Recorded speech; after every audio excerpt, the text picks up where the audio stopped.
Welcome in, ladies and gentlemen, to day two of the 2024 NFL Draft.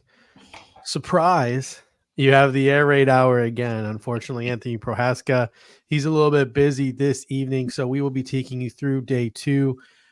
Maybe possibly some various different cover one personalities will be hopping in along with us as we cover night two of the 2024 NFL Draft. The Buffalo Bills will be making their first selection, maybe in the next couple of minutes, but just a couple of things before we get started this evening. Number one, please, if you are in the chat, no tipping picks. Please wait until we announce the picks before we start talking about them in the comment section. We're probably going to be announcing early. We follow some of the people on Twitter who tip the picks, so we'll probably be a little bit of ahead of the television. So please just wait for us. We would greatly appreciate that.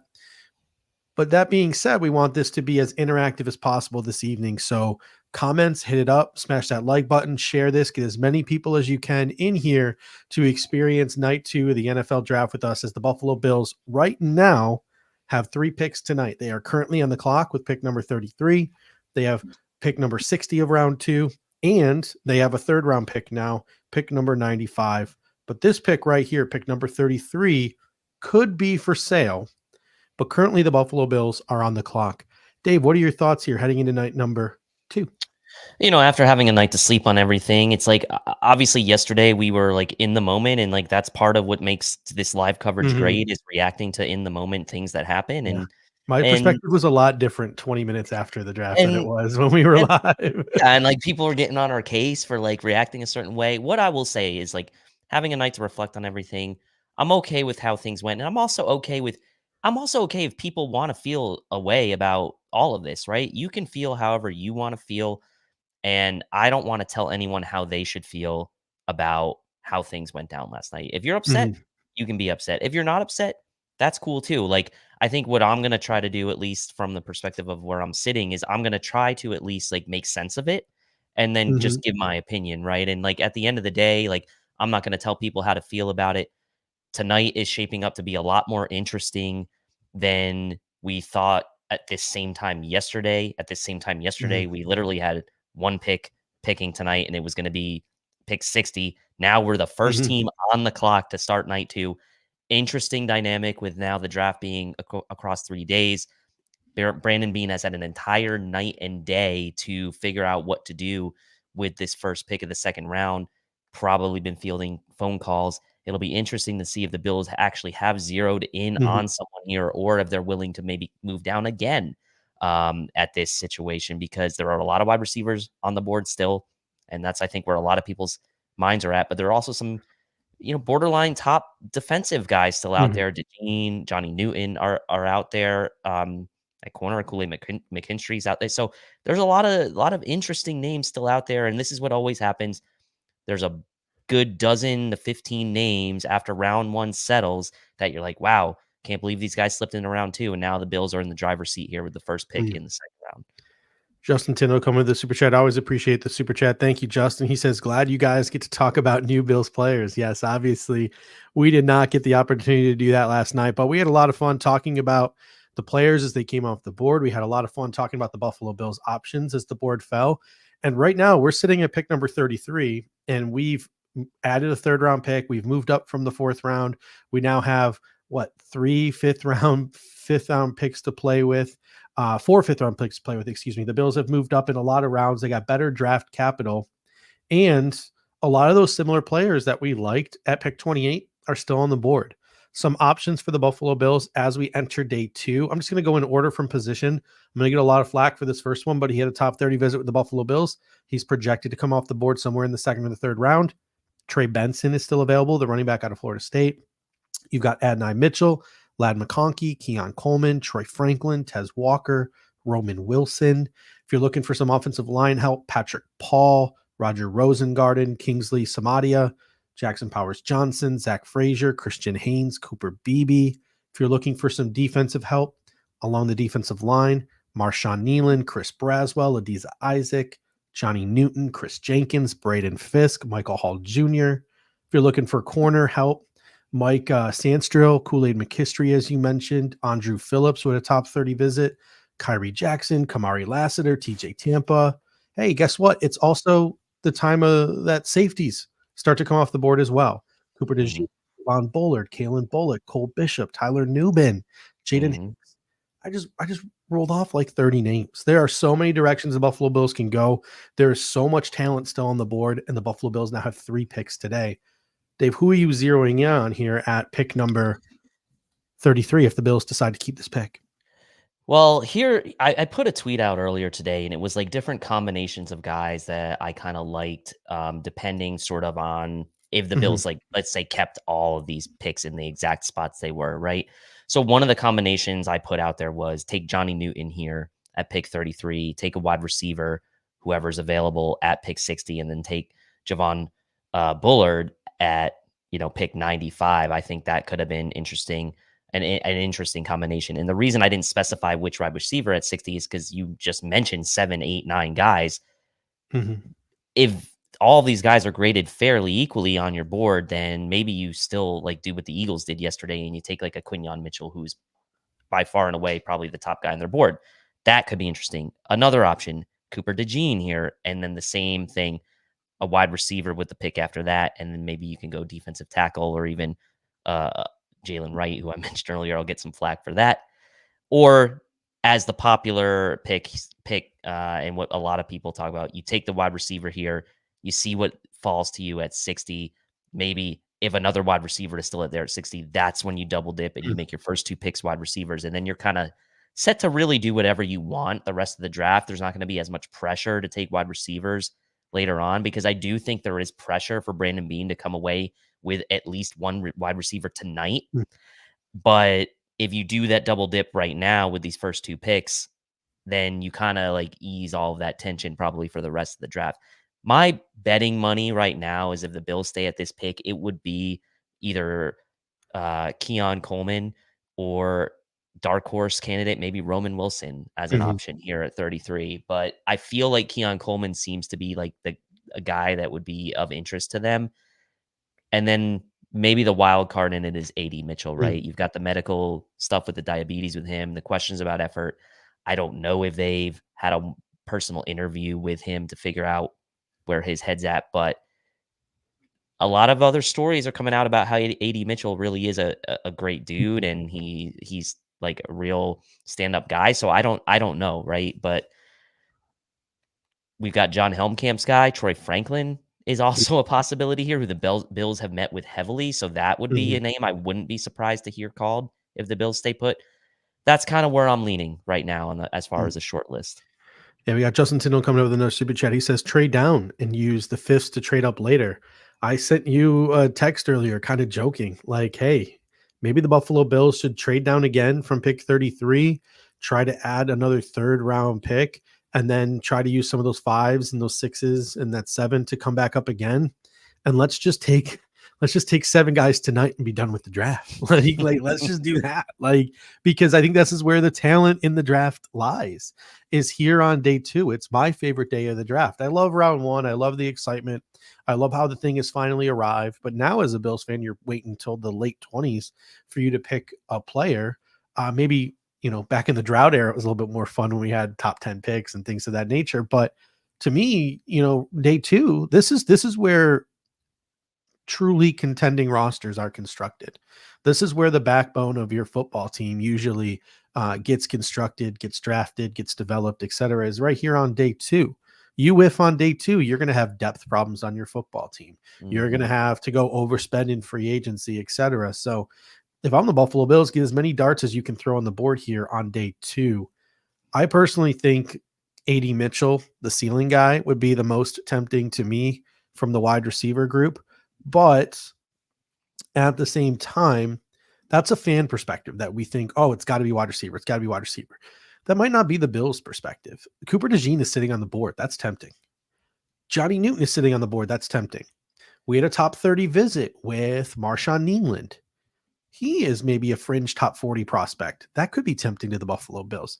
There are Mhm. other options at other positions. Kool-Aid McKinstry. I know people don't want to talk about corners, but That's tempting if you're the Buffalo Bills. So there are other players on the board that are tempting as well. It'll be really interesting to see the direction as the Buffalo Bills are now officially on the clock.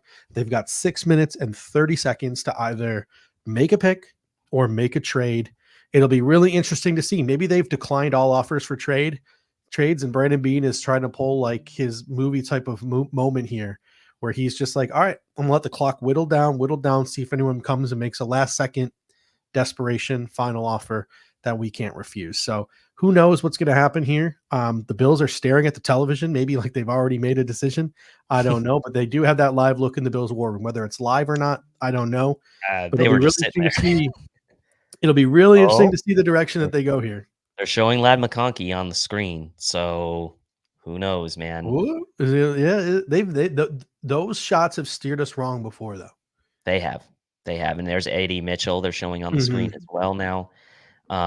Clearly, they're trying to put out some vibes that the Bills are gonna go wide receiver here. Um, but you have to think, like, regardless, right, Ladd and AD Mitchell will be picked at some point this round, mhm, right? They're not getting out of this round, so it'll be interesting. Bill's still on the clock now, down to 5 minutes, so 2 minutes into these picks. These picks tonight are 7 minutes apiece as opposed to the 10-minute mhm, clock last night, so things should go a little quicker tonight. And with 3 picks tonight, it's setting up to be a really exciting night. Brandon Beane's probably on the phone right now, given that typically the Bills are super quick to get their picks mhm. in.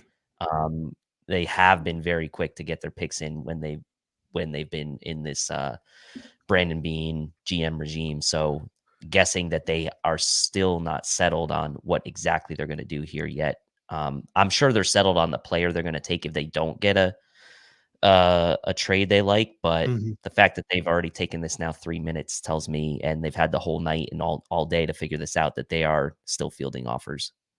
Yeah, my gut feeling, and you sort of mentioned this, is Keon Coleman. I don't know. Maybe that's smoke. Maybe that's just the media, blowing things out of proportion because a lot of media members are like, keep an eye on Keon Coleman, the first 5 picks.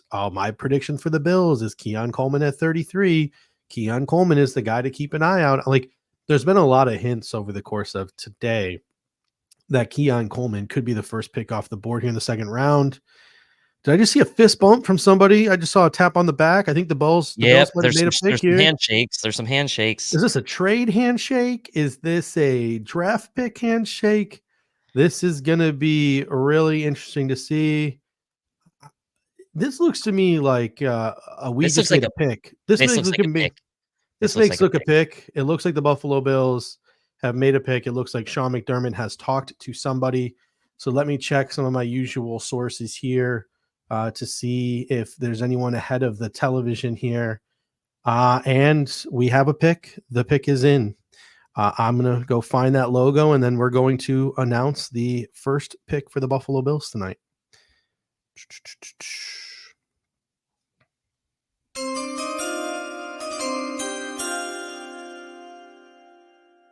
With the 33rd pick in the 2024 NFL Draft. Dave, I don't know if you've seen this yet. I haven't. This is a surprise to me. Keon Coleman, Yep, knew wide it. receiver out Knew it. of State University. Keon Coleman, this was a name that has been sort of foreshadowed all day. I made it a point in this entire pre-draft process to say that I am wide receiver Switzerland. If you go back to the Bills guys Twitter handle and Mhm. you type in to the little search bar at the top, Keon Coleman, you will see pretty much me fanboying over Keon Coleman the entirety of the college football season. I was extremely high on Keon Coleman throughout the entirety of the college football season. But then, as we got into the pre draft process and I started to take a closer look, he very much fell down my Bills specific draft board. Mhm. The Mhm. separation is an issue. He is not a natural separator. My best description for Keon Coleman, my comparison for Keon Coleman would be like an Allen Robinson. It would Mhm. be like maybe a more explosive, despite the fact that he ran a slower 40, Gabriel Davis. And I think this is what the Buffalo Bills are looking for. My issue is I truly believe Keon Coleman should be a big slot. he should be utilized in the way that like Marquise Colston was utilized back in the day by the New Orleans Saints. He probably will not be utilized like that with the Buffalo Bills because we have guys like Dalton Kincaid.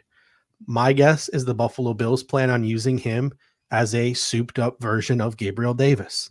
Go win some 50-50 balls, play on the boundary, get after it as a runner, things of that nature. But I will say with this Keon Coleman pick, I now feel pretty confident the Buffalo Bills are going to double dip at wide receiver today, and they are going to need to add a speed field stretcher unless they truly believe that Curtis Samuel is that guy. But Dave, let's get your thoughts on Keon Coleman. Yeah, so, again, there were the concerns about separation. For what it's worth, Dane Brugler had Keon Coleman as his number 7 overall wide receiver. He did have Ladd McConkey and Adonai Mitchell ahead of him. If you take a look at some of the things that were said from Dane in his write-up as far as strengths with Coleman, he goes on to Mhm. say, physically impressive athlete, outstanding body control, hip flexibility, and leaping skills to sky the ball and make plays above the rim. And that's like what we've been saying. Mhm. Josh Allen hasn't had a high pointer really in his entire career, right? He's had separators, he's had gadget guys, he's had some guys that are, very technical route runners, but he hasn't really had a guy of this style before in the arsenal. And as they are Mhm. starting to show these highlights here on ESPN, you can see that his body control is one of his best traits, his ability to go up and get and high point the ball Mhm. above defenders and Basketball player. make the quote, like, Mhm. remember, like, the old spectacular catch, thing in Mhm. Madden? Like, that's kinda, like, where you would look to see, Keon Coleman fit. He's not really a burner, right? That's not what he's gonna Yeah. do, but he's a great athlete. So, look, I'm okay with it because I think far as, like, question marks, there are the Mhm. question marks around him, around separation are kind of like things the Bills maybe already have Yeah. on the roster, and this presents them a different skill set that they don't already Yeah. have on the roster. So, to me, There that's the win in this one. we're gonna continue talking the Bills pick, but there has been a trade. New England is now off the clock, and the Los Angeles Chargers are on the clock. My gut feeling is Roman Wilson's about to come off the board. That'll be super interesting. But let's talk a little bit about Keon Coleman, former basketball player, played under Tom Izzo at Michigan State. Like, not just like walk on into the bed. No, like Keon Coleman was a legitimate basketball player. So he's got that sort of high pointing ability. He's got that basketball skill set. So when you're looking to build sort of a wide receiver room, this is an archetype that the Bills really don't have a lot of outside of Mac Hollins, Justin Shorter, etc. Keon Coleman, 6'3", 213 pounds. Looking at his size, he's got 32-inch arms. He obviously had that 4.61 40. I believe he cleaned that up at his pro day and he got into the 4.5s. 2.68 20-yard split, not great, but hey, he had a really good 10-yard split. So you can tell that he's a guy who's going to be explosive off the line of scrimmage. 1.54 10-yard split. And he is a pretty solid linear athlete outside of the 40-yard dash time. He had a pretty good vertical of 38 inches, and he had a pretty good broad of 8.99. So RAS score. So you're looking at a pretty decent sort of linear athlete in Keon Coleman. He didn't do the shuttle. He didn't have the cone. So we really can't speak to his agility. But if you put the RAS of Keon Coleman and the RAS of Gabriel Davis side by side, these are very similar football players, with the main difference being Keon Coleman is a much more explosive, less stiff version of Gabriel Davis. You also get with Keon Coleman a guy who's returned punts and a guy who's returned kicks in his career as well. Yeah, and that's something that we probably really didn't talk about much as far as being the Mhm. guy that the Bills would presume to pick as their number 1 target, right, in this draft outside of maybe or Xavier Worthy. Like, that wasn't something that we had talked about really for any of the other bigger names, right? So Keon Coleman does bring Mhm. that added element. I do think the more you look at his profile, it is a skill set again Mhm. that the Bills didn't have in the room really at Yeah. all, and they needed to do that to Mhm. try to round out the room. So, We have um, another pick, so I'm going to announce this pick yeah, real go ahead. quick. Go.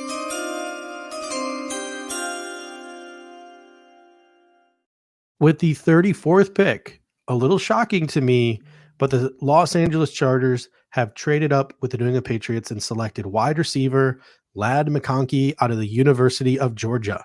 So Jim Harbaugh, the Michigan man, adds the Georgia receiver Lad McConkey. And I know there's going to be a great number of people in Bills Mafia who are not going to be happy to see some of these receivers come off the board after the Buffalo Bills select Keon Coleman. I can't stress this enough, though, with Keon Coleman. And like I said, I was wide receiver Switzerland this year. There's not a single receiver in this draft that would have upset me when the Buffalo Bills selected them. Now, are there receivers I would be less excited about? Yes. Is Keon Coleman one of them? Yes, he is. Because, like I said, he is not a natural separator. He does not have top end speed. He's not this like crazy creative route runner, but he is an athlete. He can contested catch. He can high point. He's got very good ball skills, and he knows how to utilize that large frame of his to box people out, to do these various different things.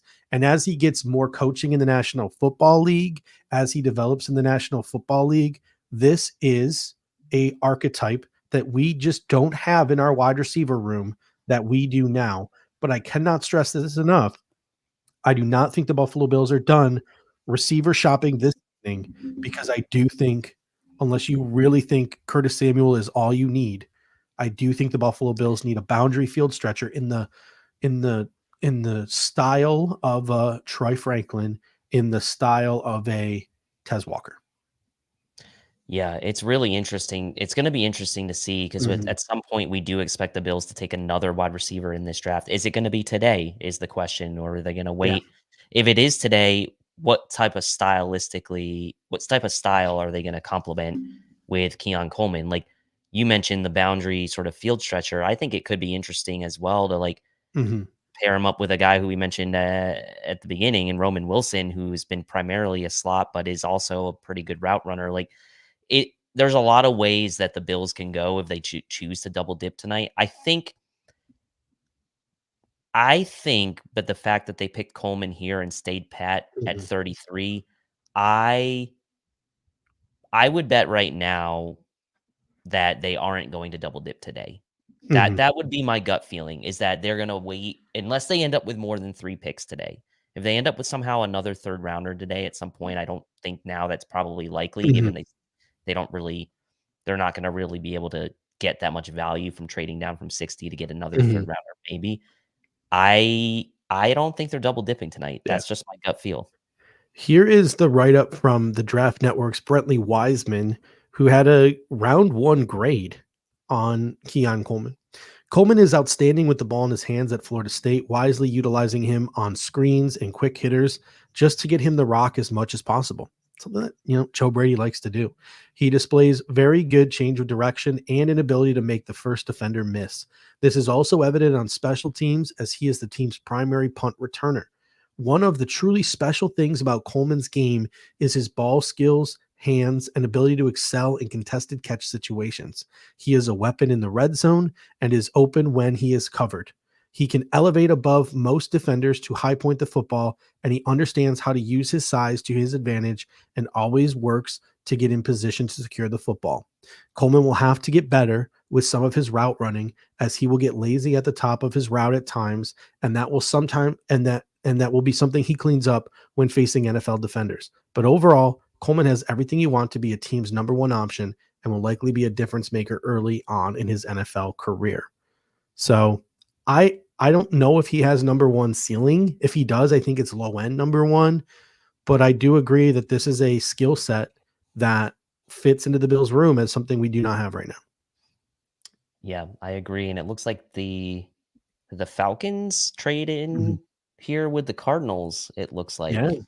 So, Mhm. Falcons moving up from And there 43. was a pick at 34 that I missed too. I don't know who I missed here, but No, 34 was Lad, and, oh, okay.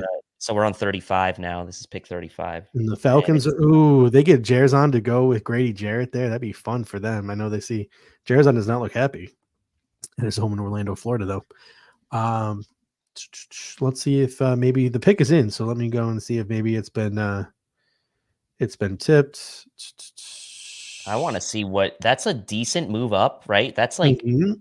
8, It's 9 spots up. You wonder Cardinals trade Card 35 86. Falcons trade 43 and 79. Wow. So it was 43 and Gave up 79 for what, 35 and what? 186. Hmm. That's a nice haul for Mhm. that's a nice haul for the Oh, and here is the pick. The pick is in.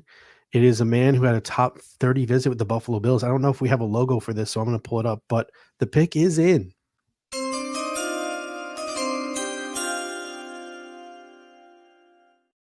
With the 35th pick in the 2024 NFL draft, and we do not have a graphic for this man. Falcons select, Dave, one of my favorite names in this draft, Rook Arororo, deep Yeah. tackle out of Clemson I University. didn't wanna mess up the graphic. I knew I would spell it wrong, so I just He is a guy who I think has risen through this pre-draft process. He's a guy who's had a pretty solid career at Clemson. He's a 3 tech. So Atlanta gets sort of a guy to learn and to play with and alongside and behind a guy like Grady Jarrett. So a good move for Atlanta there, but it was a steep price for a guy like Aurora. So it appears like NFL front offices, based on what Atlanta gave to move up, maybe valued him higher than the draft Twitter community, who certainly maybe seems had a that way. late second, early third type of grade on a guy like Aurora. So always see that come draft time.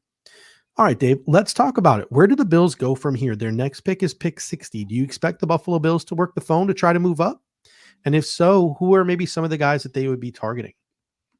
Well, that's what becomes interesting, right? Because some of the people we mentioned at the top of the show, DeJean, Johnny Newton, talk about Kool-Aid McKinstry, Jackson Powers Johnson, like, those guys are all, like, top 30, top 40-ish players to Mhm. me, and if the Bills had maybe their sights on, or if they were, like, had even considered maybe taking a Johnny Newton or a DeJean and one of those guys starts to fall, I think Brandon Beane can really do some work here and try to Mhm. move up. Now, I probably would have gone the opposite route. I probably would have taken the defensive guy there at 33 and then waited on Coleman.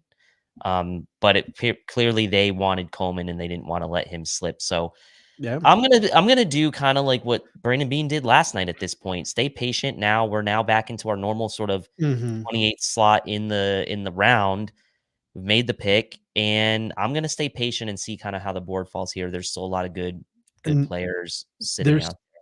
there's something to be said too about the fact that New England traded the second we made our pick of Keon Coleman. So some people may be like, well, it's a reach. Well, the team right after us, who also has a pretty glaring need at receiver, just traded their pick directly after we took Keon Coleman. So that could be a solid indicator that maybe New England was targeting Keon Coleman for their pick, because all the reports today were New England wants Lad McConkey. New England wants Lad. They literally just traded out to allow another team to select Lad McConkey. So maybe that tells you what New England's thought process was on wide receiver, whether that's a good thing or a bad thing. DF Forever comes in and says, we need speed, separation, yank, cover one. Why should I love this pick? Again, you're building a wide receiver room. And I think a really good quote that I heard, and I just started hearing this quote recently from the guys over at the Ringer NFL Draft Show. If you guys haven't checked out that podcast yet, it's an awesome podcast. Ben Solak and all those guys, Danny Kelly, they do a great job. But don't let perfect get in your way of good. That's a quote that they often utilize when talking about prospects in the NFL draft. Don't let the fact that we all want whoever we draft to be come in and be our alpha X wide receiver to be perfect. That's unattainable. Maybe the Mhm. top 3 guys can be perfect, but anyone after Rome Odunes, like you're not getting perfection out of these guys. Right. So you're looking for subsets, you're looking for skill sets, you're trying to build a receiver room. This Right. is one piece of that wide receiver room. You now Yep. go get your high pointer, who's 20 years old, by the way. That's another thing we didn't mention. This is a 2 contract, 3 contract wide receiver. This is a guy who can play above the rim. He's got a run after the catch ability. He can contribute as a returner. He's that big body. Like he can get after it in the run game. He fills a role in this receiver room. He's a piece of this now puzzle that we're trying to put together. The next piece, I think, is your speed. The next piece, I Mm. think, is your field stretcher. So talk to me when tonight is over, because I know you disagree. I strongly believe that Troy Franklin, that Tez Walker, that type of wide receiver is still in the cards tonight, because I think we are trying to sort of take a Moneyball quote here. We're trying to replace Stephon Diggs and Gabriel Davis like in the aggregate. We are Yeah. just trying to piece together a room full of guys, and this guy will get 3 targets, and this guy will get 4 targets, and this guy will get 4 targets instead of one guy getting 12 targets. I think that's what the Buffalo Bills are trying to accomplish. It's more of the Green Bay Packers model. It's different. It takes patience. It takes vision, and it takes a little bit of trust. And I think we got to trust Brandon Beane at this point. And look, I'm not saying I wouldn't be in favor of that. Mhm. That's more of like what I Yes. predicted to Mhm. happen. But yeah, I would be on board if like we paired a Keon Coleman with a Troy Franklin, like Mhm. that's pretty enticing to me. But I do think like we see now what 2 of the first 3 picks in the second round have been wide receivers, right? And so you wonder Mhm. if it's going to start to be like guys like AD Mitchell, guys like Troy Franklin, guys like Roman Wilson are going to start coming off the board, and we're only sitting here at pick 36. So at this point, you got to start thinking, well, if the Bills Mhm. are going to double dip, is it going to end up being a guy like Malik Washington or someone like Mhm. that down the line? Um, Anthony Gould? Anthony Gould. This would be a little rich, I think, here in Mhm. this Oh, I round. know. Late day 3, Ja- I would do it. Or late day Jalen 2, Polk, excuse me, I would do it. but Tez Walker, Javon Baker, Jalen Polk, right? I think it takes guys like Polk out of the equation.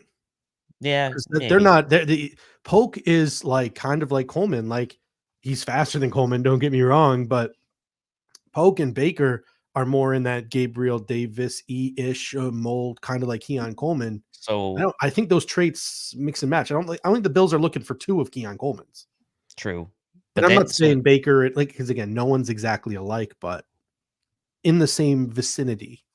yeah, no, and that's where like I think Tez Walker probably fits the Mhm. bill as the guy who would maybe be the complement. But Mm, we Commander's pick is in. Yeah, we had the pick in, so I'm gonna pull up this, sorry, we got no producer tonight, so it's gonna be a little less, smooth than usual, but the pick is in for the Washington Commanders.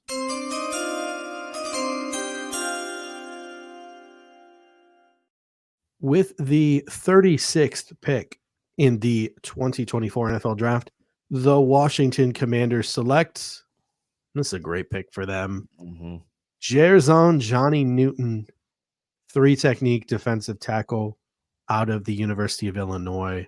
Absolute disruptor. He was one of my favorite players left on the board.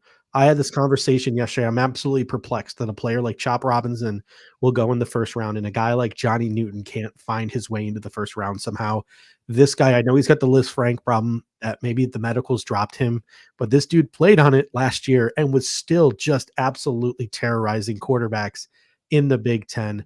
I think Johnny Newton is going to be a very, very good player for them.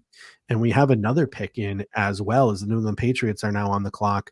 I'm going to Mhm. pull that one up as well.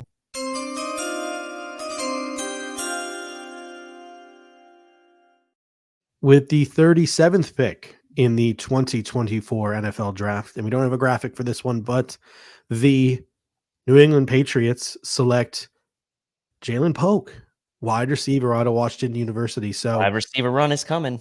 I'm now pretty thoroughly convinced that the Patriots wanted Keon Coleman at pick Certainly seems that 34 way. and They the traded Bills. that pick right Yeah. away. And so to me, I love Jalen Polk. Have not talked about him a lot in the pre-draft process because unlike all these other receivers who were reported to have met with the Bills at the combine, had private workouts, had top 30 visits, there wasn't a peep connecting the Buffalo Bills to Jalen Polk. That doesn't mean that it didn't happen. It just was never reported. So we never really got to Jalen Polk too in depth. But to me, I love the Jalen Polk pick for New England. I'm mad that he went there. I'm mad that 2 of my favorite players in this draft, Drake May and Jalen Polk, are now New England Patriots. And it's fitting that he goes to the Patriots because who did I say when we did the wide receiver show he reminded me of? A souped up Jacoby Joey Myers. Myers, yeah. He can play the Z, he can play the slot, he can get after it down the field. He's got pretty good ball tracking ability too. He is, to me, a more athletic Jacoby Myers. So I really like that pick for the New England Patriots. And this is what's so tough about this year's draft class. On top of Brandon Beane probably picking the wide receiver that was the least popular of all the choices, any of these other receivers have better careers than Keon Coleman, and Brandon Beane's never going to hear the end of it from Bills Mafia. So Keon Coleman, I support you. I'm here for you, Keon. I'm rooting for you. I hope that other people get on board as well It's over the course of the next couple of weeks. it's tough when you are smack dab in the middle of Mhm. a huge bunch of the same position, Yes. right? Because Mhm. we talked about it yesterday, 7 receivers picked. Obviously, the top 3 were never really that realistic. Brian Thomas Jr. was the Mhm. most realistic that the Bills had a chance to get, but you're talking about you had the top 3, you had Brian Thomas Jr., Pearsall, Leggett, Worthy, okay, then Coleman smashed in Mhm. the middle of that, and now you're starting to see McConkey and Jalen Polk, right, starting to get like so now you're seeing another receiver run kinda happen after the Coleman pick, and you would expect, like, guys like A.D. Mitchell, Roman Wilson, Troy Franklin to be Mhm. coming up soon here. It's gonna be tough. It's a tough spot to be if you're the Bills because Mhm. you are in the middle of that. You let other guys go by, and you have let other guys behind you get picked, and it's really not fair to Keon Coleman, right, ultimately, Mhm. because he's just himself in this, and so I wish him nothing but the best. I hope it truly, truly works Yeah. out for the Bills and And that he's exactly what they need, and I'll be so happy if it mhm. works out for him. And Justin, we're going to get back to your super chat in a moment. I really appreciate that super chat where Dan Orlovsky sort of compared him to Brandon Marshall. I just pulled up Keon Coleman's mock draftable. So we're going to have a conversation about his measurables and his percentiles in a moment. But I think another talking point with Keon Coleman that's a good one to have comes from David Costino here. Costantino. Apologies, David. He comes in and says, football speed is better than straight line speed. Get over yourselves.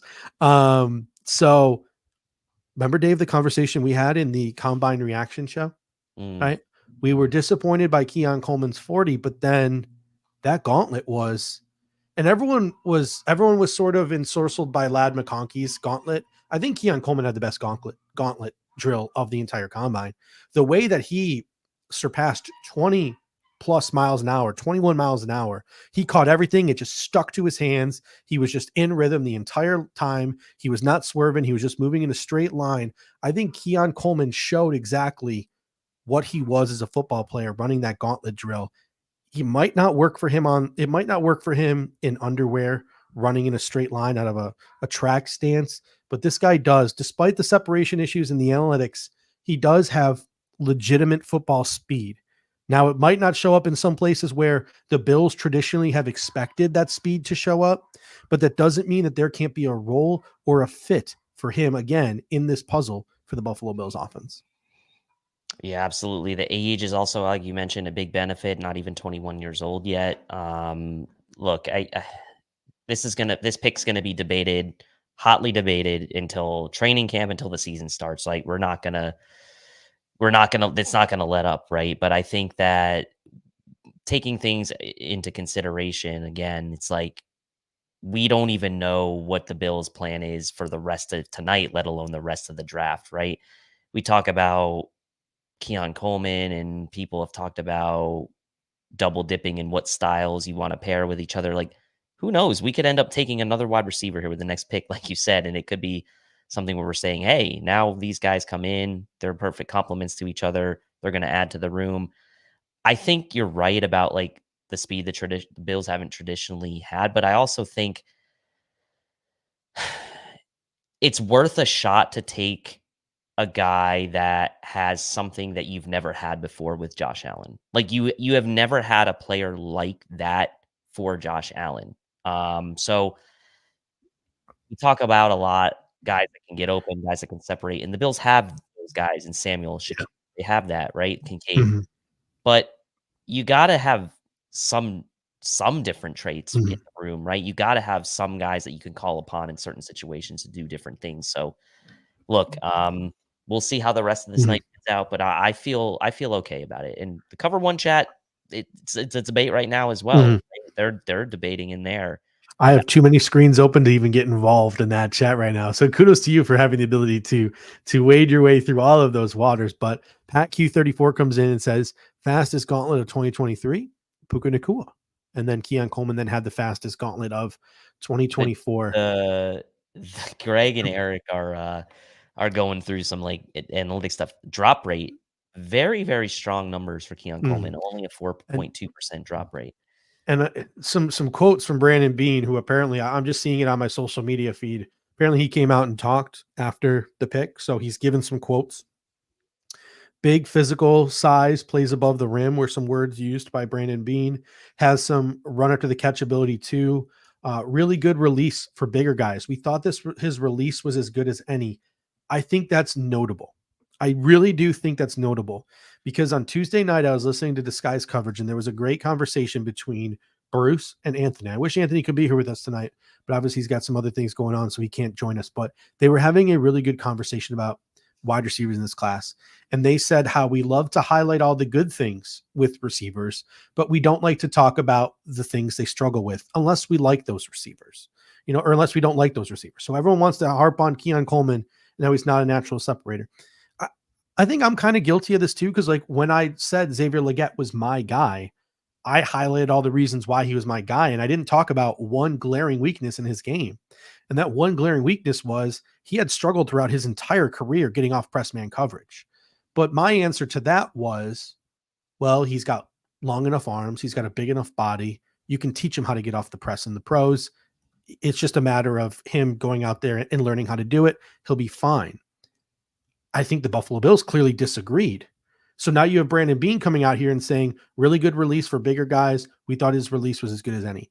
Getting off the line of scrimmage, being able to play against man-to-man defense, against teams like Kansas City Chiefs in the playoffs who want to hold on every play and get away with holding on every play, a guy like Keon Coleman might come in handy in those games. It's not just about who's got the fastest dudes who can blaze down the field, because sometimes you play in a game and that game is an absolute dogfight and you need receivers who can just box people out, go up there and get it. Brandon Bean also commented he has a lot of bravado to him, personality. He'll probably have 150 catches, 2,000 yards.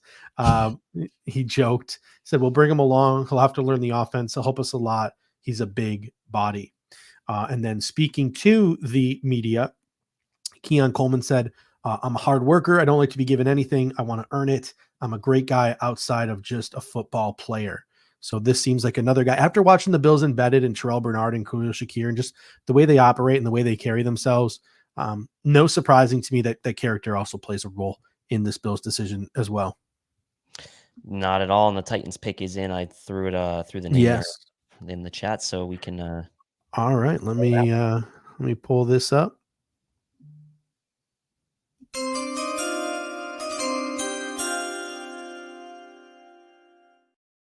With the 30, which pick is it now? We're at 38th 38. pick in the 2024 NFL Draft.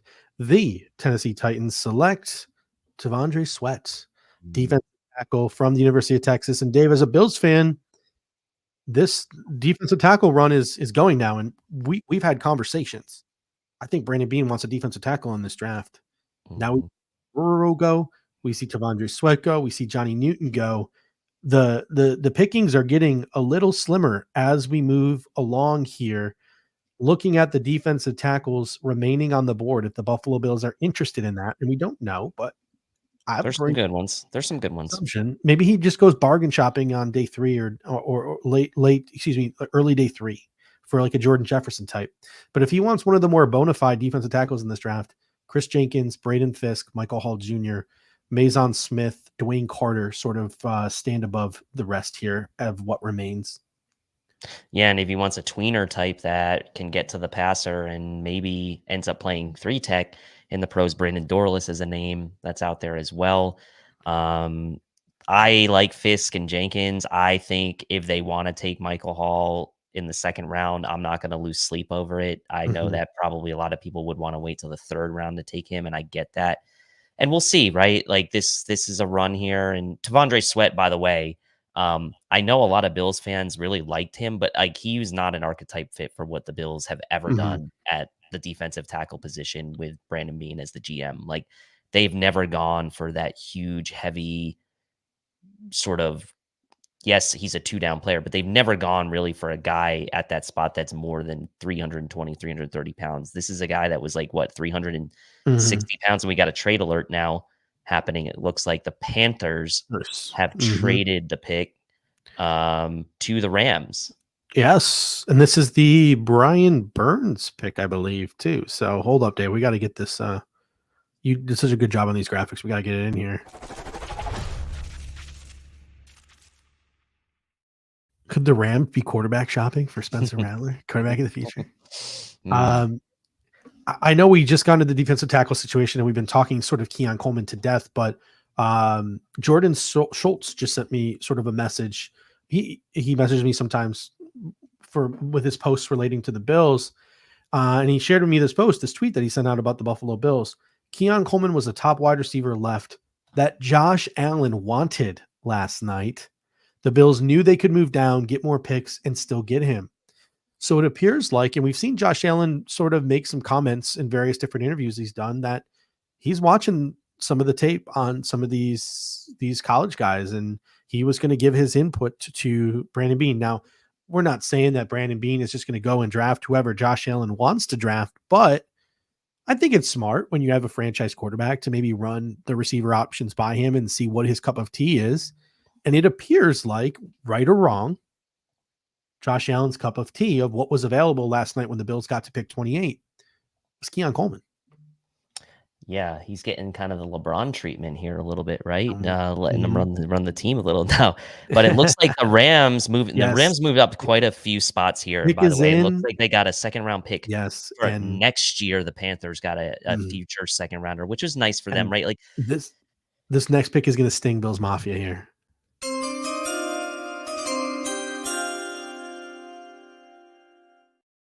With the 39th overall pick in the 2024 NFL draft, the Los Angeles Rams, who traded a 2024, or excuse me, who traded a 2024, it was a fifth and a sixth. It looks like they traded a second round pick next year too.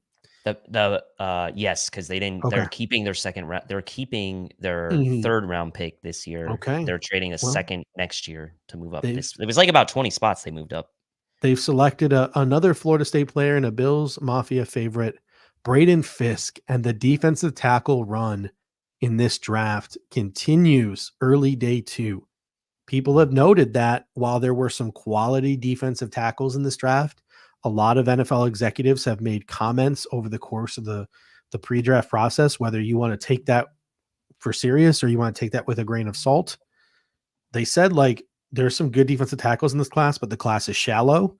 And that's starting to come to fruition a little bit because you're starting to see teams giving up a lot to come get some of these defensive tackles, as we've now seen 4 of them come off the board here at the top half of the 4 of them come off the board here in the top half of the second round.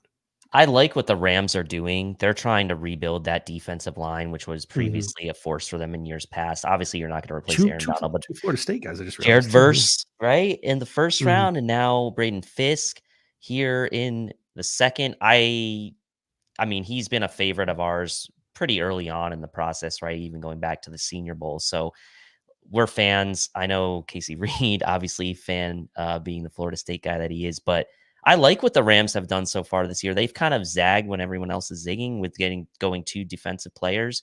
It was a while. Were they the first? No, they weren't the first ones to pick a defensive player. I don't think were they the first? Was pick 19 yesterday the first defensive player picked? I think it was. No, Byron Murphy. No, Latu at 15 was the first. But even still, the Rams are doing something interesting. I like what they're doing. The Commanders. The Commanders.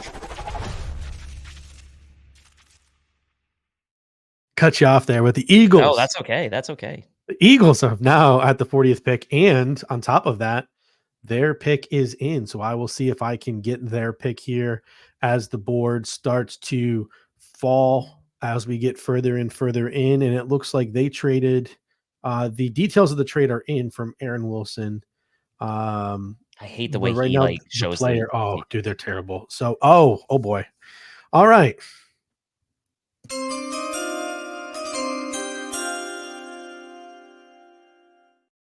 The Eagles, the Ravens, 49ers, they just continue to do what they always do. And there's just a player that everyone says to themselves, how the hell is that player there? They move 1 spot ahead of the Green Bay Packers, who we thought would take this player in the first round. And the Philadelphia Eagles select Cooper DeJean, cornerback / safety out of the University of Iowa. There was not It was not an accident why Philadelphia traded up to the spot that they did. They were trying to get in front of the Green Bay Packers. Yep. And I'm trying to see what the terms here were. Mhm. It looks like they gave up, so the Eagles trade round 2. They get to round 2 Yeah. to get to they traded their 50th pick, which is 10 picks later. They traded a 5th rounder. It looks I hate the way Aaron Wilson does this. Mhm. And the looks like the uh Commanders also picked up the Eagles' Yeah. 3rd rounder, number 78 overall, which is a Yeah. big win for them. So, Got a comment in the comment section here from Trey Ellis. He says, "Cover one. How much does the Bills PR pay you?" And this is the one time I'm going to address a comment like this in the comment section tonight. I'm just going to get it out of the way. Like, we have stated on this show, if you guys are fans of the Air Raid Hour, you watch the Air Raid Hour, our show on, that we air either Sunday or Monday nights, you will know that we have very much been wide receiver Switzerland throughout this entire pre-draft process. We've in fact probably talked about other position groups more than any other podcast. We decided that, there is more than one position in football, and it is okay to talk about them and talk about options. Every player has positives. Every player has negatives. We have highlighted the positives of Keon Coleman. We have also highlighted the negatives of Keon Coleman. He is not a natural separator. I think both of us will tell you that Keon Coleman was not our first choice at pick 33. I said Adney Mitchell was my first pick. I believe you said that you would take Adney Mitchell as well. But it is what it is. I think that over the next couple of days, guys like Eric and Ant, they're going to dive even deeper into the tape. Guys like Adam is gonna dive into the analytics even more over the next couple of days, and they will highlight the positives and they will highlight the negatives. There is absolutely no reason in the middle of April, end of April, early May, for us to just have this cloud of toxicity over the draft pick. There's none. Like, there is no reason for us to sit here and be mad and swear at Brandon Beane and comment in toxic way, shape, or form on every Bills social media post that, oh, I can't believe you screwed up. I can't believe you didn't take this guy. This team will never get over the top. We suck. Like, save that for the Sabres who deserve it, because it's been 13 years. Because I'm guilty of doing that with the Sabres because they deserve it. Let's just highlight the positive, highlight the negative, and move the freak on, because I don't understand the need to throw temper tantrums and to make comments like that over a freaking draft pick. Let's all take a deep breath and let's move on. yep, and as you were talking about that, Mhm. and by the way, I agree with you, and, like, anybody who watches us and really anyone at Cover One knows we try to be as objective as possible, right? We try to bring the facts, we do bring opinion, obviously, but we do try to come at it from a as unbiased as we can, right? Will we try to stay positive throughout this process? Yeah, I mean, Mhm. probably we will, like, we'll lean towards the positive, but anybody who's watched us and has watched other shows, like, we have certainly given out our fair share of criticism of multiple decisions, personnel moves, etc. But there's been another trade. So Ooh. the Ooh. Packers are trading this pick to the Saints. Well, you didn't give me a chance to throw the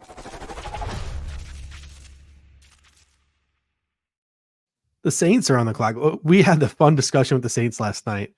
The Saints are just so much fun watching them just struggle and try so hard to just win like 8 games a year. Like, it's so much fun, but they've actually made a pretty good pick, and the pick is in.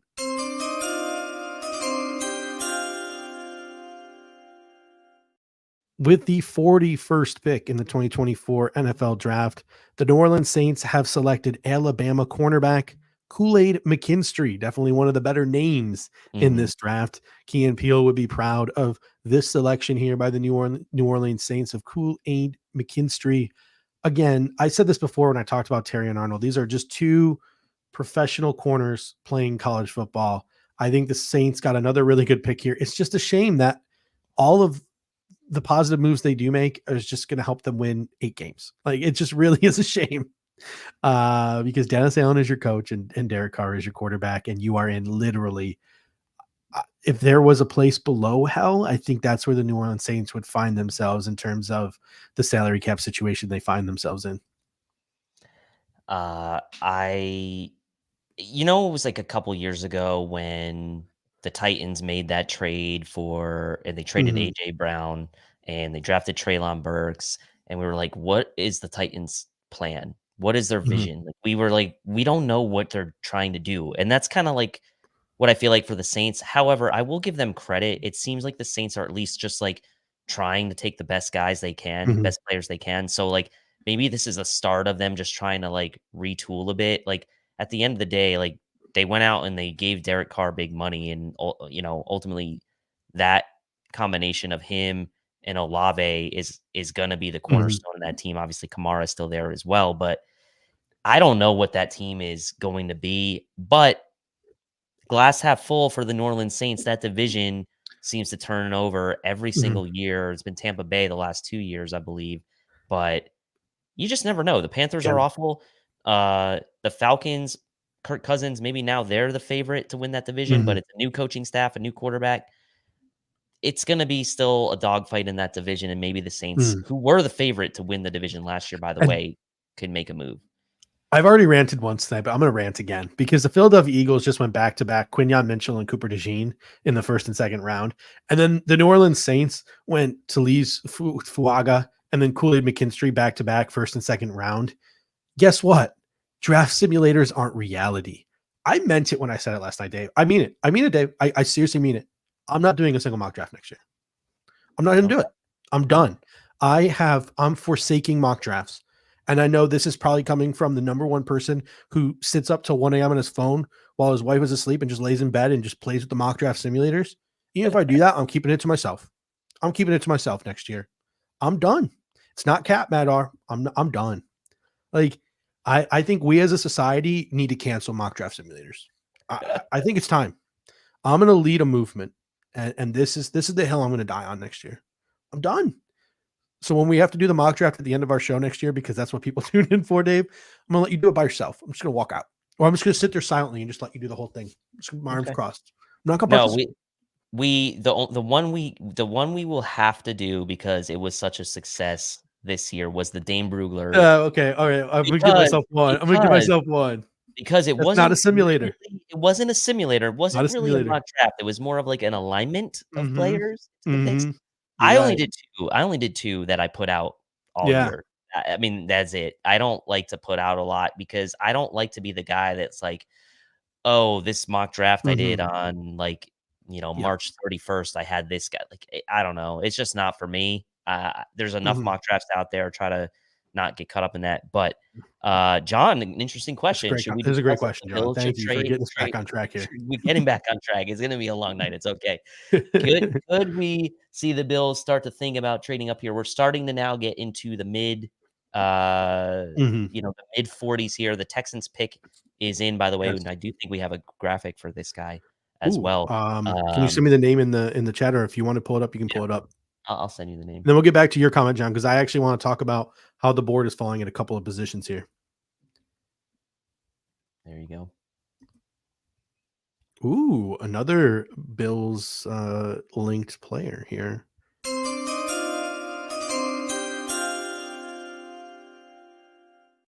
With the 42nd pick in the 2024 NFL draft, the Houston Texans, who are once again having another great draft, select Kamari Lassiter, cornerback out of the University of Georgia. And I shouldn't say great draft because that was their first pick, I believe, but still, it's a good first pick.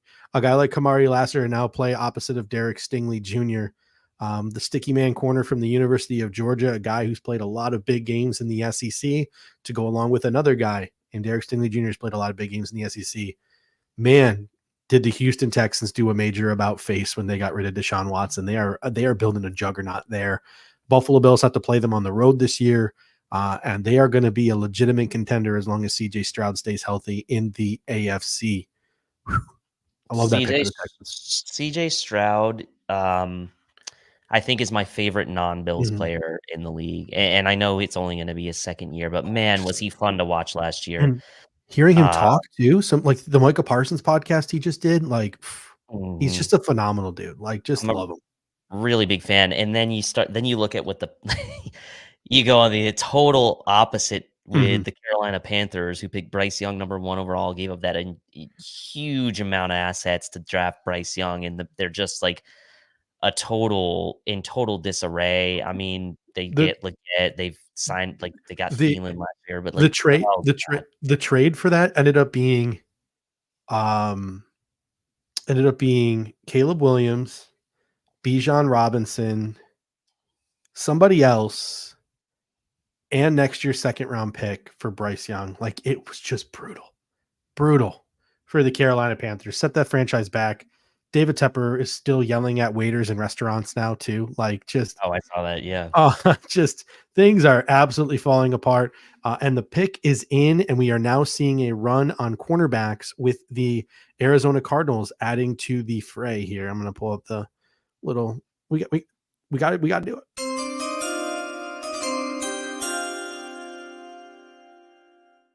The best sound in sports with the 43rd pick in the 2024 NFL Draft.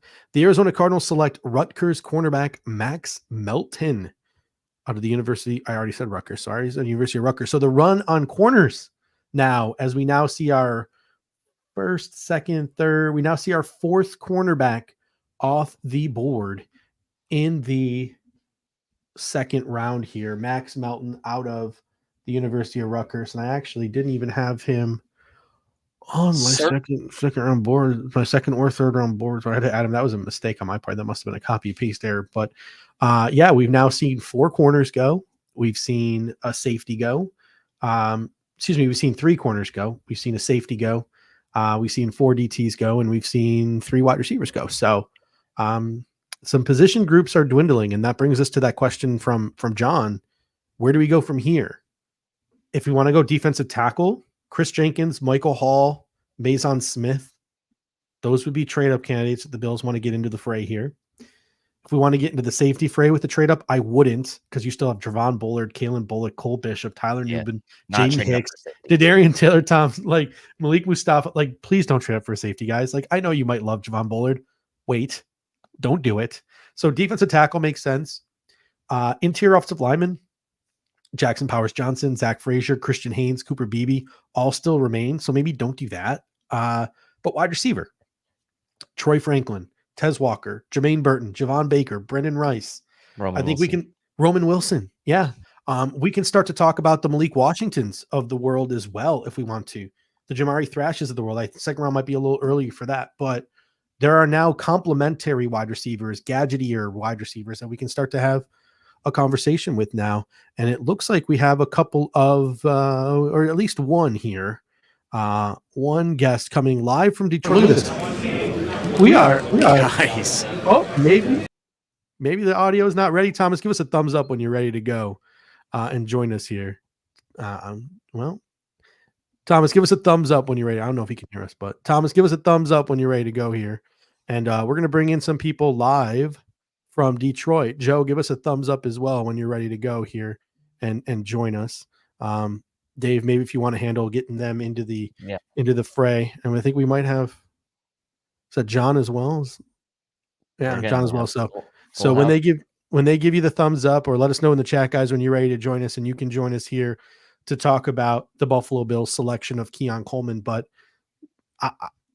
I know, Dave, you don't think it's going to happen. So I think the two biggest things are defensive tackle and wide receiver. I will say now, the way the board has fallen, I may be changing my tune a bit, because you still have A.D. Mitchell, you still have Roman Wilson, you still have Javon Baker, you still have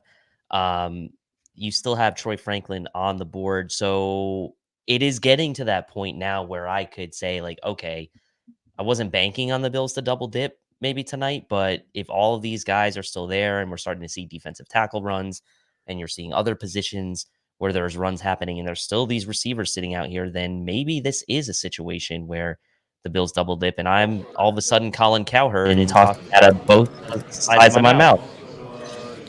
What's going on, guys? Can you hear us? Yes, sir. Yes. What up? Quite a lot of echo. Tremendous. A lot of background noise and stuff though. So I think You might we just have to got it mute one fixed of us there, at a but- time, so we'll just talk one on. Yeah. So Tyler, if you just want to, Yeah. So there we go. how are we doing? How's everything going with the live show? we're doing wonderful. So we were just out in the crowd, and I'll tell you first off, Detroit has been an unbelievable host city. The fans here are rampant.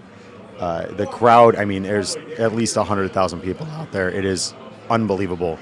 But you know, a lot of us, we were talking earlier, we did the pre-show leading into you guys, and I do want to say you guys have absolutely killed it the past 2 days, you know, really kind of leading us through the draft. But you know, we talked, and kind of the talking point about Keon Coleman was, you know, we didn't think he fit. He's a contested catch receiver. You know, is he Gabe Davis's replacement? But then what really kind of came into the topic for us was maybe it's a traits thing. Maybe for Brandon Beane, like Kyer Elam, like Greg Rousseau, I mean, Tremaine Edmonds and Josh Allen, a bunch of guys that are physically off the charts. You know, Raz scores that are great, guys that can, you know, maybe there's more untapped potential. So I think the excitement of what Keon Coleman can be is very intriguing.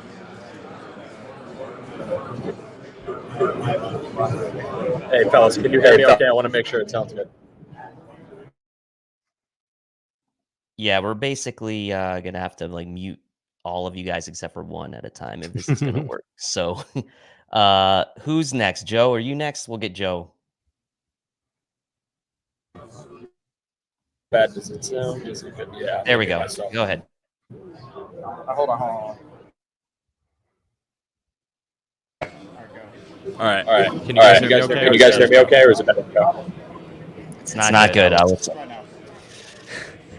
How about now? How about now? Nope.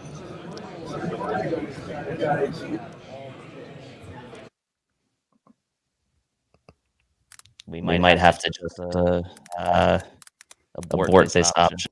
Yeah, sorry guys. It's throwing off our audio too, so we're just gonna have to go back to the 2-man. So apologies to the guys who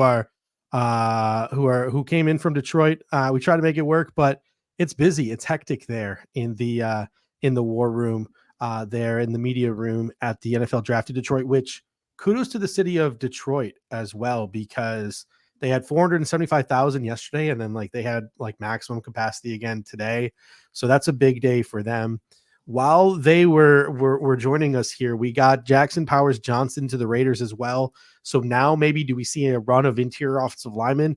JPJ was more intriguing to me than Zach Frazier, because I'm pretty excited about the Connor McGovern to center transition. I think he's athletic. I think he's big. I think he's strong. I think he's physical. I really am looking forward to that. And to me, that I would have liked Jackson Powers Johnson because he could have played left guard. I'm not sure if you're going to get that versatility from a guy like Zach Frazier. You can get that from Cooper Beebe. You can get that from Christian Haynes playing left guard. But it'll be interesting to see what the decision the Buffalo Bills make here. Maybe a run on interior offensive lineman start. Yeah, and I like what the Raiders have done so far. I mean, you take a look at their depth chart. They're slotted in to have Andre James as their center. They have Dylan Parham, who they got a couple years ago. Thayer Mumford at right tackle, Cody Whitehair at left guard, and Colton Miller at left tackle. So the center was a glaring, that would look like to be a glaring need for them. And they obviously went and got Brock Bowers in the first round to pair with Michael Mayer, who they drafted a year ago. They still have Devontae Adams. They still have Jacoby Myers, Tucker. It's an interesting approach the Raiders are taking. They are seemingly going into this season saying, like, let's see what we can do with Gardner Minshew while we rebuild this team around him, and really setting themselves up to, if next year they want to go after a franchise type quarterback, they're going to already have a ton of pieces in place. So I kind of like where the Raiders are headed. I'm sure Greg Vorse, who is our Cover One resident Raiders fan, is also liking what they're doing right now as well. We have another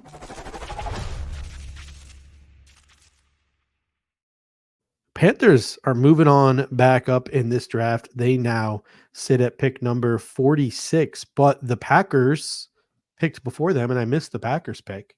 So sorry, we were a little distracted with some of those technical issues coming in from Detroit. So The Packers pick is in, and then it's going to be the Panthers, not the Colts, on the clock. And let me just pull up here and see who this Green Bay Packers selection is. Dave, if you find it before me, Checking let right me now. know.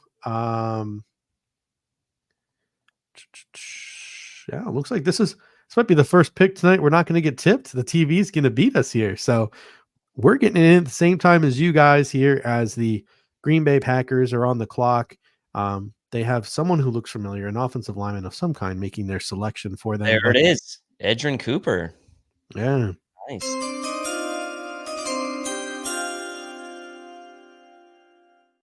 You were a little ahead of me, but the first linebacker off the board tonight is not Peyton Wilson. It is Texas A&M linebacker Edgerrin Cooper, and I will give Daniel Jeremiah credit. Daniel Jeremiah has had Edgerrin Cooper very high on his linebacker rating since before the Senior Bowl, and Edgerrin Cooper was somewhat of a participant in the Shrine Bowl. He wasn't exactly a Shrine Bowl participant, but being a Texas A&M player with the Shrine Bowl being in Texas this year, Edgerrin Cooper took part in the Shrine Bowl interviews. He was there that week. He was talking to scouts. He was talking to GMs. He was talking to people. He was making his presence felt. Never actually practiced or played in the game. But the first linebacker comes off the board here, Edgerrin Cooper, Texas A&M. And hey, for the sake of the Bills, and Ranting Lee comes in, would love to see a linebacker run here. Mm-hmm. Looking, and the Panthers, the Panthers jumped the Cowboys, and the Panthers pick is in.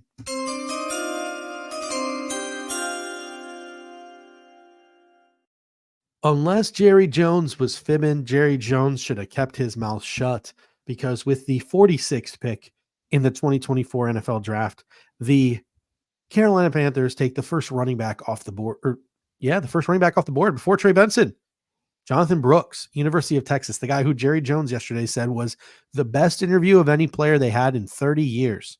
Jerry, please tell me that was a smokescreen, because the Carolina Panthers trade up. I don't know where Dallas picks, but they were certainly in front of the Dallas Cowboys, and they select Jonathan Brooks here. So if you're a Cowboys fan too, you're probably sweating bullets because you've now lost a linebacker, you've now lost a running back. Two things that the Cowboys need.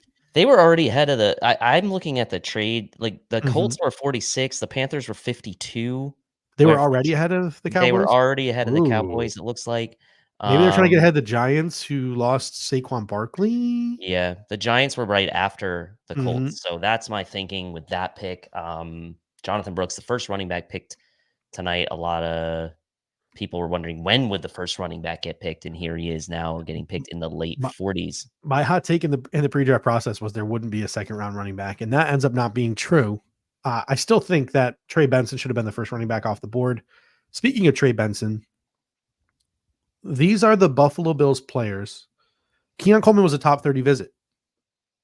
He visited One Bills Drive. It was released. It was leaked.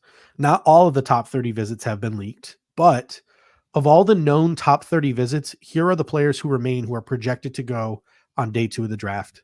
Trey Benson, Troy Franklin, Tez Walker, Marshawn Nealand, Mason Smith, and Andrew Phillips, the cornerback out of University of Kentucky. I'll tell you what, Troy Franklin, Marshawn Nealand, Mason Smith, those are the 3 that stand out to me the most, which means it'll probably be Andrew Phillips, but I want to see what the Panthers gave up to get this, because they had pick 52, they had pick 65. I can't imagine they gave up both this of team, those. dude. This team, man. Now they're trading. Now they already traded all those picks for Bryce Young, and now they're trading all these picks for a running back. Like, is there really that big of a difference between Jonathan Brooks and Trey Benson? I don't know. Most people would probably tell you Trey Benson's better. I'm trying to find the terms, because if they gave up both 52 and 65 to get up there, that seems like an overpay to me. I but really again, don't. For their sake, I hope not. Yeah, I don't know. So I'm trying to find those terms.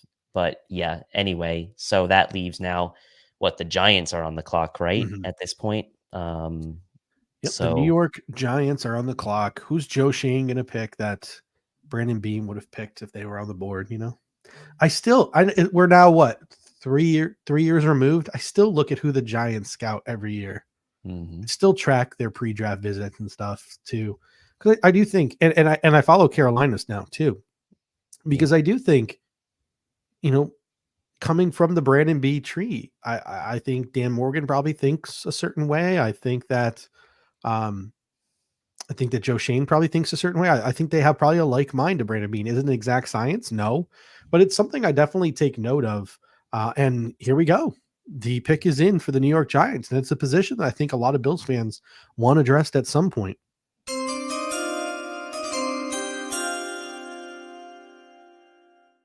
With the 47th pick in the 2024 NFL Draft, the New York Giants select, and they have a hole to fill with Xavier McKinney off to Green Bay.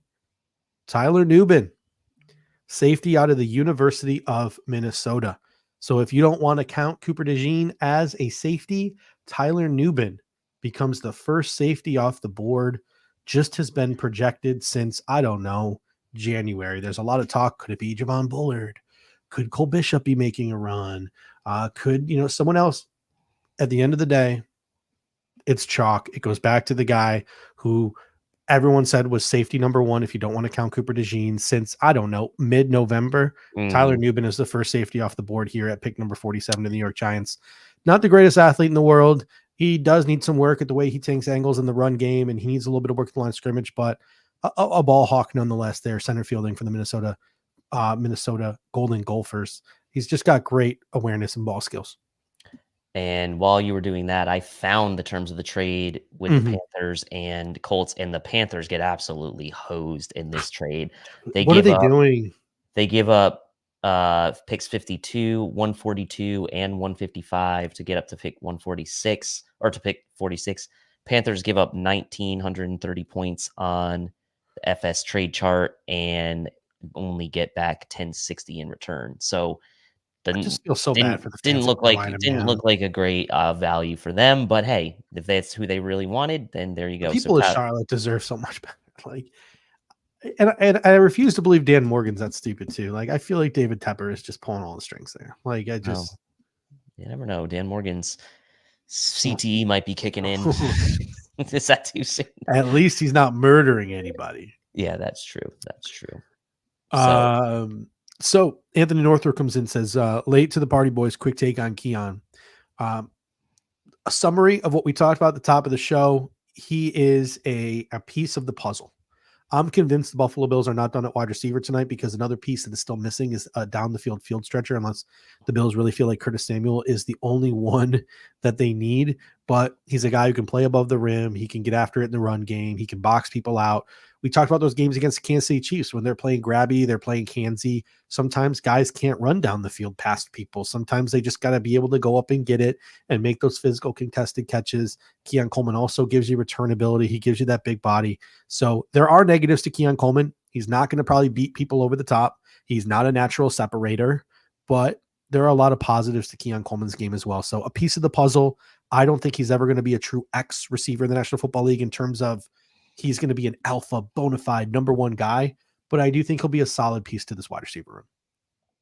Yeah, I agree with that take. I mean, time will tell how much of those separation issues will be a hindrance to him, depending on how Joe Brady wants to kind of deploy Keon Coleman in this offense. At the end of the day, he may only be called upon early on to do get 4 or 5 targets a game because we don't know what the Bills might do the rest of this draft or even after the Trey White cap space clears up, right? This could be, like you said, a piece of the puzzle. No. I think that's the way we need to look at it for now until we see the rest of the draft and possibly post June 1st play out.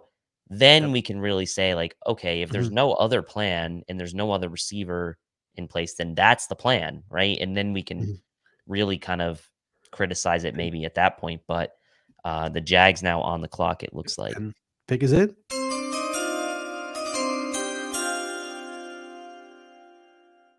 With the 48th pick in the 2024 NFL Draft, the Jacksonville Jaguars select Mason Smith, defensive tackle out of LSU.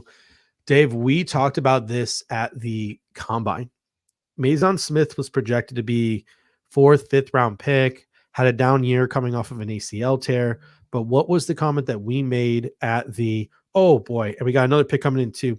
The comment we made at the Combine was, this guy's got the build of a Dan Williams. He's got the build of a Jeffrey Simmons. He's now going to be 2 years removed. He was a high off the ACL tear. He was a high recruit. He's going to go earlier than people think. And sure enough, here he goes off the board. And the run on defensive tackles is just about through because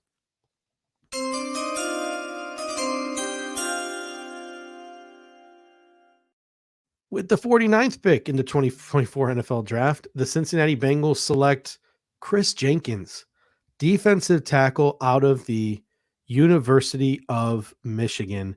So we're now living in a world where I'm looking at my spreadsheet here. Mason Smith off, Chris Jenkins off. My next top 2 defensive tackles are Michael Hall Jr. and Dwayne Carter. Yep. The run on defensive tackles here in the second round has been absolutely incredible. We've now seen 1, 2, 3, 4, 5, 6 defensive tackles go in the inside the first 20 picks of the second round. Like, absolutely wild run on defensive tackles here on early day 2 of this draft. As much as the early parts of round 1 were offensive heavy, the early stages of round 2 are the total opposite. Outside of Coleman, McConkey, Polk, you've got O'Rourke, Newton, Sweat, Fisk, DeJean, McKinstry, Lassiter, Melton, Cooper, Newbin, Smith, Jenkins. Like, it's clear that the tide has shifted a bit here in the second round to more defense. And some of these, especially defensive tackle, at positions of need for the Bills. So you don't love to see that. I still like Michael Hall Jr. I still like Dwayne Carter. I still like Gabe Hall for that matter. But that might be a little too early for a guy like Gabe Hall. So I'm pulling up. So I literally had to, so I have a second and third round big board, and there's 2 players left on it, Dwayne Carter and Michael Hall Jr.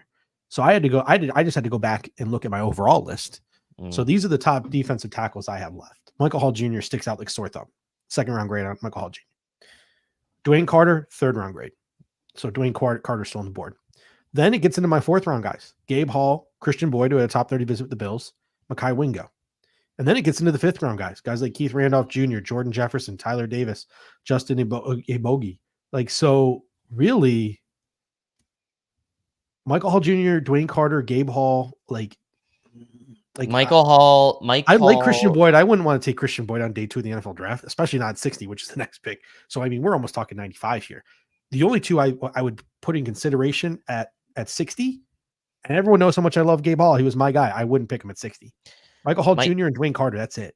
Michael Hall Jr. would be the guy for me right now. Dane has him as his 60th overall player and his 5th defensive tackle, which, pretty good assessment there from Dane Brugler. So look, 60th overall player, 2nd, 3rd round grade from him.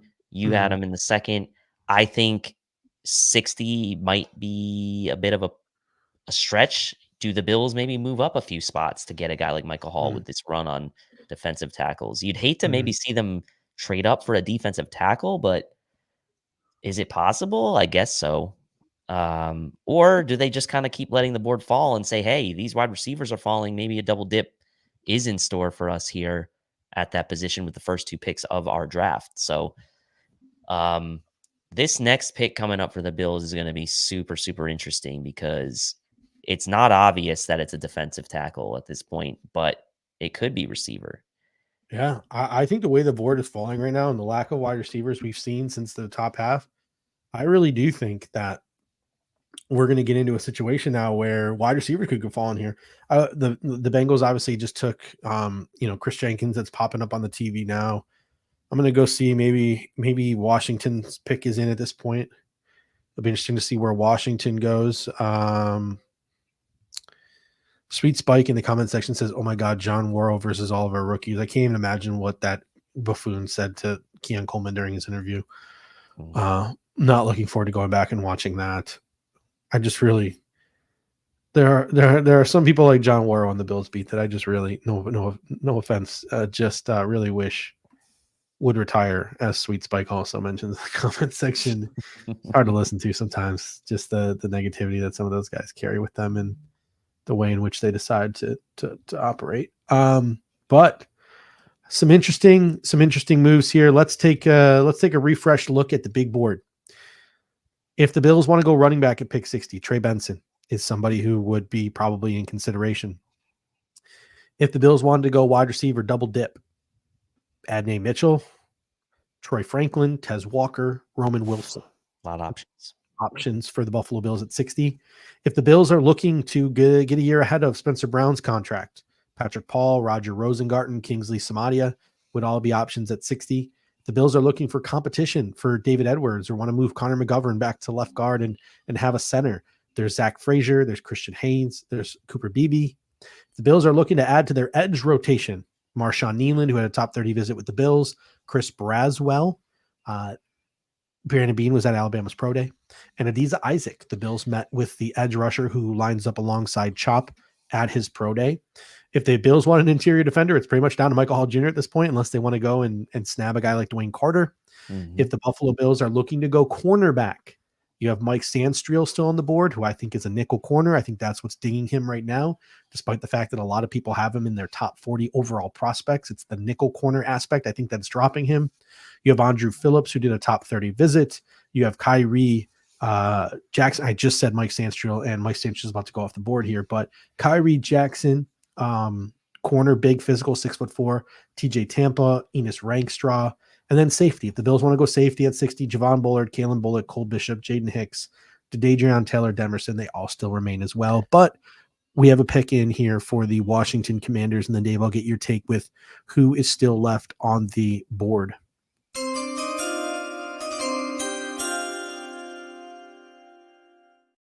With the 50th overall pick, the Commanders select nickel corner Mike Sainstrell. I just screwed that one up. But the nickel corner out of the University of Michigan, a lot of people had him as almost a top 40 prospect in this draft. Plug and play nickel corner. They love his instincts. They love his smarts. Was a huge part of what Michigan did there on the national championship team. So he goes to the Commanders. Good pick for them. Good pick. I mean, I made the graphic for him because consensus-wise, a lot of people had him as a top 50 guy. Daniel Jeremiah had him as a top 50 guy, and a number of others like the pick. We know Aaron Quinn is a big fan of his game. Nickel at the next level for sure. Good blitzer, can get after the quarterback as well from that nickel spot. So, like, a little bit of Taron Johnson vibes in his game for sure. But that's a good selection for the Bills. I don't think they would be taking a backup nickel corner this early. So that's nice for them. As far as who's still left on the board, Marshawn Nealand still out there, right? That's a name at the edge position that we kind of haven't gone back to. But you just named probably like 10 to 15 guys. And what that's telling me right now, like 4 or 5 receivers, there's a couple defensive tackles. There's, a couple edge guys that maybe considered. There's still a good amount of offensive linemen out there. Christian Haynes, Cooper Beebe, like those guys are out there. So to me, with 10 picks to go until the Bills come up, this again seems like a game of patience for Brandon Bean, kind of waiting for the board to fall to him. And the way things went yesterday, I wouldn't be surprised to see the Bills stay put at pick 60 with the way things have fallen. Yeah, this will be super interesting. In the comment section, I see like 3 people are like, we need a safety. And then someone's like, the safety is the worst thing we can do. So Bills Mafia totally in unison about what the Buffalo Bills should do with this next pick. I'll tell you what, listen, I'm kind of with you. I think the Bills would maybe go for a Marshawn Nealand. I don't want Marshawn Nealand at 60, man. Like, I get it. It's a weak edge class. And I think that's the reason why he's risen up the boards. He's such a powerful guy. He's underdeveloped because he used to be a tight end. He can do some wild things athletically for a guy his size, but I just hope he comes off the board in the next 10 picks. And maybe I'm dead wrong for wanting that, but he's got no pass rush repertoire at all. I'd wait for Mo Kamara personally, but that's when I say that, like, I'm not joking. He's got one move, bull rush people. Now your hope is to train him in the art of rushing the passer, and all that freak athleticism turns into something phenomenal. But like, dude, Marshawn, and he's not all that great setting the edge and run support at this point in his career, despite the fact he's got the physical. A lot of coaching up needs to be done for Marshawn Nealand. Boy, would I not like that pick at 60.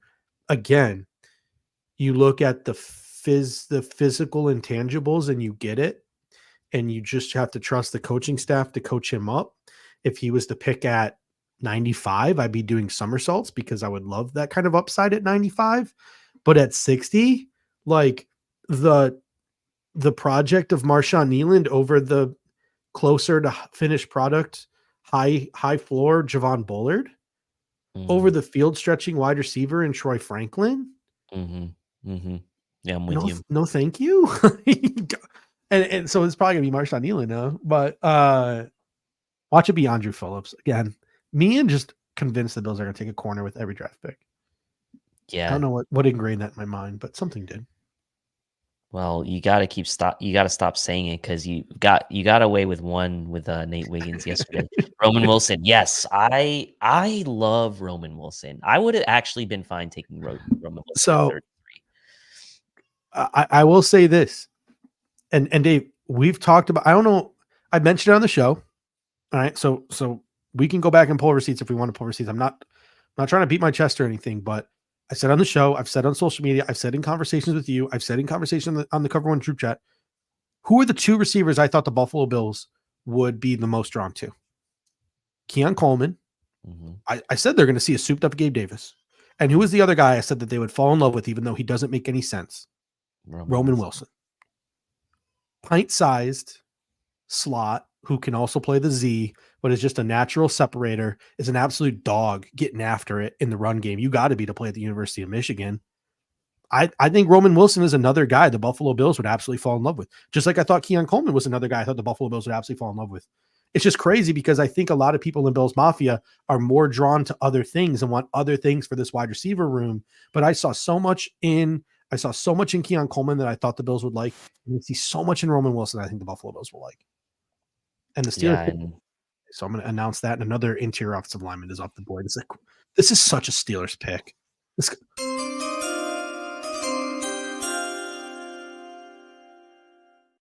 With the 51st pick, I just feel like this guy going to Pittsburgh, he's going to be a future Hall of Famer. Interior offensive lineman / center, Zach Frazier out of the University of West Virginia. I don't know why, man. Like, I feel like in another life, Zach Frazier, who was like a legitimately decorated wrestler in his life, was probably somebody who worked in a steel mill, a steel factory, or a coal mine of some kind. Like, that just seems like the kind of guy Zach Frazier is. So going to a place like Pittsburgh, that just sounded really weird coming out of my mouth, but I don't care. Like, going to a place like Pittsburgh just makes so much sense for a guy like Zach Frazier. And they just had such an immense need. They were in on Mitch Morse and never really in free agency addressed the center position. Yeah. So Frazier was adding some protection for Russell Wilson to not throw the ball over the middle of the field. Well, and I mean, again, like the Steelers have had offensive line issues for a couple years now, and we've seen them, at least in this draft now, trying to rectify that with having taken 2 offensive linemen so far. So they're really trying to shore up that protection for Russell Wilson. They're trying to create some more running lanes for a guy like Najee Harris, who has a pretty low career yards per carry average. That stylistically is kind of how he's been. And obviously Jalen Warren is there as well. So the Steelers really trying to set themselves up to, again, be a playoff team in 2024. They snuck into the playoffs last year. Obviously the Bills, got that win against them in the playoffs, which was great. But Mike Tomlin, he's going back to the trenches now. And we've seen him make picks like Pouncey and Dan Moore Jr. And they've made some investments here and there previously, but now they're really seeming to make a concerted effort this year with Russell Wilson. Braxton Jones last year too. Yeah.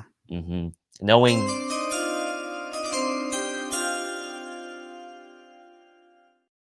Sorry, didn't mean to cut you off there. I thought we were sort of done with that conversation, but with the 52nd pick in the 2024 NFL draft, the Indianapolis Colts get the wide receiver some people thought they would take in the first round, and they select Adonai Mitchell, wide receiver out of the University of Texas. So Adonai Mitchell off the board for the Indianapolis Colts and for the Buffalo Bills. What a great trade for them, by the way. Going down when the Panthers moved up to 46, going down to 52, getting those extra picks for the Colts, and then snagging Adonai Mitchell. So now the Colts, Latu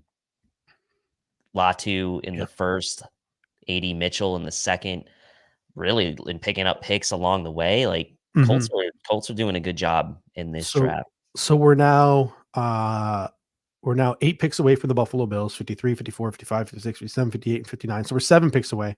The Bills pick 8 picks from now. Here are the players who I think could possibly go in the second round. I have them on my second round draft board here. Here are all the players who in one way, shape, or form, not just a top 30 visit, but in any way, shape, or form, a combine interview, a private workout, whatever. Here are the players who have been in some way, shape, or form linked to the Buffalo Bills. Troy Franklin, Tez Walker, Roman Wilson at wide receiver, Patrick Paul along the offensive line, Marshawn Nealon and Adiza Isaac at edge rusher. You can throw in Chris Braswell as well if you want. Brandon Bean was at Alabama's pro day. Linebacker Peyton Wilson talked to the Bills at the combine. I would be shocked if that was the pick. He's got some medicals you got to deal with as well, but I know he's one of your guys at NC State. Andrew Phillips, the cornerback out of Kentucky.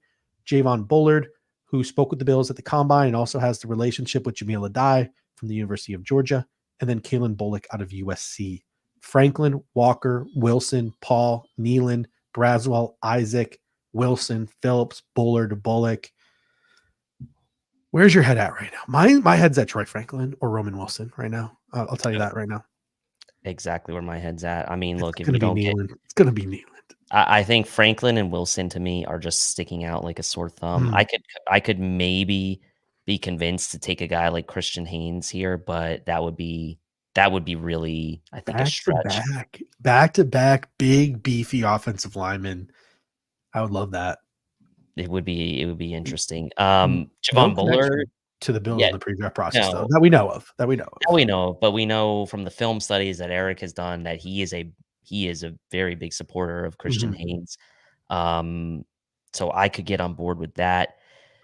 I mean, it's probably too early for a guy like Brandon Coleman at this point, but you never know. So for me, my short list right now would probably be Troy Franklin, Roman Wilson, and I'd put Javon Bullard on my short list as well, just because I've loved him the whole process. He'd probably be my third option, but Franklin and Wilson to me would be at the top of my list at the moment. I think that Roman Wilson, I think, is the receiver the Bills would like the most. Oh, and how could I forget Javon Baker?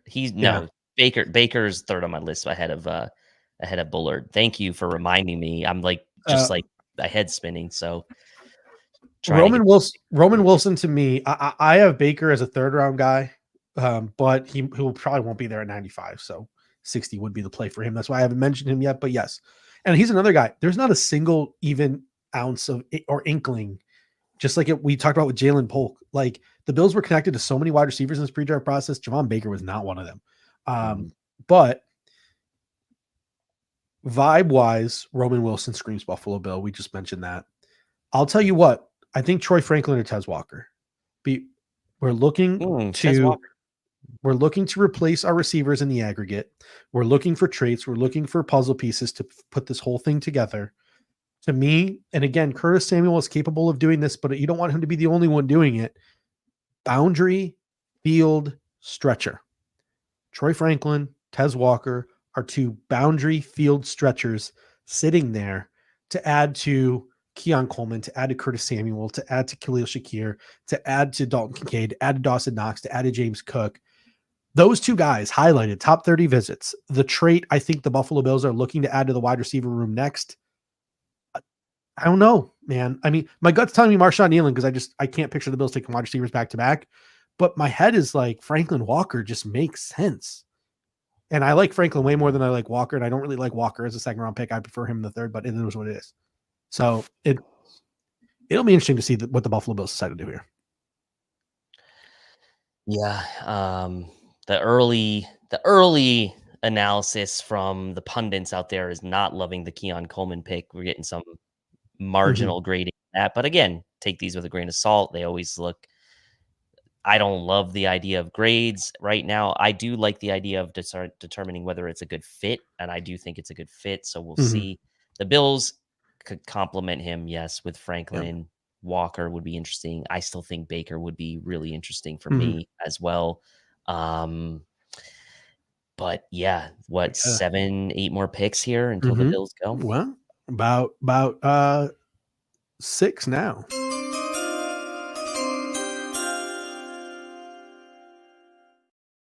With the 53rd pick in the 2024 NFL Draft, the Washington Commanders select Ben Sinnett, tight end out of Kansas State University. And I'll tell you what.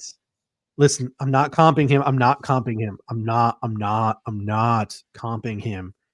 But a guy like Ben Sinnett to the Commanders, who just got their GM from the 49ers, maybe Peter sees a little bit of George Kittle in Ben Sinnett as they take him with the 53rd overall pick, which now puts Cleveland and then Miami on the clock.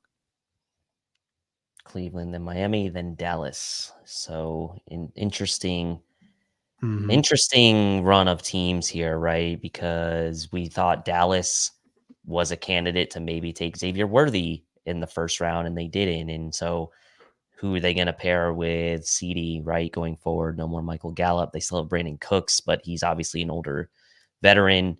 Could Dallas be a team that would be interested in a receiver? Possibly. I don't think the Browns would probably go that route. They have Elijah Moore. They traded for Jerry Jeudy. They still have Amari Cooper. The Browns probably aren't a candidate for that. The Dolphins, again, that type of skill set, probably not, but maybe. And then you have teams like Tampa and Green Bay coming up before the Texans, and the Texans will be the last team in front of the Bills, and wouldn't think they would go that direction either. So you never know. It's shaping up okay right now. Look at this draft from the Commanders so far. I love this draft. Like, again, I said I wasn't as high on Jaden Daniels as other, but they got who they think is their franchise quarterback. So Jaden Daniels, Johnny Newton, Mike Saintsdrill, and Ben Sinnett. Man, those three picks, 2, 2, and 2, Newton, Saintsdrill, Sinnett. I love those three picks. Just looking at them all like in a row, like that's just so aesthetically pleasing of a draft there for the Washington Commanders. But Justin Tindall comes in with a really good super chat here. And this is a tidbit of knowledge that I knew, but I completely forgot about. But he says, if we're going to go wide receiver, I'd be shocked if it's not Troy Franklin. Joe Brady tried to recruit him to LSU. I totally forgot about that. But yeah, that was a storyline from early on in the process. Troy Franklin is a guy that was recruited to LSU under Joe Brady. So again, looking for that trait. What's that trait the Buffalo Bills are looking for? Field stretching, speedy wide receiver, a guy who could take the top off, a guy you target maybe 3 to 5 times a game, but their speed makes safeties back at the F up. I think guys like Tez Walker, guys like Troy Franklin, they give you that ability. It opens things up underneath for Khalil Shakir, Curtis Samuel, Dalton Kincaid, James Cook, etc. So it's really interesting to see if the Buffalo Bills, a lot of Bills fans in the chat, a lot of Bills fans on social media, they don't think the Buffalo Bills could possibly go wide receiver back to back. So it'll be interesting to see if Brandon Beane would be willing to pull that trigger. I mean, why not? He went edge back to back with Rousseau and Basham. I don't think that it's out of the realm of possibility. I would say, it certainly seems more likely than it did at the time with Rousseau and Basham, right? I mean, so, and they did it that year. So I'm definitely not going to rule it out at all. But man, how happy was Dan Quinn when he got Johnny Newton? That was probably he's probably pretty happy with getting Jaden Daniels. Okay, yep, got our franchise guy that we think. But I wouldn't be surprised if Dan Quinn was just as stoked to get Johnny Newton. And I'm watching these Ben Sinnett highlights, and they're pretty legit. George Kittle, right? That's. I mean, they've been hanging on to Logan Thomas forever, right? And they had John Bates, but they never really got into that sort of upper echelon of tight end production. Did they add a guy in free agency? I don't even know if they added a guy in free agency. I know they spent a lot, so I have all the depth charts up right here. They got Ertz. Ah, that's right. They added Zach Ertz. So that's a guy who can play off of Zach Ertz, though. Yeah, I mean. Oh my, all right. So the pick is in the Cleveland Browns.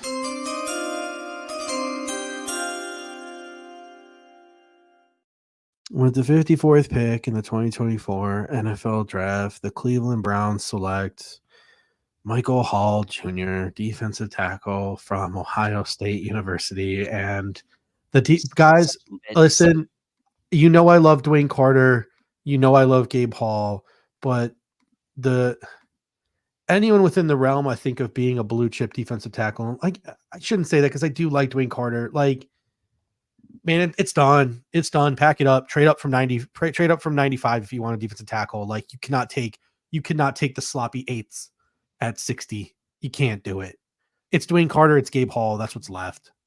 Like I mean, we have seen, and I blacked them all out, so I have to unblack them here real quick. But we have seen since this second round got underway, we have seen. Why won't it let me just do? We have seen the So many following defensive players tackles. fall off the board. My Google Forms or my Google Sheets decided it wants to lose its mind here. But we have now seen coming off the board Johnny Newton, Chris Jenkins, Braden Frisk, Michael Hall Jr. This is not in order. Rook Ororo, Mason Smith, Tavondre Sweat, all in the second round. Like this is obscene. This is like 6 quarterbacks in the top 12. Like this run is wild on defensive tackles. Very unfortunate if you are Brandon Beane. This is now Brandon Beane is going to be fuming when he gets to the not when he gets to the board, not when he gets to his pick 60 press conference, because he'll want to keep his intentions hidden. But I think at his post draft presser, you're going to see another one of those sort of Beane. Man, I really wanted a defensive tackle. Like I you're going to get another comment. That's why. That.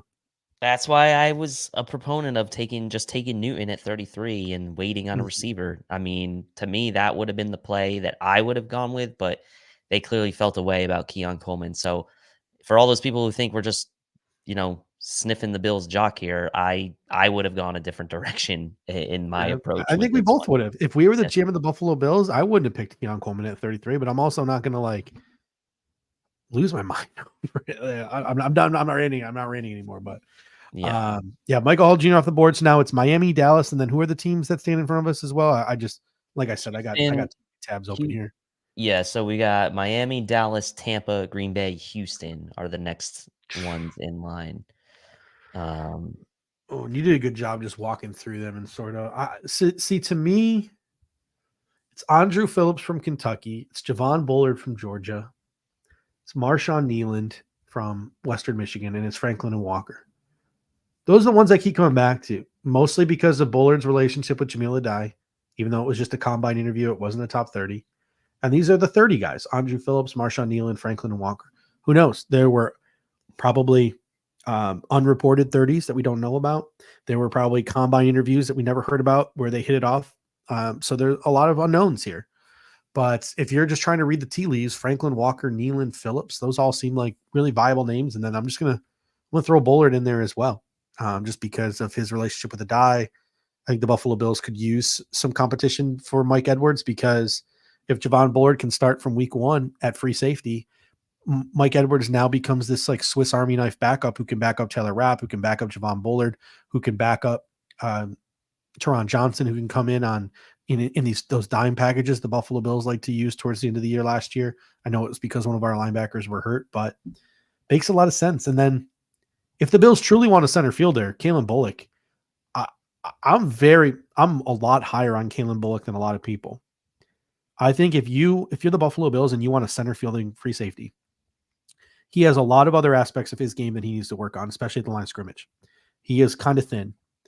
But if you want the best center fielding safety in this draft, thinking back to that Micah Hyde interception in the wild card playoff game off of Mac Jones, you want a guy who can do that. Kalen Bullock, I think, is the only guy in this draft capable of doing it. So if you want a true center fielder, Kalen Bullock is your dude. And I don't think he gets talked about enough with that ability. Kalen Bullock's pretty sweet. I think that Dolphins pick is in. Sorry. No, that's fine. I mean, the question around him was like the size, right? I think was like, is he too slender? Is he a guy that would be able to interchange and come down into the box that we know the Bills like to kind of mix and match their safety? So that's the only reservation I have, but love him as a player. Wow. Okay. Yeah. Here we got a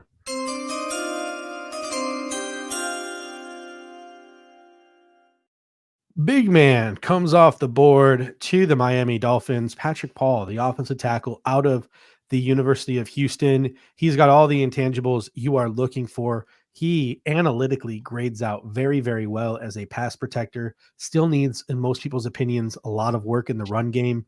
But Patrick Paul, the mammoth offensive tackle, and I'll pull up his mock draftable in a minute here just to talk about how mammoth he is.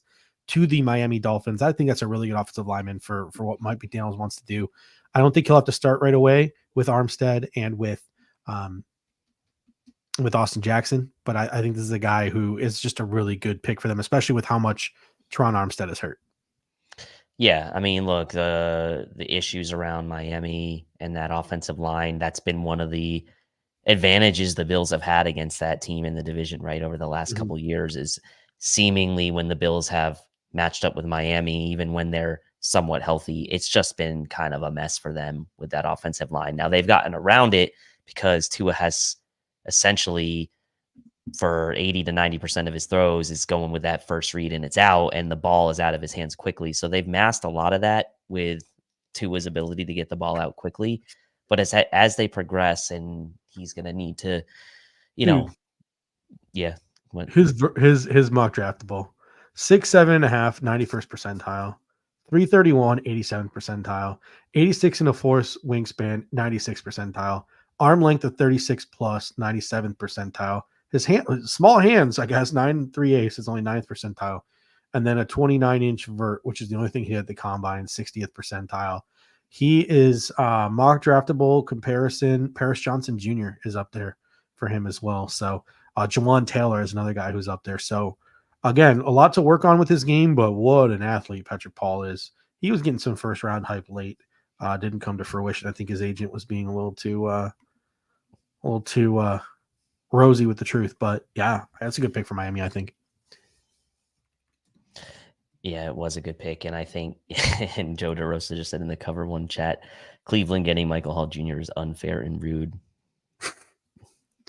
I'm gonna say Judge was visibly disturbed on air. 7 defensive tackles and 6 cornerbacks have gone off the board in the 6 defensive backs have gone off the board in the second round.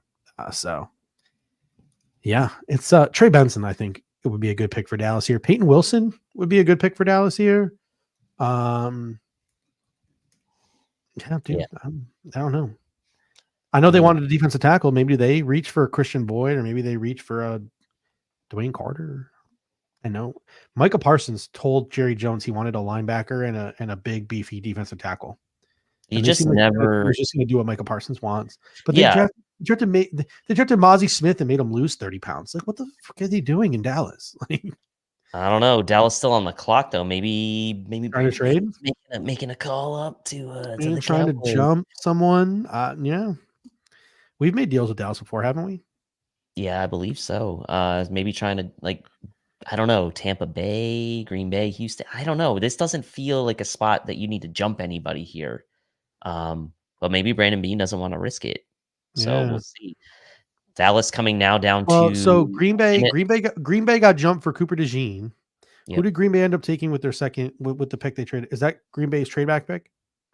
Or did they take Edgerrin Cooper they picked at Could 45. if the Bills were trying to jump Green Bay, it would probably be for a safety. Yeah, could be. So I don't know. Yeah. Dallas now under a minute left on the clock for them. Yeah, they are milking it. Everyone else is just like making their merry way through the second round. Mm-hmm. Come on, Dallas. All right, Nope. so 50 seconds. Pick is in for Dallas, and they for are Dallas. clapping. Jerry's still on the phone, but they're clapping. Yeah, I do not see anything leaked yet, but it'll be really interesting to see where the Dallas Cowboys decide to go here as the cards start falling. Draft Diamonds on Twitter is one of the people I follow to help get the picks a little bit early here. Hey.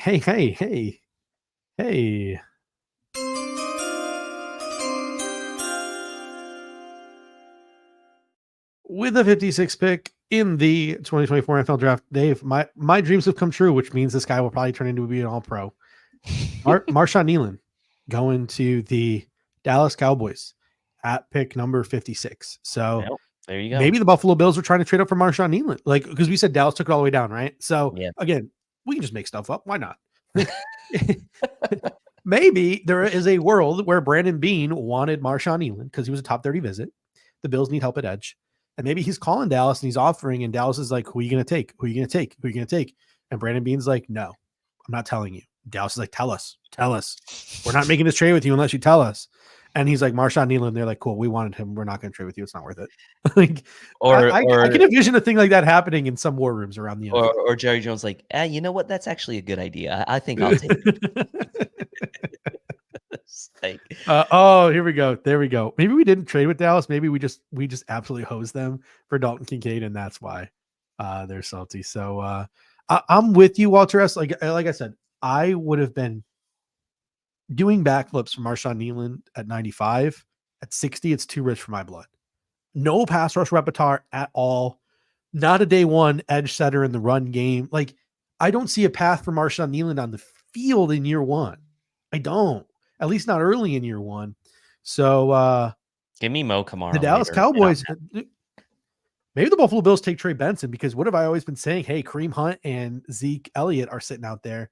Dallas Cowboys are in conversations with Zeke Elliott about a return to Dallas. So that looks like it might be imminent as well. Just started leaking on social media as well. So the Buffalo Bills are how many picks away here now? We are 3 picks away.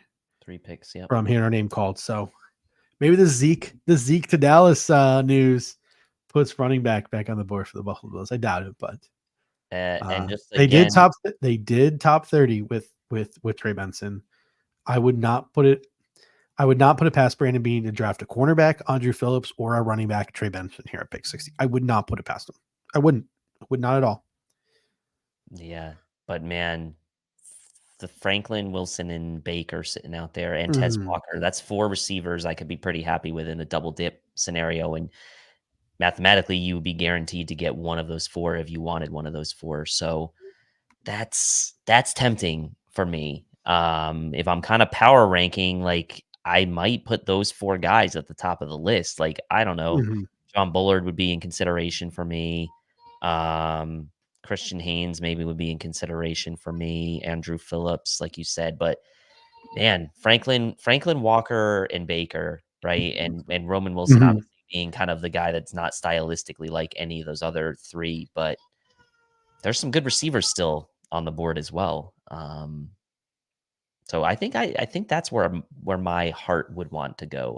I would want to secure the double dip here, and then just open yourself up the rest of the draft to kind of do whatever you want.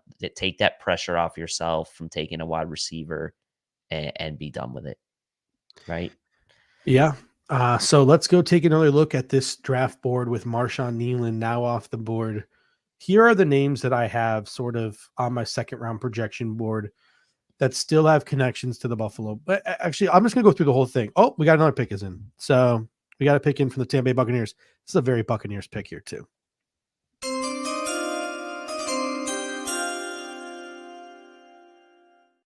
With the 56th pick, we are now seeing a run on edge rushers as the Tampa Bay Buccaneers select Alabama edge Chris Braswell. As I mentioned, a very, very, very Tampa Bay Buccaneers-like edge rusher here in Chris Braswell. We noted earlier there were no connections to Chris Braswell in the pre-draft process, but he didn't exactly not fit a Bills archetype in an edge rusher, and Brandon Beane was at Alabama's pro day.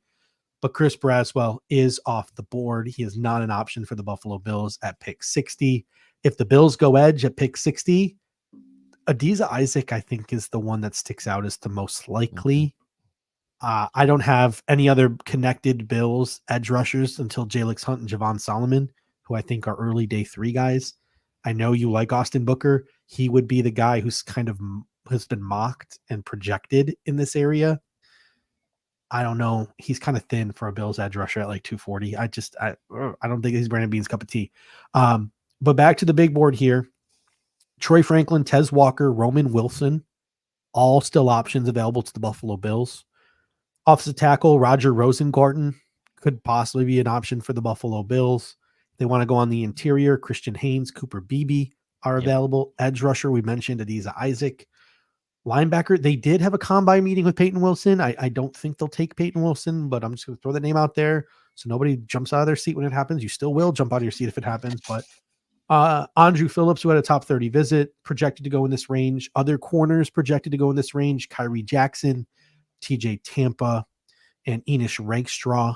And you got safety Javon Bullard, Kalen Bullock, Cole Bishop, and Jaden Hicks as well. And it appears Green Bay has made their selection as well. I don't know the name, but I will get that for you. And Dave, give some thoughts on who's left here. I mean, for what it's worth, I am a fan of both Tampa and Straw at corner. Like, I like both of their games. I think they were in tough situations on their teams. I think they're both pretty solid boundary guys. Tampa would be the guy I think I would be a little more interested in. But yeah, I think for me, edge is probably off the board for me right here with pick 60. I just think it's a little too rich unless maybe Adida Isaac could maybe Oh, be. Dave, I'm so sorry. I got to do this to you right now. Okay, I got to interrupt because you're about to be the sad one.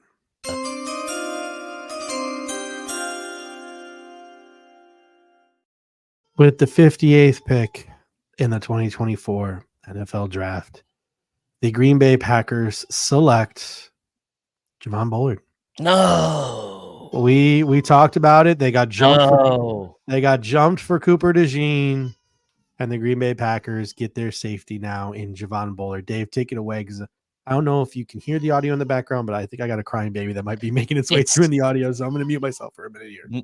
But honestly, let that baby cry, and I'll just let it sum up my feelings right now with my sweet prince Javon Bullard off the board.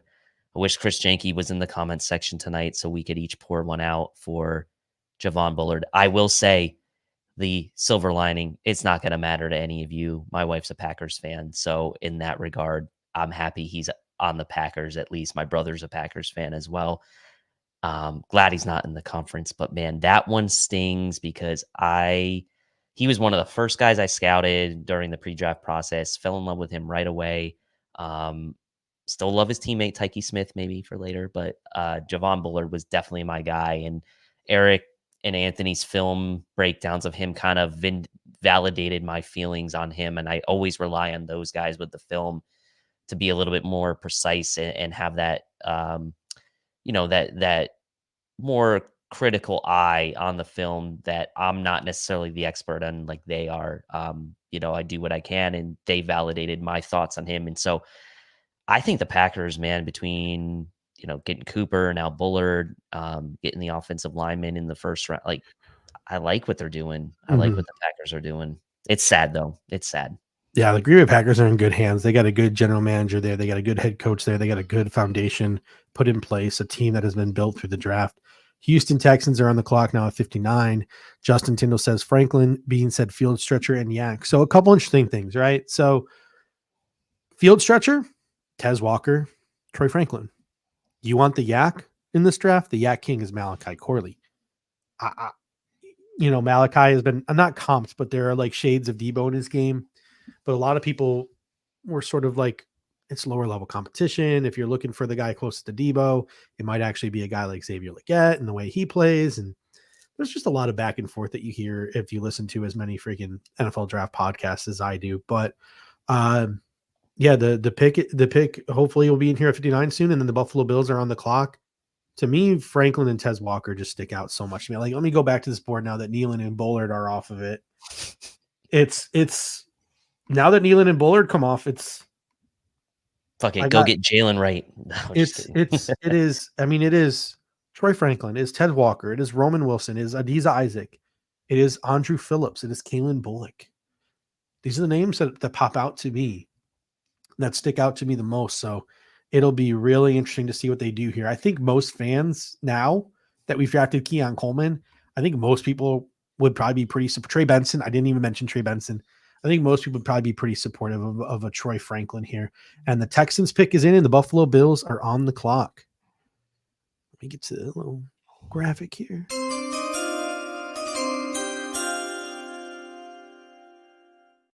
The Houston Texans have selected offensive tackle out of University of Notre Dame, Blake Fisher. Blake Fisher. The over Roger Rosengarten, which is a little shocking to me, over Kingsley Samadia, which is a little shocking to me, but a lot of the people in the draft Twitter community have been talking up Blake Fisher the last couple of weeks. This guy's not talked about enough. This guy's under the radar. And sure enough, a lot of offensive tackles have been taken before him, but he does go before some guys who are projected to go before him in guys like Rosengarten and Smadia. So the Buffalo Bills are on the clock here. The Buffalo Bills are on the clock again. Just looking at my board here. Franklin, Walker, Wilson, Benson, Rosengarten, Christian Hayes, Adiza Isaac, Andrew Phillips, Kalen Bullock, Cole Bishop, TJ Tampa. Like, I don't want to pick because there's just so many to choose from, but I would say my heart wants Troy Franklin right now. My heart wants Troy Franklin, but I would not be mad at all with Wilson, Baker, or Walker at this point. Javon Bullard is no longer an option. That's kind of taken that position really not necessarily totally out of play, right? Because you still have Jaden Hicks, you still have Bullock, but man, I think Franklin is sticking out like a sore thumb right now, and we know the Bills have had numerous contacts with him, multiple contacts with him. So it would seem like a fit based on how much the Bills have interacted with him, what they need still, and would they engage the double dip? I guess we'll find out. Yeah, so the Buffalo Bills, even though on your television you still see the Packers pick just coming in and Houston about to be on the clock. Again, we're running our stream here. We're going off of what we get on social media, on Twitter. So we're going to be a little bit ahead of the TV. So hopefully our assumption is you have the TV muted and you're listening to us if you have this live stream open. So with that assumption in mind, we are, I don't want to say tipping the picks, but we are ahead of what you will see on the likes of ESPN and NFL Network. So it'll be interesting. David Constantino comes in and says, if Bean trades back, I'll see you in September. So that'll be super interesting. I can't imagine a world where we trade back again, but hey, that's the one thing about not having the ticker here. There's no little clock for us to see if how long the Bills are into their whatever, et cetera, et cetera. So it looks like we're now into the part of the draft where NFL GMs are going a little quicker than the television broadcast would like them to. Oh, yeah. So this happens on like day 3. They'll be like 10 picks behind. They'll be like, 15 picks behind. So it'll be really interesting to see. No word yet that I'm seeing.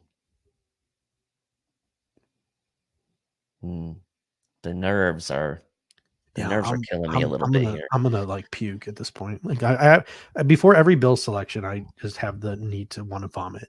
So being on a live stream is probably not a great place for me, huh?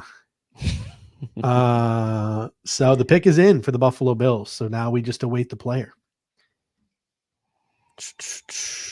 Mo Kamara, Justin Walker wants at pick 60. That'd be wild. Ooh, all right. The pick is in for the Buffalo Bills, and it is it's one you'll like, Dave.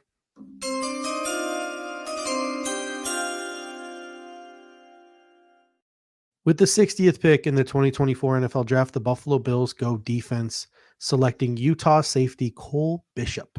Okay. I like Dave, Cole Bishop. Your thoughts on the Buffalo Bills taking Cole Bishop out of the University of Utah? Well, so Cole Bishop was an early draft crush of mine. Obviously, the question with him was how was he going to run at the combine? Kind of put those questions aside. The tape on him is really good around the line of scrimmage. The question was, is he going to be able to center field much? We know about the history that he has with Dalton Kincaid going up against him in the practices at Utah.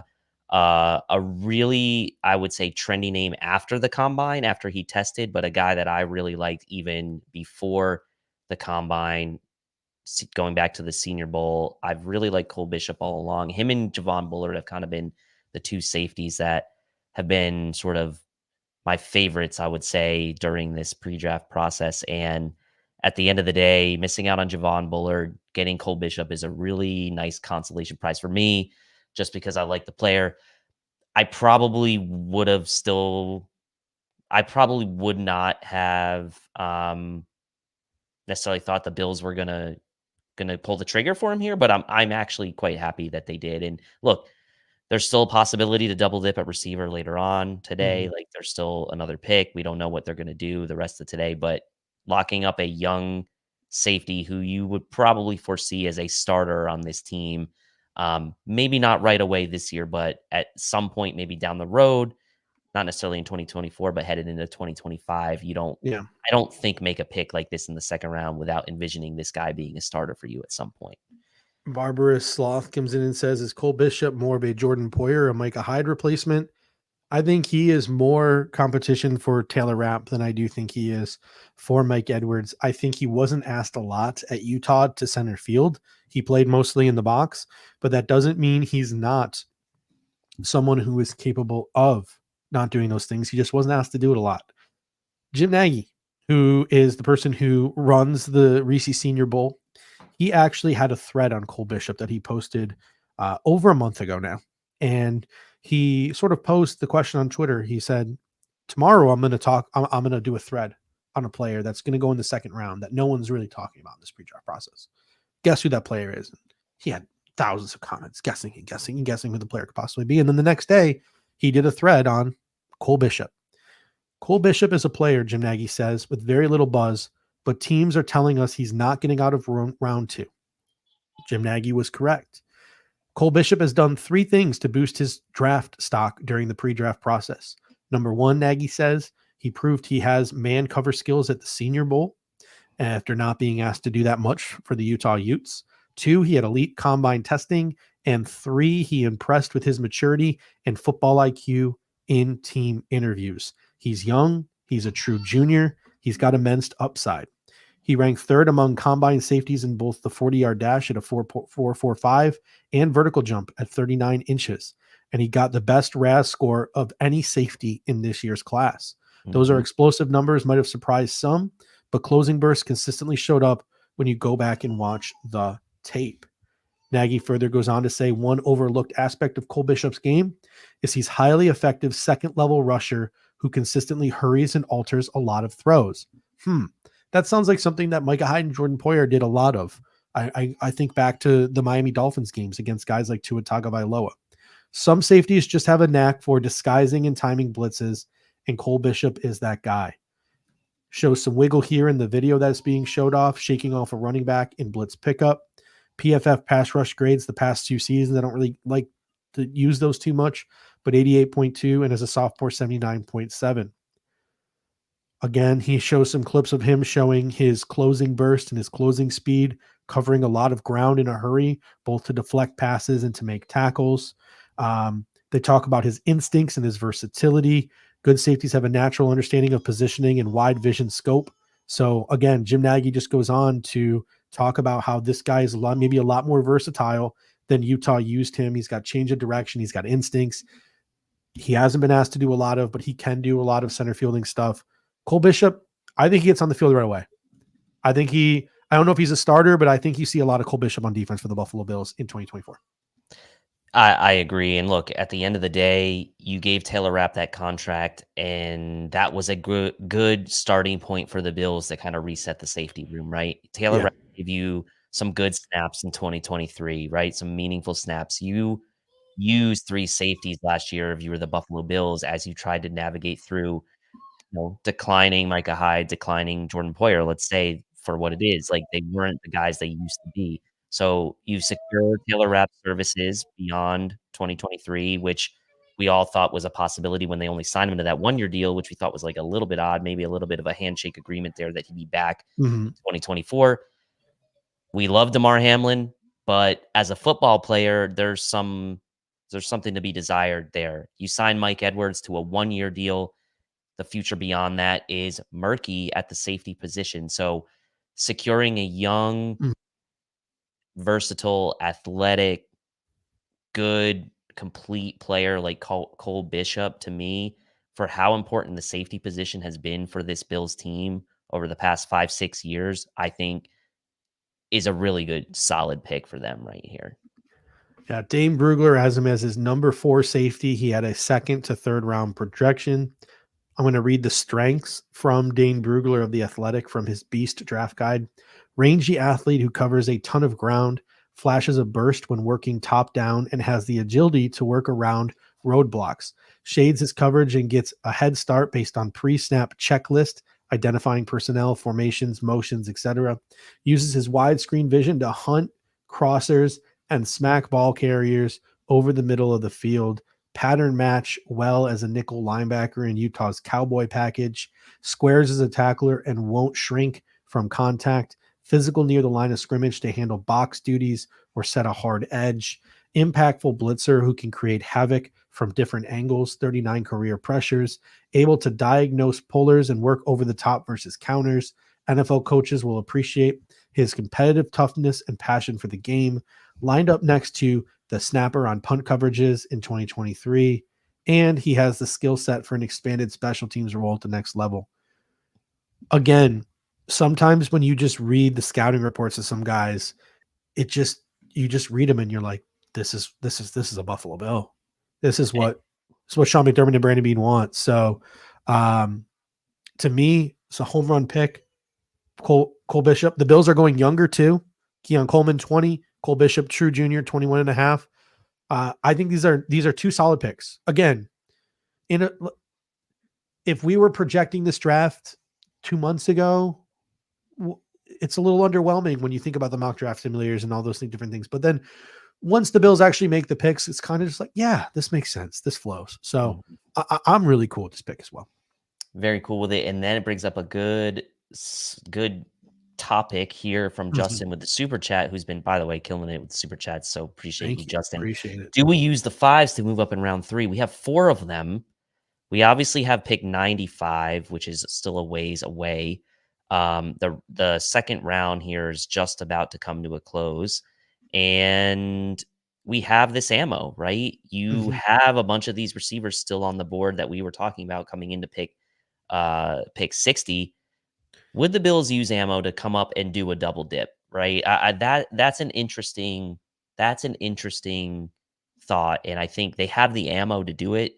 The question is, do they want to do it? And if they do want to move up, do they even want to move up for a receiver or some other position? It would seem on the surface, based on what's available, it would be for a receiver. But Beane's been patient in this draft, and so far it's, I would say it's fairly well worked out for him. I think the Bishop pick worked out. 2 picks earlier was Bullard, but you never know, right? He's going to come out and say Bishop was our guy all along. We know that. Like, we're never going to know whether they wanted Javon Bullard or not. The Ravens do what the Ravens do, and they select at were the Ravens at pick 61? Were they the ones? No, the Lions picked Rakestraw Jr. right after. Man, they got 2 good sticky corners, man. And then the Ravens got Roger Rosengarten just now as well. So Roger Rosengarten off the board, Enos Rakestraw off the board. So yeah, it's gonna be really interesting to see as I now highlight where's Cole Bishop. Yep. I mean, I had Cole Bishop right behind Kalen Bullock. So he's a guy who we didn't really know the Buffalo Bills' interest. It appears like maybe the guys over at the Shout podcast were holding out on us. Ryan Talbot just tweeted, if you were a member of the Shout Insider text line, you knew about the Bills' interest in Cole Bishop a few weeks ago. Shameless plug. Come on, Ryan. You were holding out on us. I've been using your tracker for weeks. You couldn't have put it on there. But Cole Bishop to the Buffalo Bills with this pick. He is now off the board. Again, is it what people expected? No, but I think that these are two solid picks for the Buffalo Bills. 49ers trading the pick to who? Oh, the Chiefs. Oh boy. So the Chiefs move up 1 spot. Interesting. Chiefs take Troy Franklin. Shut up, man. Oh. One spot. They need a tackle and Blake Fisher and Rosengarten as well. Do they draft maybe like Kingsley Sameda? But they need a left tackle, not a right tackle. Let me go look at my projection board, my predictive board. Patrick Paul's gone. Roger Rosengarten's gone. Karan Ademaji, Javon Foster. Maybe Javon Foster. I could see the Chiefs liking Javon Foster. Missouri guy. And I just think he could play left tackle. Christian Jones is another guy I could see them liking. Is it a little rich? Yeah, but I could see them liking Foster and Jones. Yeah.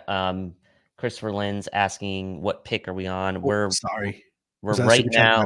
No, it wasn't. But I think just for everyone's reference, we're on pick 63. This is the last 2 picks here, 63 and 64, last 2 picks of the second round coming up. It looks like the Chiefs and Niners just swap picks here. And I'm guessing the Chiefs or the Niners got something minimal in return. It was a one spot move, so it couldn't have been anything from today. I wouldn't imagine that's being switched around. And then this is I think a great move here or a great comment here from Josh Clark. He says Bishop, Bernard, and Milano are going to raise hell around the line of scrimmage. Yeah, that is a great comment. That is a great comment from Josh Clark right there. I'm really looking forward to that. So we are now the second to last pick of the second round here. Yep, this is pick 63, and then we'll have 64 to the Niners, and then we will be back at the top of the board of the third round, pick 65, the Carolina Panthers. Do the Bills come up using any of those fifth round picks as ammunition? I think that is the next thing we're going to figure out. Yeah, maybe. Dude, the Chiefs, man, I don't get them. The Chiefs pick is in. Sorry. Oh, yeah. So I'm going to pull that up. Oh, sorry.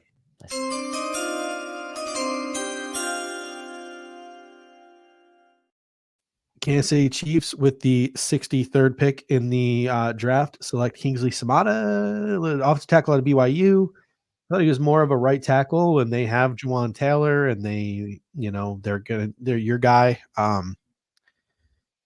What's your guy's name who's playing left tackle for them now? Because Donovan Smith was on that one. Wanya Morris. Yeah, Wanya Morris. So I maybe finally maybe Jamal Taylor now moves over to the left side. Maybe they think Kingsley Samadia moves to the left side. Maybe they're expecting Terrell Smith to leave in free agency next year, and they maybe think about kicking Kingsley inside. I think a lot of different things at play here, but the Kansas City Chiefs, obviously, I'm not a Chiefs fan, so I'm not going to listen to whatever Brett Veach has to say in his post-draft press conferences, but I'm sure he'll explain the plan for Kingsley, and I'm sure when we do our Chiefs preview show this offseason, we'll do a little bit more research on what they plan on doing with him. But offensive tackle to the Chiefs. And now San Francisco is on the clock. And this will be their last pick of the second round. And we'll see what the Niners like a BB or a Hayes. But so there's still one pick to go. Don't want to jinx it. But Dave, we had our post-combine conversation. And before the combine, what was the buzz? The buzz was Troy Franklin at 28. And what did I say on the post-combine show? I said Troy Franklin's a third rounder. You did. And say now that. Here we are going into the third round, and Troy Franklin is there. I'm not right often, so when I am right, I'm gonna talk about it. This is not a diss on Troy Franklin. This is not a diss on Troy Franklin. He's Darius Slayton. He is a boundary field stretcher you target 3 to 5 times a game. Darius Slayton has had a good career. Has he had a great career? No, he's had a good career. I think Troy Franklin will have a good career, but it is a super specific role that does not get targeted much. It stretches the defense. Every once in a while you get a big play, target 3 to 5 times a game. But that's what Troy Franklin is. So to me, that's a third round pick, and he's going to go in the third round if San Francisco doesn't take him here. Yeah, I'm probably a little bit higher on him than you are in that regard. I think he's a better route runner than just that. I think he's faster than a guy like Slayton as well. But look, I mean, second round seemed appropriate for him to me. I think he was probably a second rounder, but I wouldn't have faulted anyone for that. Yeah. I mean, look, is it a surprise that he's falling out of the second round? I guess it's not a surprise, but like there's also been some other sort of like interesting picks that have happened in the second round, like Jonathan Brooks for the Panthers was interesting. I thought and this is why the draft's great, because you just never really know what's going to happen.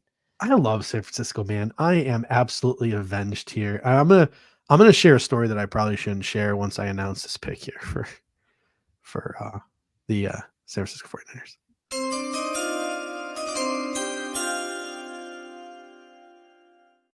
With the final pick of the second round, the San Francisco 49ers select all-purpose DB cornerback Renardo Green out of Florida State University. And I'm going to share a story now because we got way more viewers than we had on the day we did our dueling mock show with Dane Brugler, with the Dane Brugler big board. I had the Buffalo Bills taking Renardo Green in the fourth round, and we posted our mocks, right? Mm-hmm. And We had a comment from Jim Nagy, the guy who runs the Senior Boys. You got a bunch of reaches on that board. And he messaged, I'm not insulting Jim here because I like Jim and he keeps me honest. Like he'll message me sometimes when he thinks I'm too high on a prospect and he'll talk me through why he thinks I'm too high on a prospect. And he messaged me, he's like, dude, Renato Green's not going as high as you think he's going. And I had Renato Green as like a 4th rounder. He's like, there are other guys who are going to go before him. And I was like, I respectfully disagree. I think Renato Green's going to win some people over in this pre-draft process. And sure enough, Renato Green won some people over in this pre-draft process. So Renato Green goes to San Francisco at the end. It just takes one team, man. It just takes one team to fall in love. And Renato Green blew up the Shrine Bowl. I mean, him, DTD, Mason McCormick, Malik Washington, Christian Mahogany, they owned Frisco. They owned the Shrine Bowl. They made that place their home, man. Like those guys are the ones I think were the biggest winners coming out of the Shrine Bowl. It'll be really interesting, as Claude says, to see what San Francisco's plan is for Renato Green, because I do think he can move back to safety where he started his career at Florida State. So we are now through 2 rounds. And we are into round number 3.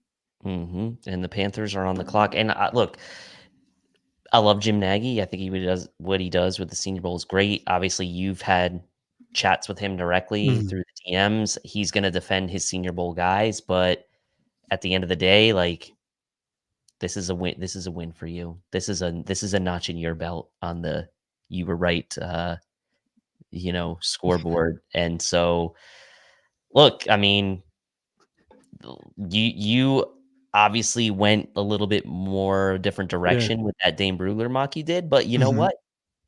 Renato Green, the 4th now seems like it was a steal with the 49ers now picking him in the 2nd round. So, dude, okay, so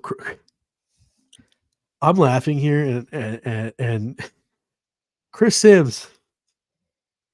Can I read you this tweet from Chris Sims? All right, I wish we could pull this tweet up and just show it on the screen right now. Chris Sims, sometimes you just got to leave things in the sometimes you got to leave things in the draft, man, in the draft section of your Twitter. Chris Sims tweets, "Wow, the Buffalo Bills needed a safety, and they got the great white safety."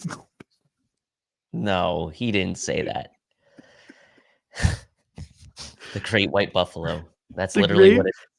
The great white safety in Cole Bishop. Great athlete who is best around the box, but can do free safety too. He can cover top tight ends in the NFL.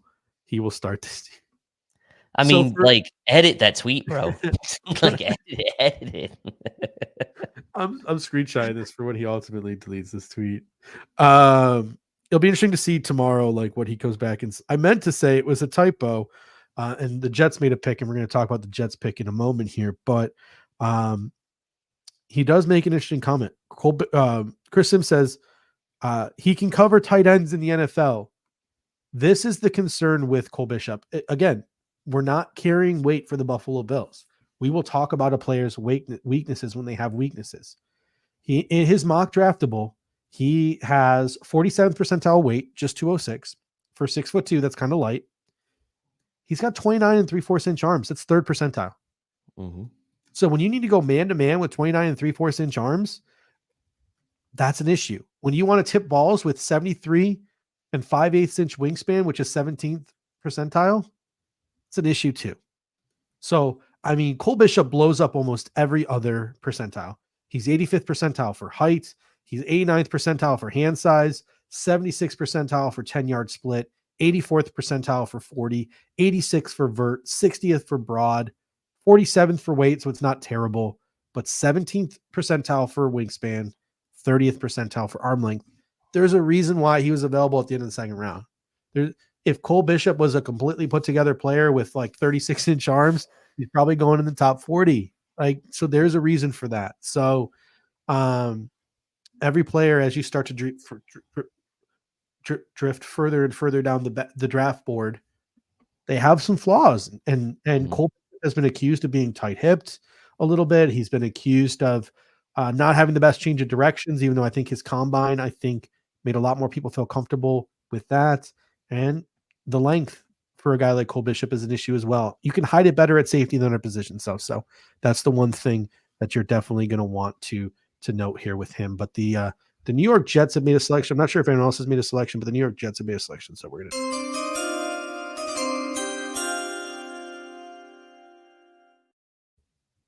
The New York Jets have taken a wide receiver off the board, trading up to select wide receiver Malachi Corley.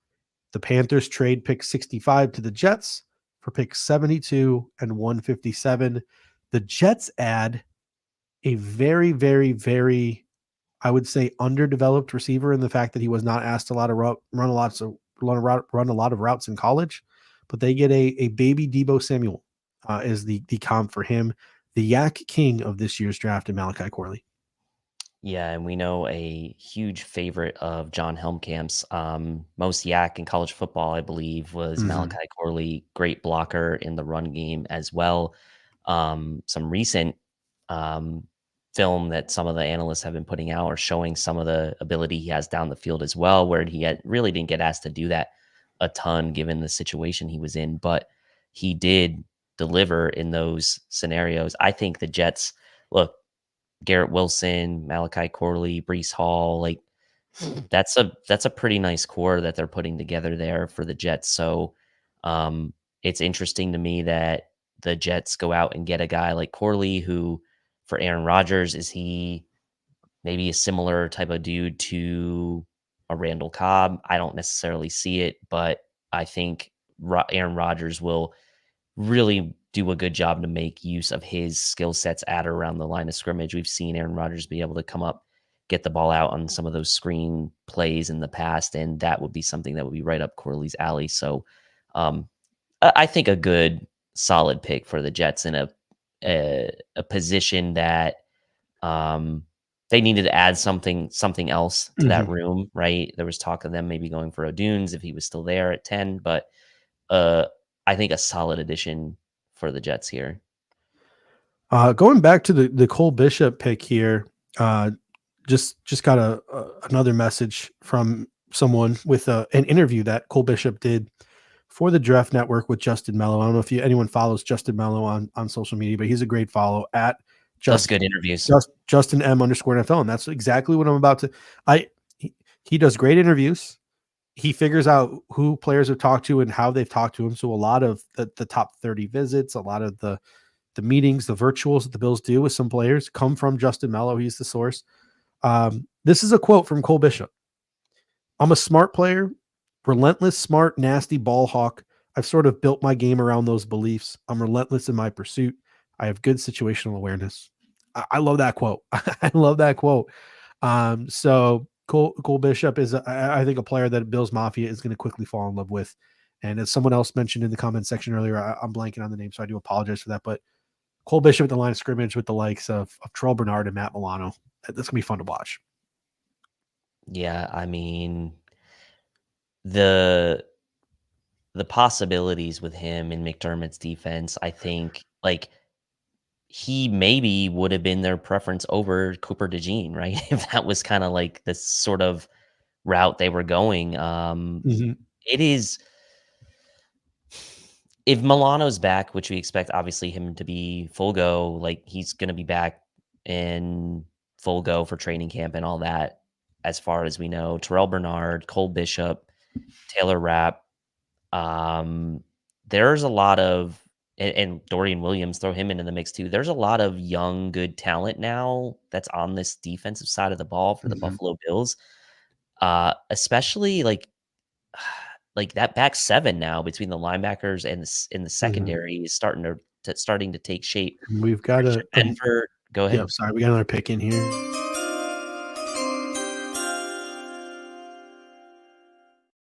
Another Buffalo Bills top 30 visit comes off the board with the 66th pick in the 2024 NFL Draft. The Arizona Cardinals select running back Trey Benson out of the University of Florida State University.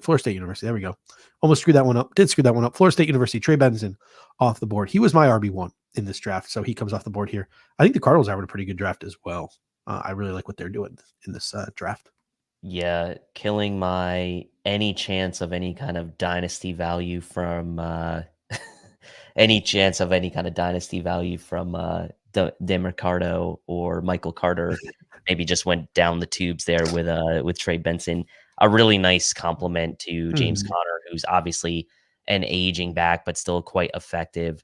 Smart of the Cardinals to kind of get a guy to maybe come in, be a compliment to James Conner in his, in his rookie season, and then eventually maybe take over the reins. I had no idea, but the Cardinals actually own the third round because they pick again at 71, 79, 90. They pick 3 more times before the Buffalo Bills are up at 95. Cardinals about to own the third round of this draft.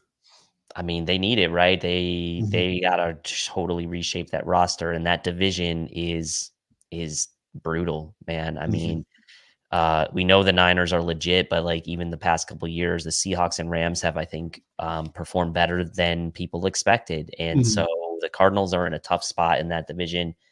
Um, I would imagine they're going to be projected to finish last again in that division, just based on how it stands right now. But they're trying. I got to give them credit, and they got a lot of picks coming up. So Ooh, let's ooh, see what they can. ooh, ooh, ooh.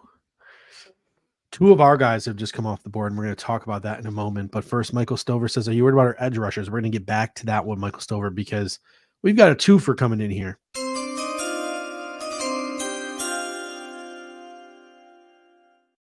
The Washington Commanders have selected one of my guys from this NFL draft class. They have selected offensive tackle / offensive guard Brandon Coleman. He comes Mm, off the board to the Washington Commanders.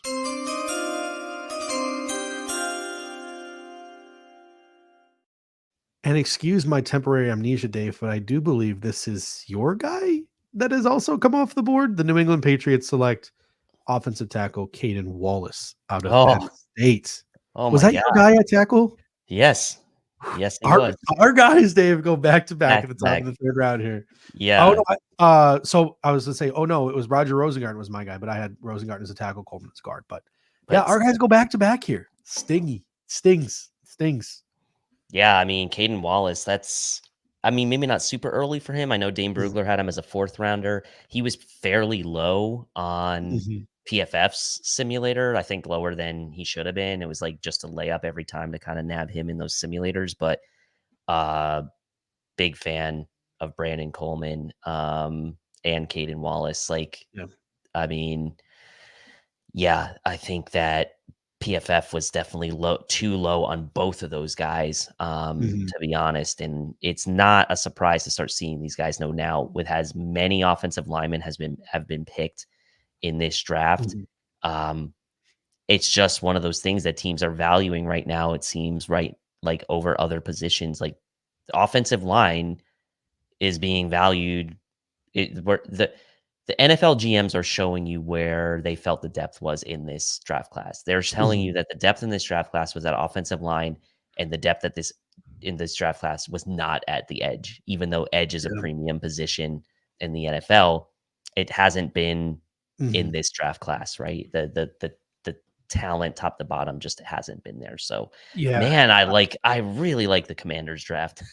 Yeah, the Commanders are killing it. And back to the edge conversation. Let's talk about the Bills in the edge rusher position a little bit. They got Gregory So, they got AJ Panessa, they got Von Miller, they've got Casey Toohill, they've got Kingsley Jonathan, they've got Cameron Klein. So yeah, the Buffalo Bills could use another edge rusher unless they want to go back and re-sign Shaq Lawson. And even then, I think most people would tell you the Buffalo Bills need more edge rushers. But I will say this: I like Jalix Hunt.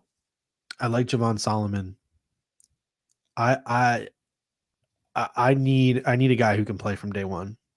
Mm. So Mo Kamara, your guy, like I know, I think he could come in and play from day one. I'm worried that Brandon Bean will not like his measurables. Maybe I'm wrong. Jonah Ellis, who a couple of people have mentioned in the comment section, I think he's too thin. I don't think he meets what the Bills threshold for an edge rusher. Uh, the 2 guys I come back to are Brennan Jackson, my guy, and Cedric Johnson, like early day 3. Those are the guys that I sort of come back to as guys who I think high floor, low ceiling, can come in, step in and be part of the rotation from day one. I think that's the best you can ask for. If they draft a ceiling guy, awesome. Like if they draft Solomon, they draft Hunt, they like cool. Like, but at the end of the day, I don't know how they get on the football field. Mhm. So early, how they get on the football field early. So it'll be interesting to see where they decide to go with it. But that's our thoughts, and that's been our musing since sort of day one with the edge rusher class. Like if you're not going to get one of the top 4, what do we do? So that's where we stand now.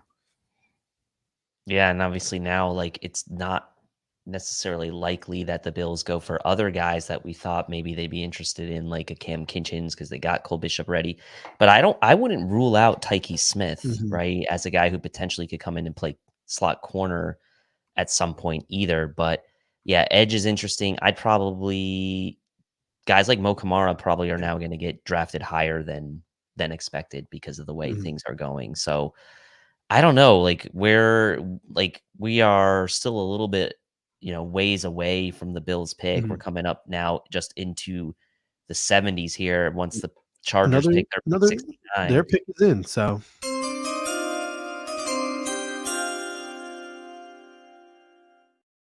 another linebacker is off the board. Jim Harbaugh gets a Michigan man, Junior Colson, off the board to the LA Chargers.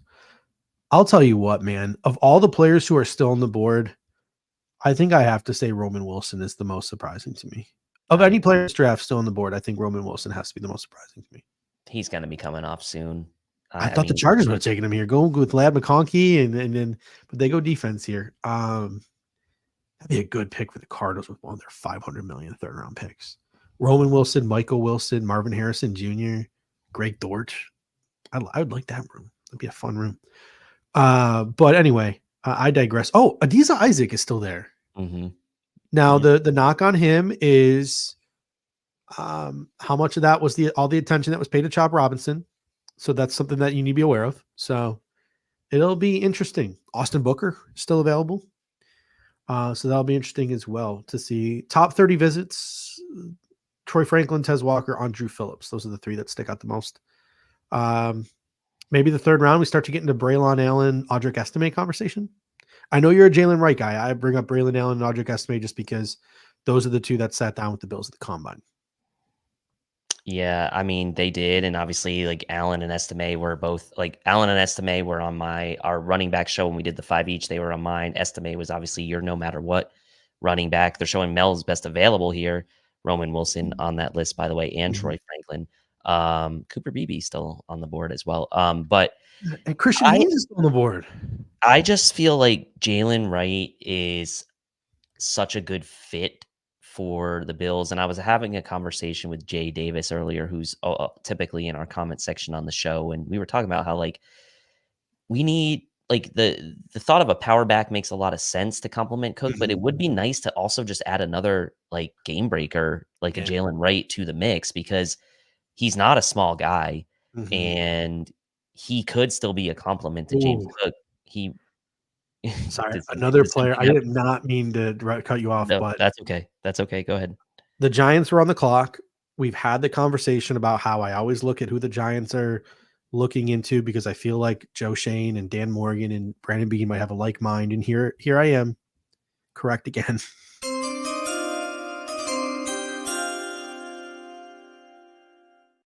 The New York Giants select Andrew Phillips, cornerback out of the University of Kentucky. So again, I made this comment at the beginning of the show. I still look at who the Giants visit with. I still look at who the Panthers visit with now that Dan Morgan is GM, because I feel like these guys and Brandon Beane think alike. Now teams need different things. Teams run different schemes. Teams run different personnels. But a Bills top 30 visit, Andrew Phillips, just went to the New York Giants. So I think that it's not worth taking too seriously, but it's still worth looking at. It's still worth looking at. Still we're looking at those things in the pre-draft process. Michael Stover comes in, and you were talking about running backs, and you can finish your thought on running backs here because Will Shipley was also a top 30 visit as well. I think Will Shipley is to me, Will Shipley is a wide receiver playing running back. I don't think he gives you much between the tackles. I don't think he gives you much in terms of contact balance and running through people. So to me, Will Shipley is like kind of like a James Cook without the ability to be like really a running back. So I I don't mind Will Shipley as a change of pace guy, but I would definitely prefer more of a guy who can lower his shoulders like a Braylon Allen or an Audric Estime. Yeah, and the reason I was liking Wright, right, is because of the style of offense he was in at Tennessee, plus his ability to break the big one, Yeah. right? I mean, he was in that sort of read option offense at Tennessee. He ran a ton out of the shotgun there, very similar to what you saw James Cook and Latavius Murray doing last year, and Joe Brady, and before that Ken Dorsey's offense. So he would be, I think, very comfortable in the Bills' offense and could hit the ground running, like no pun intended there, but I would be a fan of that as well. I also would like Estime or Allen, but Wright just to me is like he's a little bit more of a game breaker than the other two. Pops Mafia with a great comment. He says, Bishop, I credit Dalton Kincaid on teaching me how to cover tight end. So a quote from Cole Bishop. I forgot the Bills have gone Utes back to back the last couple of years. Dalton Kincaid and now Cole Bishop. So Cole Bishop saying, hey, yeah, I had some tough challenges in practice with a guy like Dalton Kincaid. So that was an interesting comment from him. Obviously, us being live here, don't have a chance to go and watch these pressers. This will be something that we go and watch tonight, tomorrow morning, etc. Looking at my big board here are the second round names that I still have. Guys who I thought would go in the second round who are still available. Mm-hmm. Troy Franklin. Yep. Tez Walker. Roman Wilson. Christian Hayes. Cooper Beebe. Adiza Isaac. Peyton Wilson. Kyrie Jackson. TJ Tampa. Jaden Hicks. Kalen Bullock. So to me, Hayes and Beebe start to look pretty intriguing. Yep. Adisa Isaac is intriguing. And then the receivers. I mean, Franklin, Walker, and Wilson remain intriguing. What about those Jim Harbaugh face cutouts that the Chargers fans are holding? Are those intriguing to you? Those are I actually had to turn off the television in order to be able to do some of the maneuvering that I've been doing here going on. I have like 50 different tabs open on this computer, so it's running too slow. So I had to turn the TV feed off, and now I'm doing some stuff on my phone to try to pull things up. So Dorless is interesting to me still, honestly. Yes, that's like true. That is true. Dorless as a 3-tech, yes. As a 3-tech, as a guy who played edge, played a little inside, trying to figure out what he was going to do. I mentioned that conversation yesterday for those who watched that I had with John Helmkamp and Daniel Harms around Dorless and how he kind of, in my mind, was a version, I would say, of Darius Robinson, a little bit smaller version, obviously, but some good pass rush moves from Dorless. And if you can get some of that from the interior with him as a 3-tech, I wouldn't hate that. I wouldn't hate that at all. A super chat coming here from Justin Tyndall. He says, is Coleman the Davis replacement? Is the Diggs replacement receiver by committee, or are we just trying to draft a number one long-term, not in 2024 before this draft is over? I just think the Bills are trying to replace this receiving core in the aggregate. I think the go-to X receiver is going to be Dalton Kincaid. I think he's going to be the go-to guy this year, but James Cook is going to be heavily involved in the passing game. Curtis Samuel, Khalil Shakir, Keon Coleman now. Dawson Knox will have a role, a lot of 12 personnel. And I'm pretty convinced the Buffalo Bills will draft another receiver before tonight is done. And guess what? The Bills have 2 second-round picks next year. So I can't envision them making this move before June. I know Greg said it's not mathematically impossible, but we can still, if we want to in June, trade our first-round pick next year for Brandon Ayuk or T. Higgins and still have 2 seconds and a third next year. So if you're the Buffalo Bills, like I just think you're trying to replace Stephon Diggs through the aggregate. Yeah. I mean, I think that's got to be at least the plan for now, right? And the way that receivers are getting paid, like it seems unlikely to me that the Bills would cut bait with Stephon Diggs, given the dead cap, given the potential cap save they would get for next year, and then go out and like pay a guy, 50% more than what you were already paying Stephon Diggs. Like eventually you're going to have to do that, right? I get that, but you want to have a cost controlled situation for the time being. Right now you've got Shakir cost controlled, Kincaid cost controlled, Cook cost controlled, Dawson Knox, you've got the big contract on, but otherwise you don't really have any big time contracts at the position right now if you're the Buffalo Bills. Curtis Samuel is your your blue chipper as far as Mhm. is concerned out of the group. So I think that I relate this comment here from Bills fan 7883. DJ says Cole Bishop is the best at covering tight ends in the draft. He's long and can tackle. Again, I would disagree with the word long, the usage of the word long there. If Daniel Jeremiah was using that, I pulled up the mock draftable. He's very low percentile arm length and wingspan. He's long and can tackle, has the comp to Harrison Smith. I would agree with that. I'm going to pull up Harrison Smith's mock draftable in a moment to get the arm length on Harrison Smith. But yeah, I think Harrison Smith is a good comp for Cole Bishop.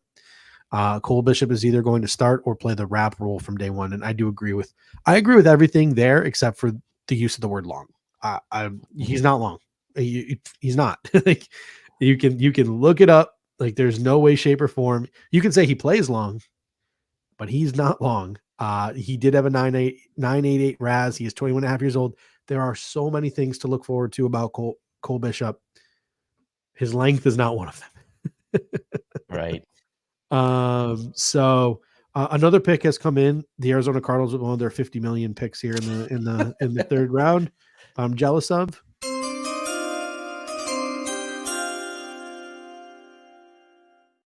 Again, I really like what the Cardinals are doing in this draft. They've taken another one of my favorite mid-round players. I'm still surprised Hayes, Beebe, and even Dominic Pooney are still on the board, and this guy has gone, but I do like this guy. Isaiah Adams, the offensive will be kicking inside to guard in the pros. Big fan of his game. I really like him. Isaiah Adams to the Cardinals. Yeah, his name has been picking up steam, right in leading up to the draft. I think there was like, I mean, it was obviously a far-fetched report, but they were like, "Oh, you wouldn't be surprised if Isaiah Adams heard his name called on day one." And it was like, no, well, that obviously didn't happen. But they got to do that for drumming up The interest. agent speak, yeah. But he did. I mean, he did get some momentum heading up to the draft. So this is not a super huge surprise to me. I think that the Cardinals are really, I think, doing a good job in trying to just reset this roster right now. I like what they're doing. And obviously they have a ton of picks. Like you said, they just went and got Benson. Now they get Isaiah Adams to kind of bolster that offensive line.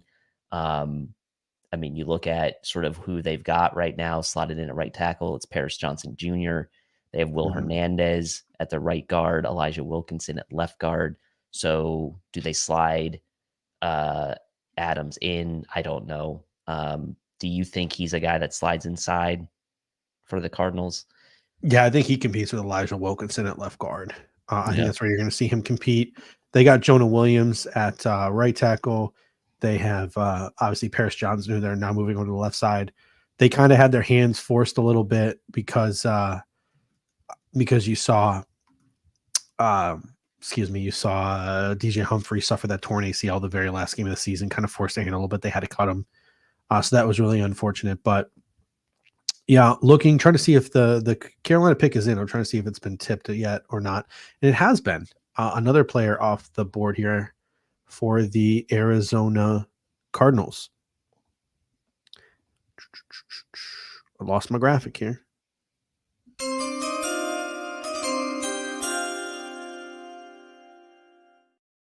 The Arizona Cardinals select Trevin Wallace, linebacker out of the University of Kentucky.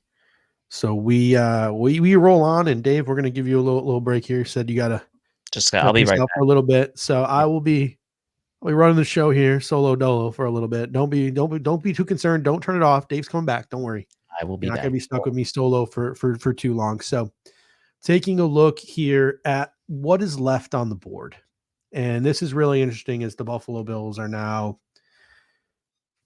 about 73, 83. Yeah, 17 picks away. The Buffalo Bills are 17 picks away from being on the board again. It's very hard to look past the receivers who are still left on the board. It is Troy Franklin. It is Tez Walker. It is Roman Wilson. It's very, very hard to overlook. You also have a lot of guys who are favorites of many people in the pre-draft process. Jermaine Burton and his character issues, but he is a first-round talent, still there at wide receiver. Javon Baker is still there at receiver. Brendan Rice is still there at wide receiver. What I will say about Baker and Rice is, are the Bills looking for a redundant skill set to Matt Collins and Keon Coleman? So if they see Baker and Rice as too similar to Hollins and Coleman, maybe the Buffalo Bills don't make a move for those guys. But you can also say the same thing for like Roman Wilson. Is he too much like Khalil Shakir? You can, Troy Franklin, Tez Walker just stick out to most to me, boundary field stretchers. Because Keon Coleman, like, not a natural separator. That's why those two stick out to me the most. You can also look at guys like Jamari Thrash, Malik Washington, Luke McCaffrey. Obviously, just it's kind of hard to just, like, I don't have a chance to sit here and really think about it and write it out, but I'm sure you can make a case for any one of these guys. And if the pick happens, in real time, we'll try to wrap our head around it. I think the Buffalo Bills could also use this time to maybe have a fail-safe in place in case they can't reach an extension with Spencer Brown, or Spencer Brown, with that history of back injuries and things like that, gets hurt. A guy they met with at the combine, Kareem Amadimiji out of Yale, is still available. Maybe they feel like he maybe is a year away because he played at Yale and he needs some time to develop. Well, you can develop for a year and then take the right tackle spot in 2025. Some of my favorites in this draft class, guys like Christian Jones, guys like Javon Foster, who I talk about as early day 3 picks. Maybe a late third is practically an early day 3 guy. Maybe guys like those guys start coming into play. If you're looking for left guard competition for David Edwards, Christian Hayes, Cooper Beebe, Dominic Pooney, they all come into play. If you're looking for a guy to add to your edge rotation, I think the cliff has fallen. The name that sticks out the most to me is Adiza Isaac. You also got Austin Booker. If you're looking for a guy to add to the interior, Dwayne Carter, Gabe Hall, Christian Boyd, Jordan Jefferson, those are the type of names still remaining. By the time you get to the end of the third round, yeah, those guys are acceptable picks. And then you look at DB. I mean, do we take a corner? I mean, I saw a lot of people, even though he has no ties or links to the Buffalo Bills, a lot of people mocked TJ Tampa to us over the course of the pre-draft process. He's still on the board. I don't really, Elijah Jones is a guy I really like, but again, I don't see the Bills going for a corner this early. We just took a safety. I have a hard time believing the Bills double dip at safety, but Kalen Bullock is still available. So Taylor Rapp is on a 3-year deal that's easy to get out of after 1 year. Mike Edwards is on a 1-year deal. You know how important the safety position is to the Buffalo Bills defense. Maybe they take Cole Bishop in round 2, and they take Kalen Bullock in round 3, and they have their safeties for the next decade, or who they envision to be their safeties for the next decade, even if maybe one of them is not capable of starting right away. There are just a multitude of ways that the Buffalo Bills can go here. It is going to be super interesting. Justin Walker says Mo Kamara at 95. If the Buffalo Bills took Mo Kamara at pick 95, I would not be upset in the least bit. I would not. I still, Justin, and we had the same conversations last year when you loved Ivan Pace, and you were right about Ivan Pace, and I never disagree with you about your love for Ivan Pace. I liked Ivan Pace as well, but I just don't know if Ivan Pace has the measurables that Brandon Beane likes, and I also don't think Mo Kamara has the measurables that Brandon Beane likes either. So it'll be really interesting. Pops Mafia says Bishop is a punt returner too. So is Keon Coleman, right? So the Buffalo Bills have now added 2 guys to their punt return rotation as well. Could they look to add more to their return rotation? I will stand on a table as early as pick 95. I think Anthony Gould out of Oregon State should be in play. I think he's a 3-level player. I think he's got that speed to stretch people deep. I think he gives you return flex. I'm a big fan of Anthony Gould. Obviously, late 3rd round might be a reach, but I think he comes off the board early 4th round. So, I mean, at the end of the day, what's the difference between 95 and 133, right? Like, not too much of a difference. So let's take a look here, scroll through here to see if some picks have come in while I've been sort of talking here.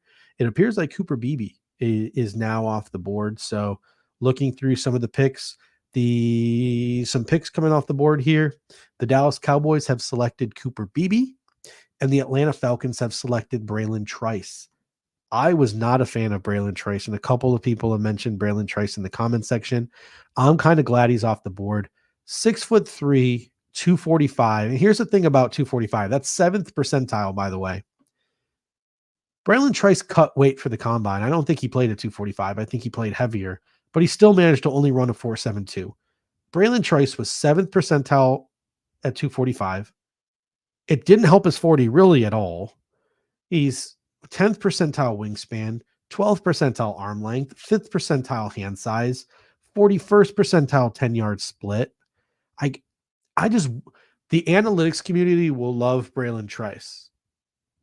The people who care about physical intangibles for a defensive end will not be very high on Braylon Trice, but Braylon Trice goes here to the Atlanta Falcons. I think he'll be better standing up, so that might be good for him. The Dallas Cowboys take Cooper Beebe, so he is now off the board for the Buffalo Bills. And again, someone mentioned Christian Hayes' age, 24 years old. The Bills have gone young with their first couple of picks. Keenan Coleman, 20. Cole Bishop, 21 and a half. So maybe that's a trend for the Buffalo Bills that will continue as this draft progresses. But we've also seen the Bills willing to take older prospects as well. They took Dalton Kincaid last year, was an older prospect. So if Christian Hayes can come in and compete at left guard day one, you're going to pick 95. Go for it. Pull the trigger, right? So Justin Walker says, I'm a tape guy. Care less about analytics. Yeah. So the analytics committee, the analytics people, the film people will like Braylon Trice. I meant more sort of the measurables people, right? Like you got to hit these benchmarks if we're going to draft you in a certain spot. That's not going to be in Braylon Trice's favor, but he does go here in the 3rd round to the Atlanta Falcons. All right. Let's see a little update here to see if anyone else has sort of come off the board in the last couple of picks here. Whew. Not used to talking this long. You'd think I'd be good at it, but no, I'm not. All right. So no one has come off the board since Braylon Trice. So the Buffalo Bills are looking at this draft tracker here. Now about 15 picks away. 15 picks away. So let's do a little bit of an exercise here. Let's look at some of the position groups that the Buffalo Bills could look at here. Maybe the Buffalo Bills decide to go running back. There really is. It's Ty Johnson and Darrington Evans behind James Cook. And one of the things that I've talked about privately, some philosophies I've been workshopping. I haven't really talked about it publicly on any of our shows or anything yet, but why not just bury it here 3 hours into our show? I think the Bills might be trying to zig while other teams are zagging here, right? Like you see this influx of, cover 3, this influx of 2 deep shells in the National Football League. And I think you saw like a pivot. Aaron Cromer, Joe Brady, their influence is going to be even more felt in the Buffalo Bills offense this year. If you're looking to combat these 2 deep shells, I think you have guys underneath: Kincaid, Knox, Samuel, Shakir. Keon Coleman can get you some yak stuff. James Cook out of the backfield. Playing the dump off game, adding more of the short to intermediate stuff into your offense, having Josh Allen become more of a patient guy, that could be a zig to open some things up over the top. Now we still need the guys to go down the field. So we're going to have to figure out who that is. That's why I still think Troy Franklin and Tez Walker are an option here. But I think that you can see the Buffalo Bills run the ball more in 2024, especially if you run a lot more 12 personnel again. And you're going to need another running back to do that. So guys like Blake Corum, Braylon Allen, Audric Estime, I think they could all be in play for the Buffalo Bills. But again, it'll be interesting to see how this plays out. The last mock draft I didn't have the Bills taking a running back, or I might have had them taking Kamani Vidal late. But my fail-safe has been this whole pre-draft process. We can just add Zeke in June, but it appears like Zeke is heading back to Dallas. So Kareem Hunt would be, I think, the best running back on the market. The Chicago Bears take an offensive tackle off the board. Kieran Armendemiji. He is a guy the Buffalo Bills met with at the NFL Combine. He is someone I had on my 3rd round draft board, projection board for the Buffalo Bills here on my spreadsheet, but he is no longer an option for the Buffalo Bills, and tackles have just been absolutely flying off the board. I think we're at double-digit tackles by now for sure. Maybe pushing 15 tackles at this point in the NFL draft. Someone mentioned in the comment section Dwayne Carter. I think that's an interesting one too. And they mentioned 3-time captain. That's something that stuck out to me as well. Dwayne Carter had a good Senior Bowl week. He's got some, again, again, I'm not going to sit here and pretend like I've done the deep dive film study into Dwayne Carter like an NFL team has, or like even the film guys like Eric or Anth or John or Daniel, the way they dive into the tape. But I've seen cut-ups of Dwayne Carter, and I've seen some of the things he's capable of, and he can do things as a pass rusher, Dwayne Carter. I think he can do a little bit of one tech for you. I think he can do a little bit of three tech for you. I think he can be the fully realized version of what the Buffalo Bills wanted in Tim Settle, a little lighter than Tim Settle, but I really like Dwayne Carter. The run on defensive tackles appears to have stopped, so we'll see if another one comes off the board before pick 95. But Dwayne Carter, Gabe Hall, it's their territory here towards the end of the third round, early fourth round. So defensive tackle is, I think, something else that the Buffalo Bills could consider here at this point in the NFL draft. So the Bears take a tackle in Amadimiji. Looking to see here if any of the other picks are in, as the Buffalo Bills are now 14 away. And another edge rusher has come off the board, and I really like this pick for the Denver Broncos. They take defensive end Jonah Ellis out of Utah. Now, again, I like Jonah Ellis personally. I did not have him on my Bills specific draft board. I thought he was a little too light, a little too thin for them, but I think a defense like Denver, where he's probably going to be more standing up, I think it's a good fit for a guy like Jonah Ellis. Walter S. says, did Baker go yet? We have not seen Javon Baker go yet. So that's another interesting talking point here, right?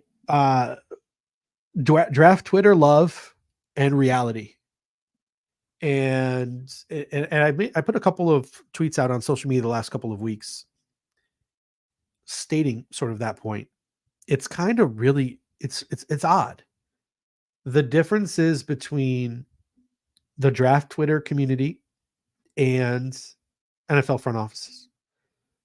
There are a lot of extremely competent film watchers who now have made their way into the social media sphere, the content creation game. We have how many here at Cover One? Eric, Anth, John, Daniel, previous producer of the Air Raid Hour. We used to have Kendall Mirsky on here all the time. I love talking to Kendall about the film that he watches. All the various guests that they bring onto their shows, all Joe Marino and Kyle Krabs and the great show that they do, all the different websites and all these guys who watch film. There is this growing community of film watchers out there, and it's not just people who are like just making stuff up or like going off of YouTube highlight clips. These are guys who get access to actual all 22 and have studied the game.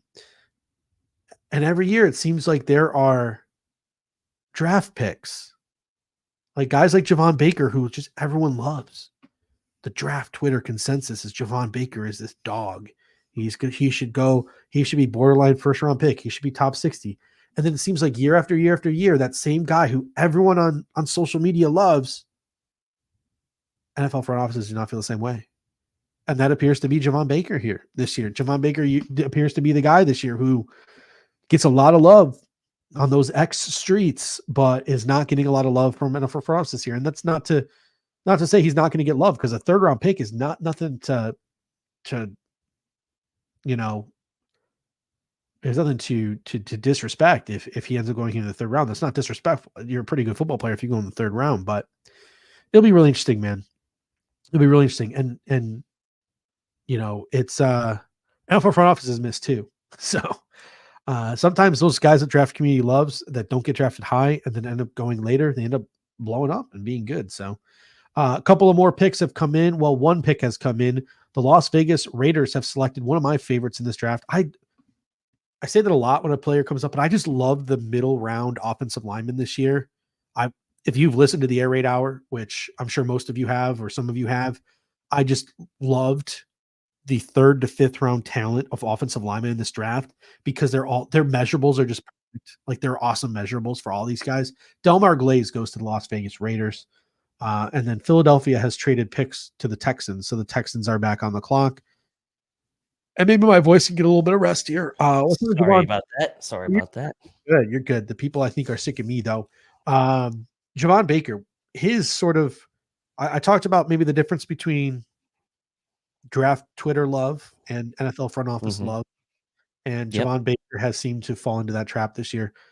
But he's still on the board here, and this would be a great landing spot for him somewhere here in the later half of the third round. I mean, the film on him is pretty clean, right? And I think that's why people like Eric and Anthony and a lot of the film community is pretty high on Javon Baker. I think some of the negatives on him, which I mean, I've tried to battle people on these narratives, have been the drops, right? And that he's not really the fastest guy, right? He was like a 4.5 plus 40 guy. So he's gonna really need to rely on his route running and his body control, right? Body control is a plus for him, but then you have the concerns obviously with the drops. So to me, in a worst case scenario, he would have been your first option, but I think in a really good scenario, he's a double dip option, and I think it would be a nice option to kind of like you get a guy that can run, has a little bit more of a nuanced route tree, can play the boundary. You all of a sudden then have guys like Baker and Coleman on the boundary. You have Samuel and Shakir that you can move all around the field. You have Knox and Kincaid that you can move around, and you have James Cook. So to me, it would be a nice way to round out the room, in my opinion. So I'm still a fan, and I would still be pretty happy with getting him, obviously. And I see the Raiders have picked. Yeah, the Raiders took Delmar Glaze, and I was telling people about my love for the interior offensive lineman or the mid-tier offensive lineman in this draft. There's just such a sweet spot in this draft class of third to fifth round tackle guards, and even interior guys like Dominic Pooney is still there. I love Dominic Pooney. Christian Hayes is still there. I now have to go to my predictive board away from my Bills specific board, but Javon Foster, Christian Jones, Travis Glover, Matt Gonclaves, Garrett Greenfield, Walter Rose, I missed Granger, Mahogany, McCormick. Dallas taking BB here. I missed that one. Tanner Bortolini is still there. Zach Zinter, Trevor Keegan. I really liked some of the middle guys in this draft, and they're still on the board. So a lot of I would love the Buffalo Bills to take 2 offensive linemen in this draft, 1 tackle guard, 1 guard center. I would be very happy if they do that. When they decide to do that, I don't know, maybe with those 5th round picks, that'd be great, but I don't know who will be left by then at the rate we're going here. Justin Tyndall comes in there with super chat. Appreciate you, Justin. He says, I think we have 141, 144, 160, 163 in the 5th round. If Bean don't trade, what is the talent of the 5th round? Well, a little preview there. I didn't even see the super chat before I said that, but I think that's the place to get. I would prefer to double dip at wide receiver sooner. There might still be a defensive tackle there, but at the rate that defensive tackles went, maybe not. I would love to get 2 offensive linemen with 2 of those. Is that 5 picks or 4 picks? 4 picks. I would love for 2 of those 4 picks to be offensive linemen. I will say that right off the bat. I would love to get one of those back-ish half of the draft corners. Get a corner guy to come in and compete. That'd be great in the 5th round, I think. MJ Devonshire comes to mind, a guy that we both love in this draft class. Corner, I think, would be a good position there. Running back, because I don't know if I want to take a running back with any of these earlier picks because I'd rather them go elsewhere. But there are some intriguing running backs on the board. Running backs are slipping. Like we could realistically maybe get Braylon Allen, Blake Cora, Modric Estime, Jalen Wright. We could realistically get one of these guys in the 4th round if we wanted. That's kind of tempting.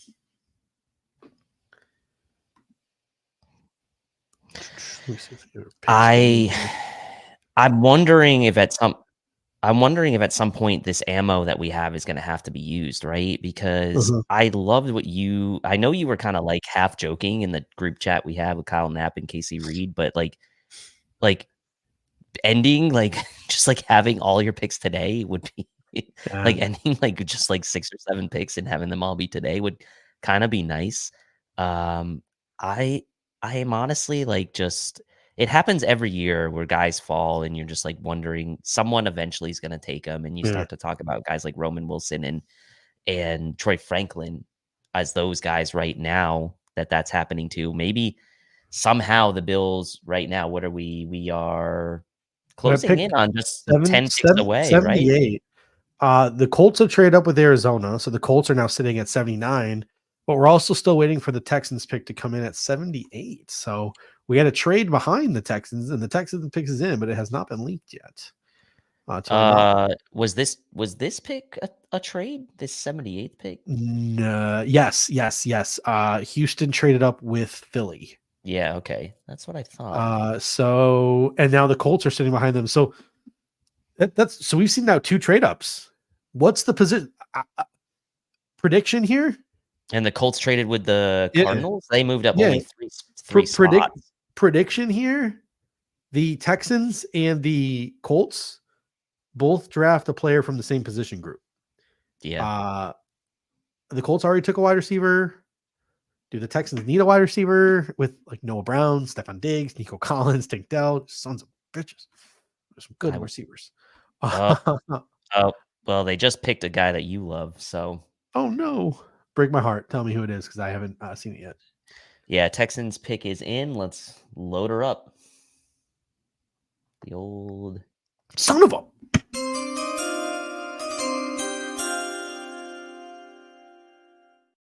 The Colts need a safety too because they were not really sold on bringing Julian Blackmon back with his medical. So I would not be surprised if the next pick, Indy's pick, is also a safety here. But Keelan Bullock comes off the board to the Texans.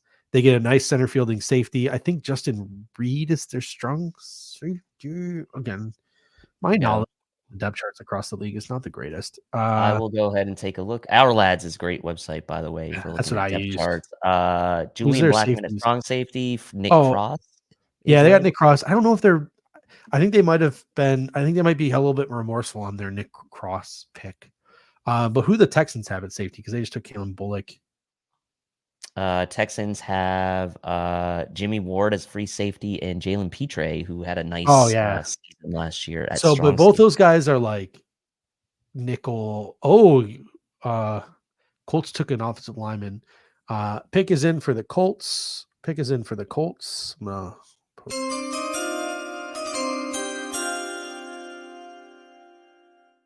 Guy got a ton of love. Like he did so many visits in the pre-draft process, and I told you he's part of this group of middle round offensive lineman tackle guards that I absolutely love. He's listed as a tackle. I think he kicks inside the guard. The Colts select Matt Goncalves out of the University of Pittsburgh. So I'll tell you, I don't think I've ever liked the middle of a offensive line class as much as I like the middle of this offensive line class. Like I really think that this is and they're coming off the board now. So it's super interesting as we are now Mike McIntyre. I don't know if we're putting him to sleep or the fact that the Bills still aren't up yet is putting him to sleep. But it is we're getting there. We are now 10 picks. Ooh, Bengals.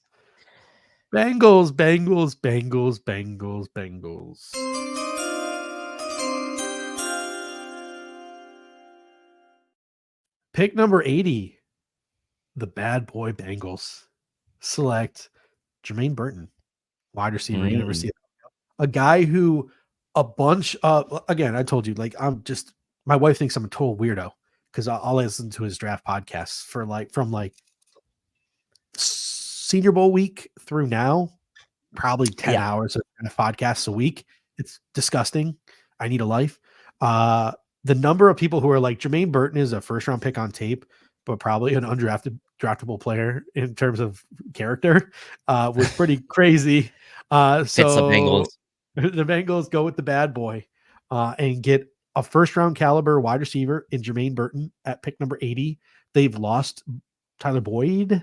I know they got Yoshivas, who they love. I know they have another Charlie Jones, who I love there as well. Now they add Jermaine Burton to that mix, another boundary guy. They can start moving around Jamar Chase a little bit. Maybe this can convince them to move on from a guy like T. Higgins, or at least they now feel comfortable letting T. Higgins hit free agency next year and just collecting those comp picks if a guy like Jermaine Burton clicks. So good pick for the Bengals there. I mean, third round, throw the dart. Why not? Yeah, and one of the best, some of the best hands in the class as well. I think Joe Burrow with Jermaine Burton. Fuck, that's gonna be a good connection. No drops. Sorry, I didn't mean to swear. No, it's okay. No drops last year. I think only 4 drops in his entire career at Alabama. So, yeah, the question is, does he get into an organization where he can, Joe Burrow doesn't necessarily seem like the rah-rah disciplinarian type leader. So, Mhm. I don't know. Maybe maybe this will fit. And as you see him blowing by guys on the highlights, I really like his game. And obviously, I think for me, his best attribute, those hands, man, he is sticky Yeah. with the ball. Yeah, it's getting about that time. So let's do another quick rewind to the board. One player who I don't know how, but I forgot. I must have been a copy and paste error. So I have not been mentioning this player yet. Jalen McMillan. Where, by the way, I keep saying pick 90, but we're pick 95. Yeah. I don't know why I keep saying pick 90. So Oh, we're I have like been 15. too. Shoot, so sorry. I've been too. I don't know what the heck's wrong with me. I've been doing it as well. You probably did it because of me. Private workout with Jalen McMillan. So he's also. So as we approach 90, we've got guys who the Bills have had some semblance of interest in. Braylon Allen, Audric Estime, Troy Franklin, Tez Walker, Roman Wilson, Jalen McMillan. That's about it for offense. There are other players, and there are other players that maybe the Bills talk to, we just don't know about. But these are the guys that sort of had a combine workout or combine interview, a pre-draft workout that we know of, a top 30 visit. On the defensive side, I think we can start throwing in Jalix Hunt and Javon Solomon here, who had combine interviews with the Bills. Adiza Isaac, who worked out with the Bills after his pro day. Gabe Hall, the Baylor connections. I'm going to say Dwayne Carter because I love Dwayne Carter, even though he hasn't been connected to the Bills. I'm just going to throw that out there. Peyton Wilson is still on board. He met Let's the throw Bills. Brandon Dorless into the mix too again. Yeah, Brandon Dorless to the mix. Why not? Peyton Wilson. Why not? Peyton Wilson, like he met with the Bills. He's a stud. If the Bills are looking to double dip at safety, Keaton Oladapo, they privately worked out Keaton Oladapo. I don't think they're gonna double dip at safety, and I think Keaton and Cole might be a little bit of a DTD. I mean, they doubled it. I think Keaton would be a little bit of a similar skill set. I think Tyke is a similar skill set. I think if they did double dip at safety, it might be a Cam Kitchens. But DTD also, I think, falls in that category as well. Jalen Hicks is still on the board, but again, Jaden Hicks, that's a line of scrimmage dude, kind of like I mentioned Cole Bishop's going to be. Unless they think Cole Bishop is some center fielder and he just didn't do it in college, but he can do it in the pros. I'm envisioning if they take a safety in this draft, another safety in this draft, it's going to be a center fielder. Mark Perry later on, maybe. Trey Taylor. Yeah, he's a line of scrimmage guy to me, but yeah. Cam Kitchens. DTG I can still throw in there. They're just not a lot of center fielders in this draft. Like they're just that's why Kalen Bullock was just like, and maybe Kalen Bullock's not even that good of a center fielder. He's just the only one. So it's like he just stands out among the rest. But yeah, super interesting. I'm trying to think of just any other names that could come out of left field here. I guess Ryan Talbot is reporting the Bills did in fact show interest in Jalen Wright, even though it wasn't on his. Ryan, you're killing me. That was not on your draft tracker. You're killing me, Ryan. He's killing me. I am a Jalen Wright fan. If the board shakes out a certain way in these next 20 mod picks, and Jalen Wright's sitting there, I would not be mad. Would not be mad at that. I wouldn't be mad with Jalen Wright. I wouldn't be mad with Braylon Allen. I wouldn't be mad with Audric Estime. I think if wide receivers are going to fall down the board in this draft at pick number 95, why the hell not? Especially we don't know the dozen or so names that are going to come off the board between now and then. So this is a great stat from Dylan here. I actually did see this when talking about sort of like I'm blanking on the name that of the catapult testing and all those various different things that they wear now and the tracking that they do at the Senior Bowl, the Shrine Bowl, stuff like that. There was a game this year where Jalen Wright was clocked at 22 plus miles an hour. So he's a fast dude when he hits the open field. He's a game breaker. My concern with him is like my concern with him is that offense he was in at Tennessee.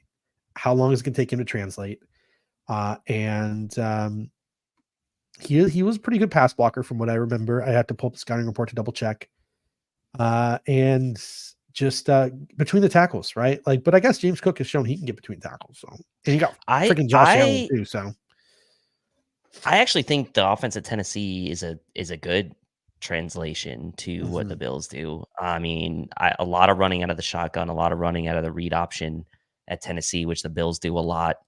I just feel like he would be a good fit, but again, there's we're at pick. What are we at? We're at pick 81 here, so we still got 14, 12, 14 odd picks to go. A lot of guys. Oh, we got two picks in.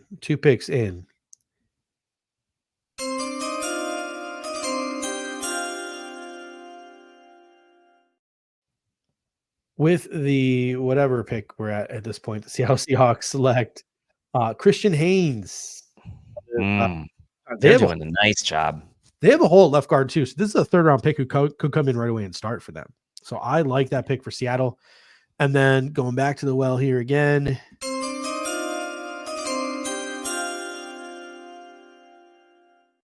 A little rich. This is a disgustingly bad tight end class. But I think this pick serves a purpose, and they have so many third round picks that I actually think this is a good pick for the Arizona Cardinals. Tight end Tip Riemann out of Illinois. I think he's the best run blocker in the draft.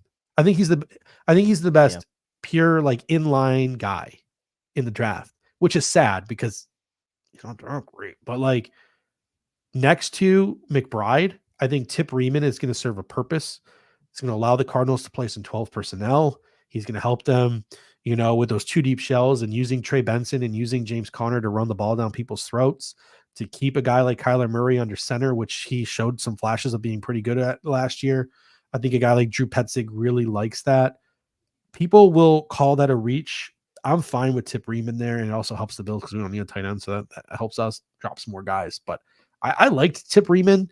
I liked him as like a 5th round pick, but hey, whatever. And there was a and there's another pick in as well, but there was a tweet from Dale Jeremiah, like the top 50 are chalk. Like most teams agree with the top 50. After 50, like don't be shocked. Like every board is drastically different after 50. Like there are some teams that will draft a guy in the 3rd round that other teams have a 7th round grade on. There are some guys who will go in the 7th round that some teams like have a 3rd. Like it's going to be wild is essentially what he said. And that's what the draft is every year. I QT'd that and said, what do you mean? That's not what the mock draft simulators told me, because that's why I'm done with mock drafts. I'm done with them. But another pick is in.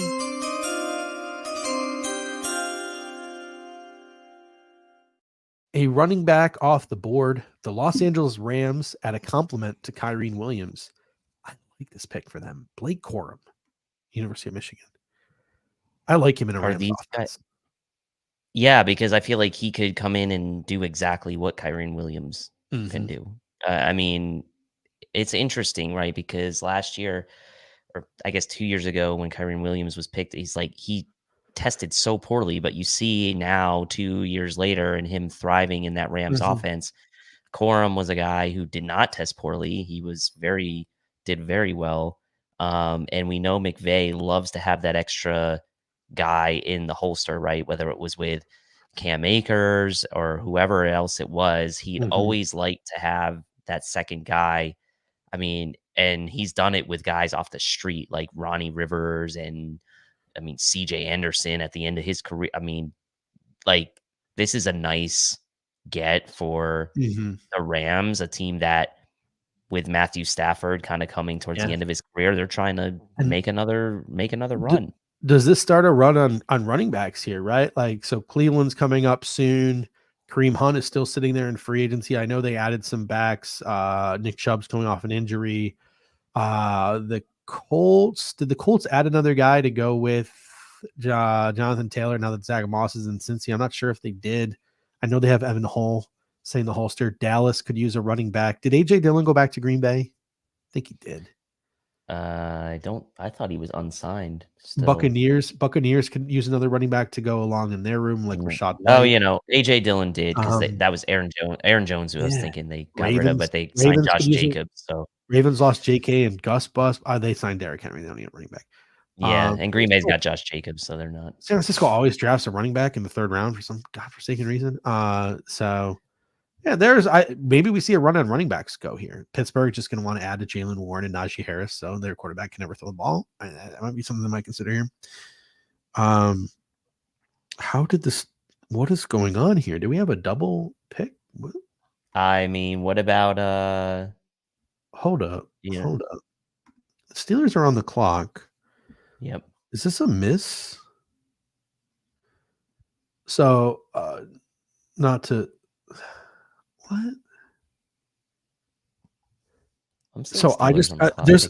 there's a tweet from Aaron Wilson. Steelers draft pit tackle Matt Goncalves, but Matt Goncalves went at 79 to the Colts. That must be a typo from Aaron Wilson. Matt Went to the Goncalves. Colts at 79. Yeah. ESPN has Matt Goncalves 79. Yeah. So Well, that Aaron Wilson can't just be right. tweeted that. Aaron that's Wilson just wrong. tweeted.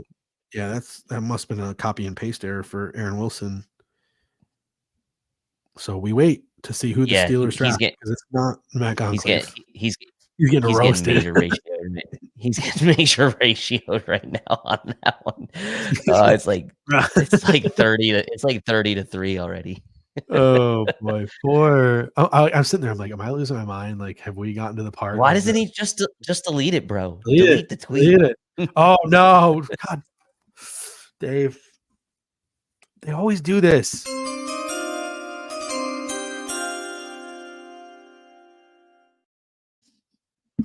With the whatever pick of the 2024 NFL draft in the third round, the Pittsburgh Steelers select wide receiver Roman Wilson, University of Michigan. Bastards. Perfect replacement for Deontay Johnson.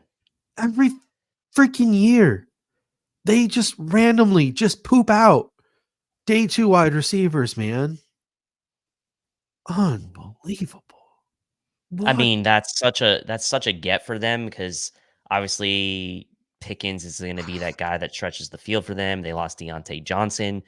They drafted Calvin Austin a couple of years ago, but he hasn't really panned out yet. Yeah. So Roman Wilson really, man, and that's such a like Pittsburgh guy too. Like as far as like a fit is concerned, like he's gonna fit in really well with Mike Tomlin. That stings because, man, I just wanted him for some reason. I really that one stinks. Again, like I'm not gonna lose sleep over this. Like Roman Wilson to the Steelers, it's whatever. I might wake up with a cold sweat tonight thinking about Roman Wilson in the Steelers uniform. It's just a shame that he won't catch any balls over the middle because Russell Wilson ain't gonna throw him. EJ Cool comes in and says itchy trigger finger. It depends. Like what position group do we think Brandon Beane is targeting here? Is he looking to add that defensive tackle that we talked about? If so, Dwayne Carter, Gabe Hall, Christian Boyd, Brandon Dorless all sort of fit that mold. That run on defensive tackles is kind of come and gone. So he might feel pretty safe about that. Is he looking for an edge? There's still a ton of edges from the Adiza Isaacs to the Austin Bookers to the Jalix Hunt to the Javon Solomon to the Cedric Johnson to the Brennan Jackson. I think you're looking at weapons, right? I mean, Troy Franklin still there, Tez Walker, Javon Baker.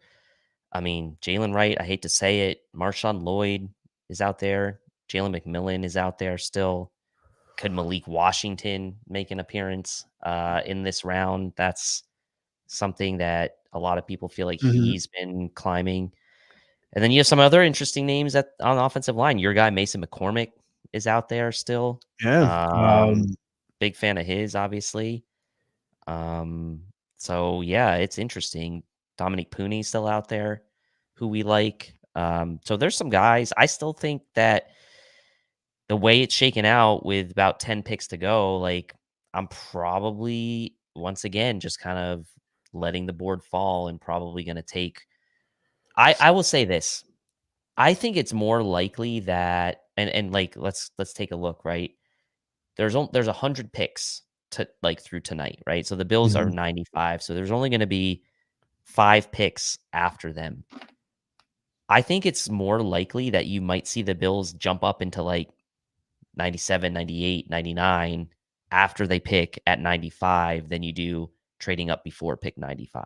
That would be kind of what I would think. Kind of like what they did with Knox Mhm. several years back. Not to this extreme, but they did trade back up at the end of the third to grab him before day 2 ended. I could see another move like that where, depending on the board falls here, Brandon Bean stays put at 95. Then between 96 and 100, you get you start making some phone calls if there's a couple other guys you like. So you've got the Jaguars there, who we know the Mhm. Bills have done business with in the past. The Rams are there. I think that they would be open to a trade. The Eagles are there at pick 100. Would they be open to a trade? Probably. The Bengals and Steelers maybe wouldn't be as open to it, but I think there's a possibility that they could sneak in somewhere between picks 96 and 100. Cleveland Browns are their pick is in. We await that pick, and then the Colts. Oh no, the Eagles trade down. What is going on with Aaron Will? No, that's not Aaron Wilson. That's Mike Garafolo. He said Eagles trade down, 49ers on the clock. When did the Eagles pick?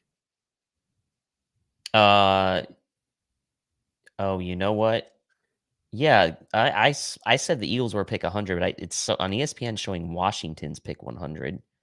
So I must have messed up my draft. No, but I'm just saying, like Garafolo, it just said San Francisco's on the clock. I have Indianapolis on the clock at 86. No, San Fran's on the clock. San Fran traded. The Colts back. It must have been a typo. It wasn't the Eagles that traded back.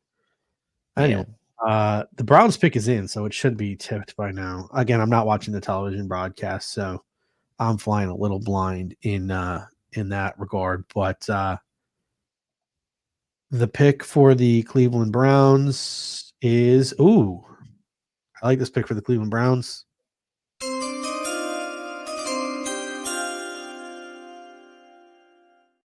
Back to back to back Michigan players in the third round. The Cleveland Browns add interior offensive lineman Zach Zinter. Ooh. Injury. We didn't know how far he'd fall. Was he going to be this year's Andrew Voorhees? Turns out no. He gets himself selected in the third round. Cleveland Browns take Zach Zinter, a guy they can sit behind, the Wyatt Tellers of the world. So a good pick for Cleveland there. I know they don't have Bill Callahan anymore, but I don't know. Another Michigan player going to go here to San Francisco, make it a four-peat here in the middle of the third round. Will be interesting to see. Why is Garofalo saying the Eagles traded back? I thought this was the Colts pick. What is NFL Draft Tracker is letting me down? Yeah, I'm showing San Fran is NFL.com Draft Tracker is telling me the Colts are on the clock. I'll hit refresh here to see if something changes. Still telling me the Colts are on the clock. From Philly, from Houston, from Indy. Dude, I don't know what's going on. You're better off than me at this point. I mean, I'm just looking at the ESPN's draft cast and in round 3, and it's got the little trade symbol. Yeah, which means that the pick was traded, but it's showing to me that it's the Niners. But now ESPN on the broadcast is saying the Eagles are on the clock. So I wonder if the Niners traded the pick to the Eagles. Oh, the Eagles traded the pick to the Niners? Oh, that's what it is. Eagles traded the pick to Niners. Oh, so ESPN Draftcast had updated, but the broadcast hadn't shown. I need to turn my TV back on because I'm confused as hell about what's going on right now. The Draftcast online was more up to date than the broadcast. But it's saying the Colts are on the clock at 86. No, yeah. Now the broadcast is definitely showing Niners and pick being in. And Draftcast is saying that as well. So it is the Niners. This is where we lose you. All right, so let's see who the 49ers are going to take. This will be interesting. And then once the 49ers pick comes in here, another one of my favorites is off the board.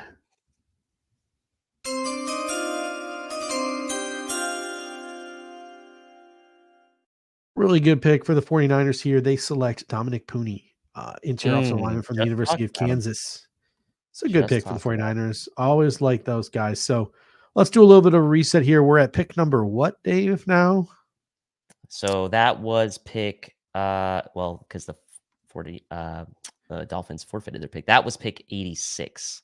All right. So We are now 9 picks away from the Buffalo Bills selecting maybe some names that they would have intrigue in.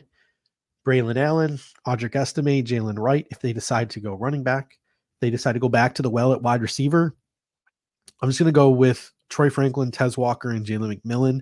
They all had either private workouts or top 30 visits. You can probably throw at this point in the draft guys like Javon Baker, Brendan Rice, Malik Washington, Jamari Thrash, and Luke McCaffrey in the mix. No connections to my knowledge to the Buffalo Bills. I know the Bills had Terrence Gray at USC's Pro Day. Who for? Who knows? Maybe Kalen Bullock, who's off the board now. If the Bills decide to go edge rusher, you have the Javon Solomons of the world, the Jalix Hunts of the world, the Adiza Isaacs of the world, the Austin Bookers of the world. I know that they worked out Adiza Isaac at the Penn State Pro Day. They met with Solomon and they met with Hunt at the Combine. If they're looking for an IDL, an interior defensive lineman, you got Dwayne Carter, Gabe Hall, Brandon Dorless, Christian Boyd. Those guys are all options here. Boyd was the 30 visit as well, right? I believe. Yep. Yeah. And Gabe Hall has the Dave Aranda ties at Baylor. If the Bills, for some reason, choose to go linebacker, they have met with Olifoshu from Washington. They met with Peyton Wilson at the Combine. Cedric Gray is also projected to go around here at the linebacker position. Why they would do that, I don't know. Cornerback, no real guys who have met with the Bills should go in this range unless they value MJ Devonshire higher than maybe we think MJ Devonshire is ranked. But guys like Kyrie Jackson are still on the board, TJ Tampa, Kalen Carlson, Cam Hart, DJ James, and Elijah Jones. I love Elijah Jones. And then again, if they decide to go back to the well at safety, why would they? But if they do, Jaden Hicks, DTD, Tyke Smith, Malik Mustafa, Keaton Oladapo, Cam Kinchins. So options all around for the Buffalo Bills. Edge and wide receiver stick out to me the most, just because there's like the most names the Bills have visited with. Maybe the dark horse here is running back. Yeah, I think I'll say do a little Someone just bold said kicker. little bold prediction here for the rest of the night. My bold prediction is that the Bills will pick at 95 and then trade back up somewhere in picks between picks 96 and 100 to make a 4th selection tonight. That's my bold prediction. So you're telling me we can't log off to the Bills pick? We got to wait till the end of the round. Yeah, well, I mean, there's only 5 picks after they pick anyway. So. I'm just messing with you. We got one more pick in here, a linebacker.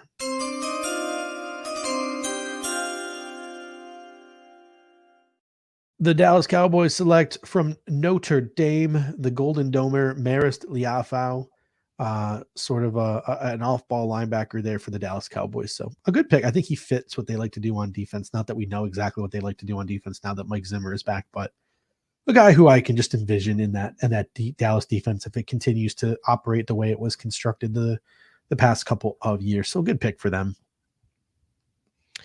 Yeah, I mean, the Cowboys, you said Micah Parsons wanted another linebacker to play there. So it was a glare. I mean, that's why the Bills just absolutely, took them to woodshed because they had a safety playing linebacker, your guy from Florida A&M.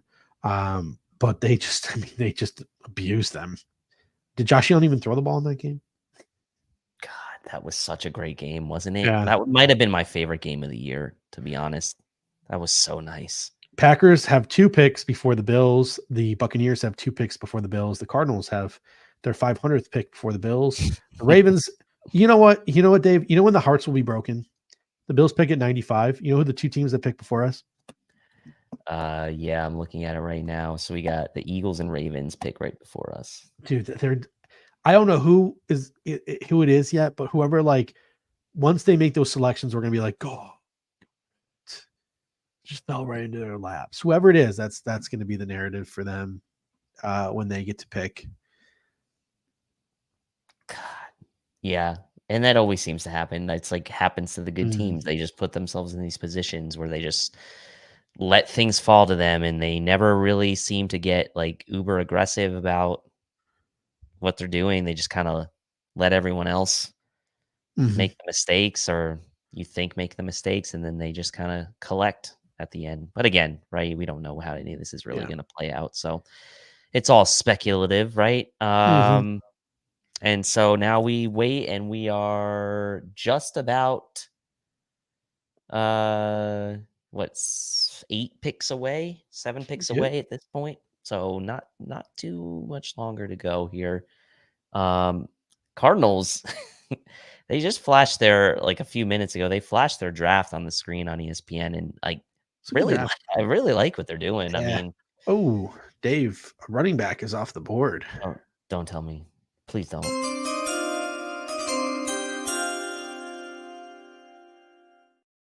A guy that we were really high on at the Senior Bowl, but we sort of, as we started to look at more running backs, started to fall down a little bit.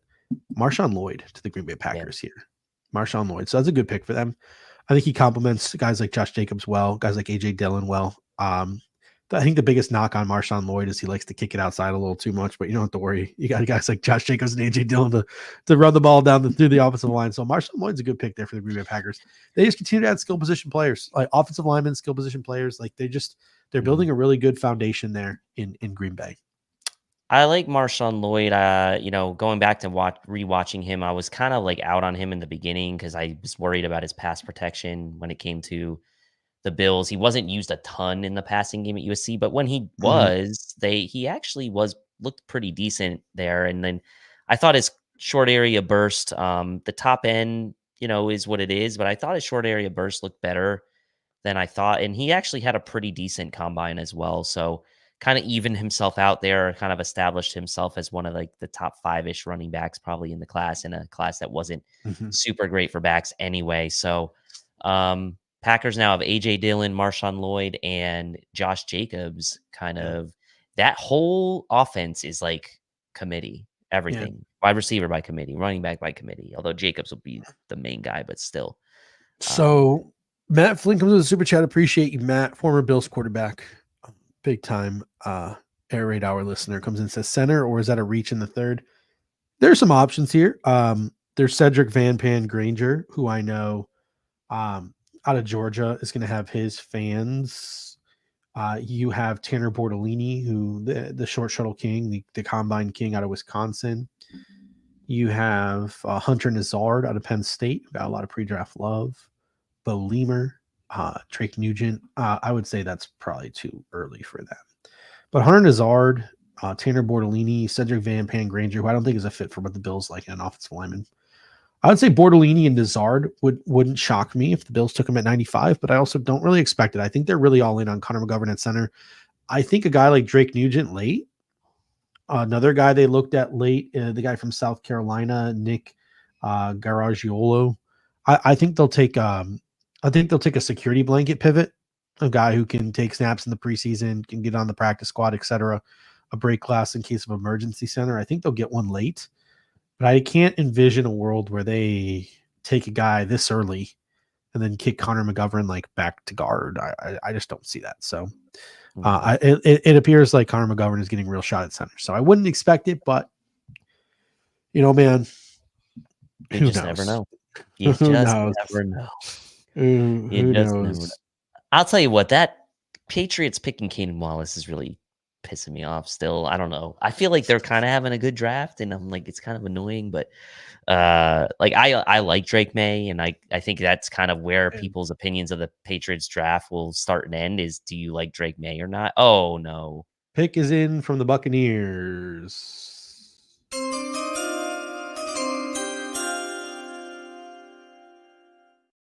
We have Cole Bishop, Dave. We're not allowed to be mad at these things anymore. I know. The Tampa Bay Buccaneers, they select Tyke Smith, safety.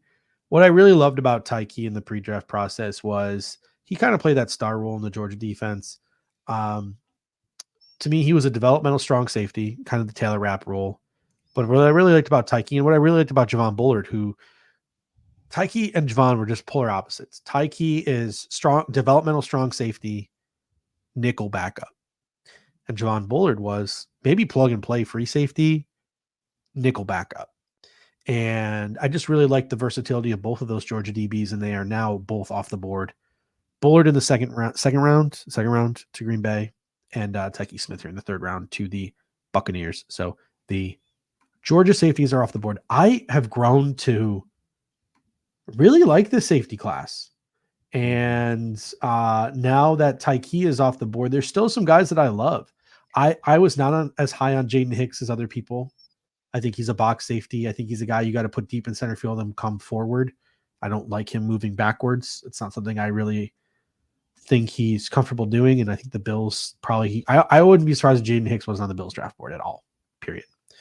But DTD still on the board. Malik Mustafa still on the board. Keaton Oladapo still on the board. Cam Kinchen's still on the board. Jalen Simpson, right? Jalen Simpson still on the board. Dominique Hampton still on the board. Like I really grew to like this safety class as things progressed through the whole process and watching these guys. I don't think any of them were perfect by any shape of the imagination, but they were all niche guys. But I have a soft spot for like the niche guys. Like I just know exactly what role this guy's gonna be perfect in the NFL, and you can just picture it and envision it. There were just so many safeties that year that sort of just fit that mold where you're like, I feel so confident in this prospect because I just know exactly what that prospect's going to do in the pros. There were so many of them in this draft class. And the Cardinals acting like the third round now is the seventh round and taking Elijah Jones. I'm not sure about. I mean, I'm not saying. Oh, I love Elijah Jones. That's a great pick. It's a little early, no? Really? He was, to me, I saw him as a bona fide. That's Elijah Jones from Boston College, right? Yes. Yeah, he was a Senior Bowl guy, wasn't he? Yeah, he was. Yeah, I mean, no, I don't think so. Was he? Let me see. Senior Bowl. Let me pull up my. No, he was Elijah Jones in the Senior Bowl. Yeah, he was. Yeah. To me, I had 4.45 projection on Elijah Jones, so I'm not shocked.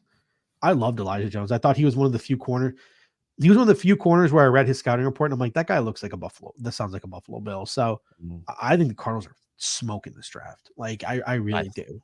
I still like their draft. So hey, look at that. Me and you disagree on a prospect for once. Look at that. See, there's room for disagreement after all. I thought it was a little early. But then again, the Bills will go pick somebody here at 95 and I'll be like, that was a little early. We'll see. The Buffalo Bills select Ryan Flournoy, Southeast Missouri State. The Buffalo Bills at the 95th overall pick select AJ Woods, University of Stop it. MJ Devonshire. Oh, watch it be MJ. So how many picks away are we from the Buffalo Bills now? Well, and it's what this is telling me too is that the GM community was definitely not high. The NFL, the NFL GMs were definitely not as high on TJ Tampa as the draft community seemed to be. Like, and I started hearing that late in the process. So Elijah Jones, 90. And he apparently took place participated in the Hula Bowl as well as the Shrine Bowl. So that's pretty good of him. I see a couple of people saying Spencer Rattler is gone. I think Damon is busy hyping up his Hula Bowl guy. So I don't know if he's tipping picks like he has been. The Packers took Spencer Rattler. Really? Have to get that. I'd have to get that confirmed. Or is someone saying we should take Spencer Rattler? I'm not seeing anything. Though the Packers pick is in. I'm not seeing anything on it yet. I'm having some not great luck finding these things tonight. But now we are with that pick. I mean, actually, with Elijah Jones pick, we are officially in the 90s, so we are closing in, folks. Oh, Matt Flynn was joking about us taking Spencer Rattler. I'm actually kind of surprised Spencer Rattler hasn't been drafted yet. Pick is in for the Green Bay Packers here.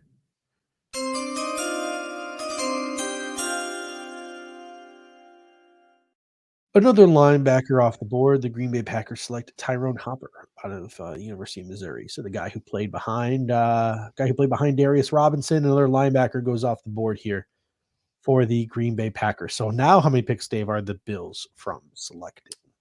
All right, so we've got 92, 93, 94, Tampa Bay, Baltimore, Philly are the last three teams now before the Bills pick, and you see Mel's top available there showing up. You got TJ Tampa, Adisa Isaac on Mel's best available, Troy Franklin, Peyton Wilson, and Jalen McMillan.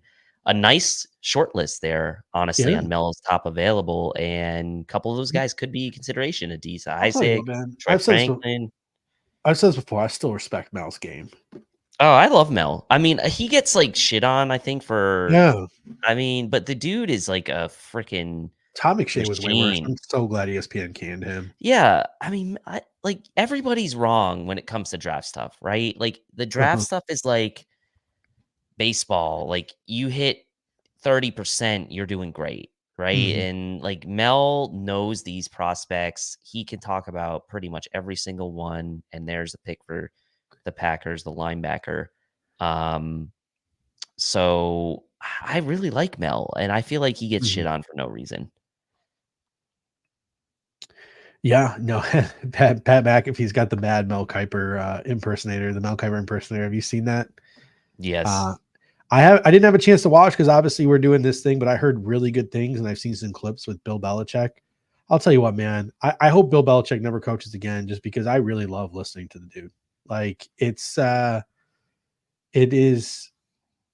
to listen to. It's fun to listen to him. Sorry, I'm kind of scrolling Twitter now and starting to see some Keon Coleman highlights. If you go back and search the Bills guys, I was disgustingly high. Like go to the Bills guys Twitter page, right? And then go to the search bar up top and type in Keon Coleman and just go back and look at my tweets from August, September, November, December. I was disgustingly high. I had Keon Coleman. I was like, Keon Coleman's the second best receiver this draft. I was disgustingly high on Keon Coleman. Then, like I said, that was just me watching college football. And then obviously you sit down and you start to watch the people who analyze the film for a living. You start to read the scouting reports. You start to think about the fit, etc. And you're like, all right, no, he's not my second favorite receiver. He's my 8th or 9th, which is he ended up getting drafted 8th or 9th receiver overall. So Bucks taking receiver here. Bucks taking a receiver. You want to pull it up? You want to make this call? Yep, sure will. Will.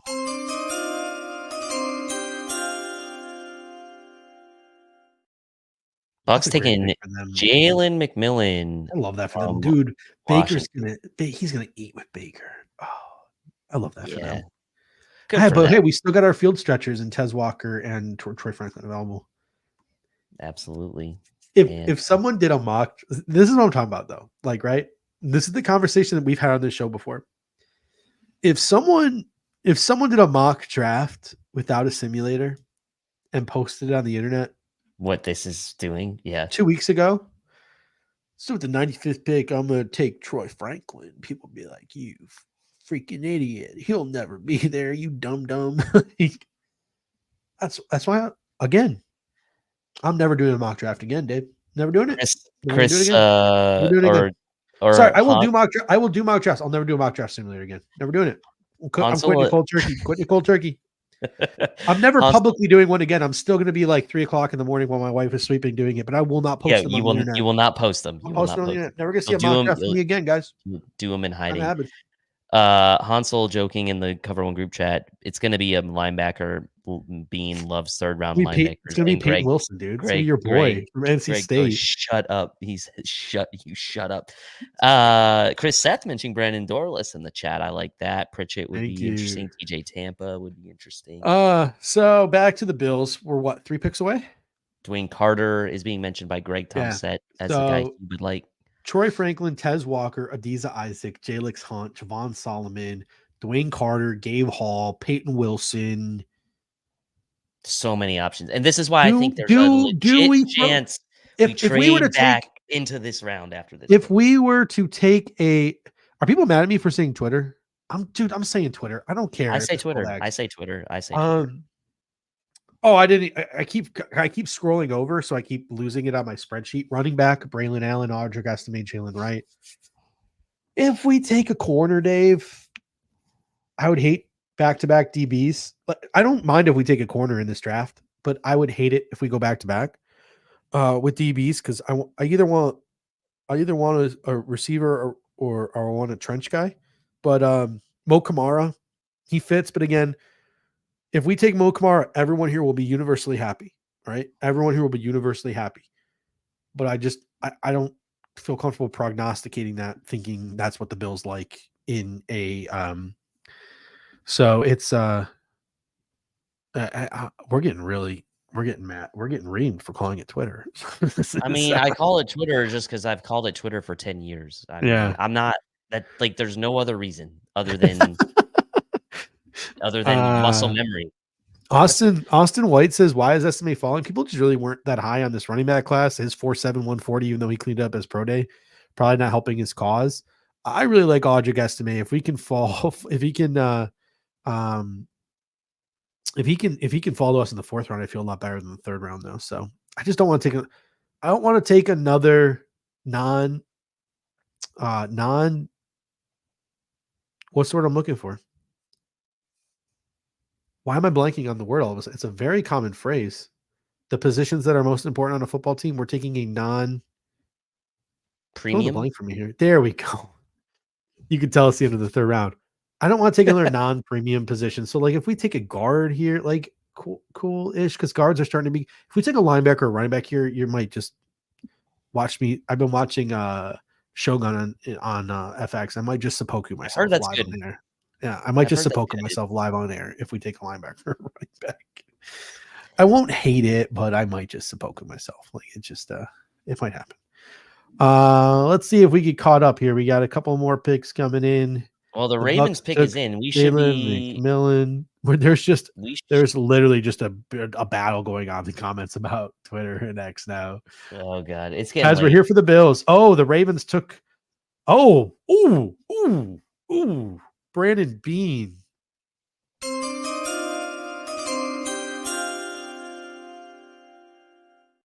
We have 2 picks coming off the board, both edge rushers. So if you're Brandon Bean and you wanted an edge rusher, you might be crying right now.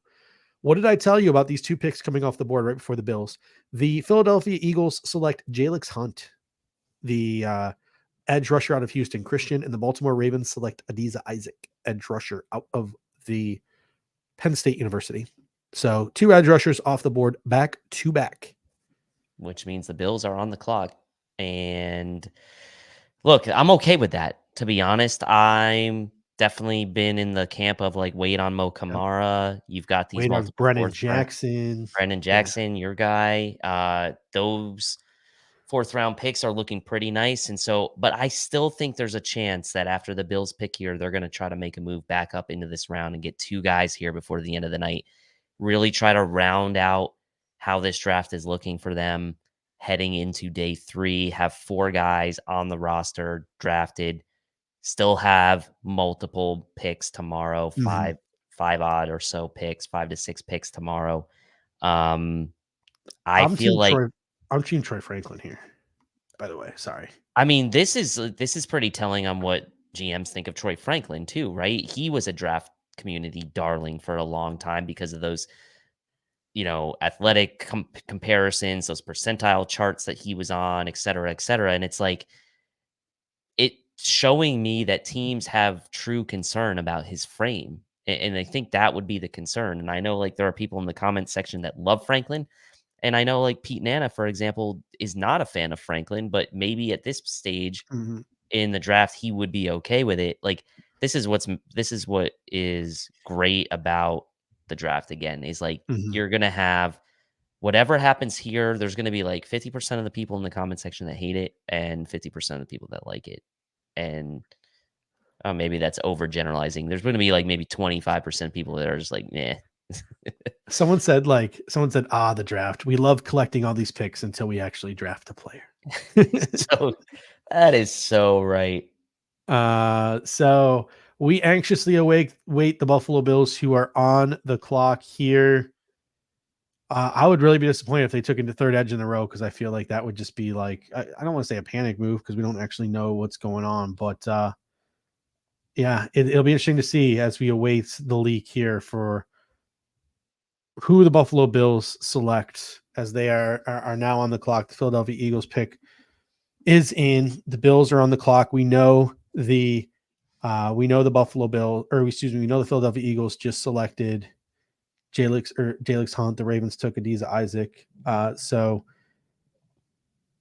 it will be very interesting to see who the Buffalo Bills pick here as we wait to confirm the pick.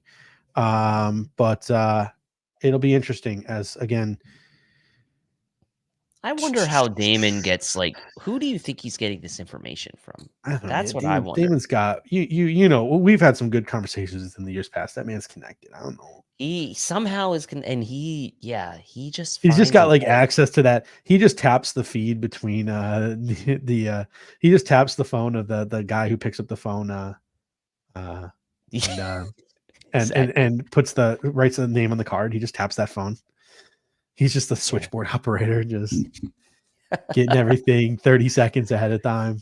Good for him though, man. I love Damon. The dude. Yeah, he's good. He puts in a lot of work too. Good and people, man. so I What he I does respect for him a lot.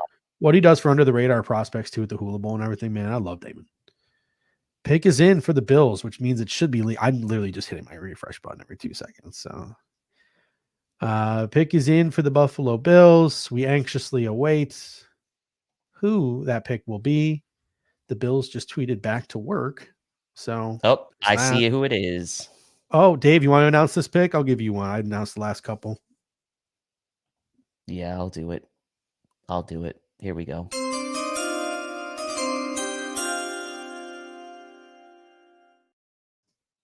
Dwayne Carter, Yes, tackle Duke, a nice pick there for the Bills. It. Brandon Beane gets his defensive tackle finally. One of the few guys that I was still really comfortable taking at this stage in the draft. We missed out on Michael Hall. We missed out on a couple, but Dwayne Carter was sticking out still at the interior as a guy that was still studly, in my opinion. Probably could have. Yeah, I mean, clearly a day 2 guy, right? And now we're getting him at the end of day 2. I think value-wise, remember my nickname for him? After the Senior Bowl, remember my nickname for him? No, I don't remember. Day 2 Dwayne. Day 2 Dwayne. I love this pick. I think the Bills nailed it with Dwayne Carter. We know Greg Tomset's going to love this pick. He is a huge fan. Joe DeRosa is going to be insufferable. Yep. But looking at Dwayne Carter, let's look at the measurements. First of all, he's a 5th-year senior, so he's a little bit of an older prospect. I don't know if I have an exact age here. I can try to pull it up. He was the 12th ranked IDL on Dane Brugler's board. He's 23, almost 24 years old, so a little bit of an older prospect. 6'2", 302 pounds, 5th-year senior. He was a 3-time captain at Duke. So that is something to note as well. If you look at his mock draftable, 34th percentile in height at 6'2", 41st percentile in weight at 302, a wingspan of 80 inches, 40th percentile, arm length 33 inches, so not bad, but still 42nd percentile, 11-inch hands, big hands, the grip strength for Dwayne Carter, 97th percentile, a good 40, 499, 73rd percentile, 10-yard split, 172. So, he has that initial burst. And then some really good numbers here, vertical of 32, broad of 109. That's 80th and 71st percentile. Agility numbers, not so great, 14th and 28th percentile, but he's one of the very few who actually partook in the agility drills. A lot of guys skip out on those nowadays in the pre-draft process. So, again, we gather some more information here, and we pull up our scouting reports on Dwayne Carter, like the pick. Yep. Dane Brugler's 12th best interior defensive lineman, and with the way things have been going, that's pretty solid value now, getting that at the end of the 3rd round. If you think about how many interior defensive linemen have been taken, he's got him as his 12th ranked DT. I had him as my 8th ranked defensive tackle, so I was quite high on him actually. So for me personally, this is really good value. Yeah, I mean, I'm just looking through some of the other things to go through here. Our guy Damian Parson is the one who did the write-up on the Draft Network Team captain in 2023, 2022, 2021. Second team All ACC in 2022, third team All ACC in 2021. Dwayne Carter is a high IQ and active 3-down starting caliber defensive lineman. His strengths: run defense, play strength, lateral agility, 3-down potential. Concerns with him: sack production, arm length, and hand counters. Damon had a day 2 winning starter grade on Dwayne Carter. Going here now to Dane Brugler. Let's read the strengths on the scouting report here from Dane Brugler as well for Dwayne Carter, who came in after Gabe Hall on his big board here, but filled out proportionate frame with length, flashes quickness and creates penetration, pumps his legs like pistons and usually body bend to drive blockers backwards and collapse the pocket, uses large violent hands and upper body strength to work half a man, stays square when working down the line with the balance to make plays in smaller spaces, never throws up the white flag early, and teammates feed off of his relentless energy. I like that. He was a 3-time team captain and served as a member of the NCAA's Football Oversight Committee, well known for his community activism, and was awarded the 2023 Jack Tatum Award as the ACC's top student athlete. Played a lot of football, 52 games played, and started every game the last 3 seasons. So again, this is a guy who 3-time team captain, seems like a very smart guy, active member of the community, relentless motor, 3-down type of player. I think he slides in behind Ed Oliver. You got Austin Johnson sliding in behind Daquan Jones. You feel pretty comfortable, I think, with that team location. Yes, this is shaping up. It was a huge question mark. Obviously, before free agency started, we had no Daquan Jones at that time. We had no Austin Johnson. It was Ed Oliver and Eli Anku were like slotted in to be your defensive tackles. The Bills obviously bring back Daquan Jones. They will go out, they get Austin Johnson, and now rounding out the room with Dwayne Carter. This does not take the possibility of a double dip at this position off the board for me with day 3, like with all the picks that we still have, because we haven't traded up yet, right? So we're still sitting on all these picks, the 4th rounders and the 4 5th rounders. So to me, like, there's still a decent chance that we're going to double dip at the interior defensive line. And but this was a nice get for the Bills here at the end of the 3rd round. Clearly, guys like Troy Franklin, that it's just wild to think that he was gonna be somebody we thought about at pick 33 and now has pretty much made it all the way through the entire 2nd and 3rd round and hasn't been picked. Yeah, Dwayne Carter, man, it is fun. I just shared, so I just went to our handle and I just typed his name in to see some of the things that I've said and some tweets that I pulled up. He was part of my pre-combine list of some of my favorite players in the draft, along with Gabe Hall and with guys like Darius Robinson. I have a couple of retweets of some of his film cut-ups. So yeah, we've been a big fan of Dwayne Carter here at the Air Raid Hour. So this is an exciting pick for the Buffalo Bills, and yeah, I'm pumped. I can't wait to do even more deeper dive. Like, I'll tell you what, like Dane Brugler, like this beast draft guide, whatever, like it's just nuts. Like it's absolutely nuts. Like just like the backstories these players. Like, I mean, no offense. I mean, no offense to this. I couldn't care less. Like, I really like the backstory of NFL players. Like, it's just too much figuring out like who's a scheme fit, who's this, who's that, what are their measurables, like what are their strengths, what are their weaknesses. It's just so much to figure out that like who they are as people, as awful as that sounds, like is not something I really focus on until the Bills draft them. And then I go figure out like who they are as people. So it seems like Cole Bishop's going to be really fun to dive in on. It seems like Keon Coleman's going to be really fun to dive in on. It seems like Dwayne Carr is going to be really fun to drive in on. Again, do any of these guys end up being like upper echelon blue chippers? Maybe, maybe not. But I do think that these are all quality football players. And I think that this guy's as processy as it's going to get. And I really do enjoy this pick here from the Buffalo Bills. And we still got to see if your call here is correct.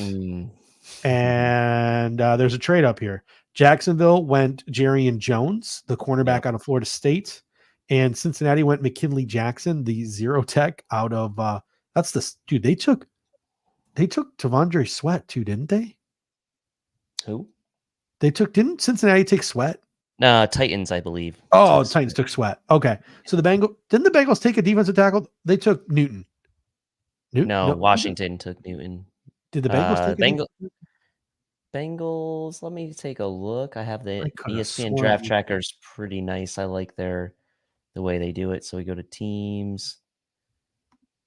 I thought they took an edge. Let's see, Cincinnati. Oh, they took Chris Marius Jenkins. Mims.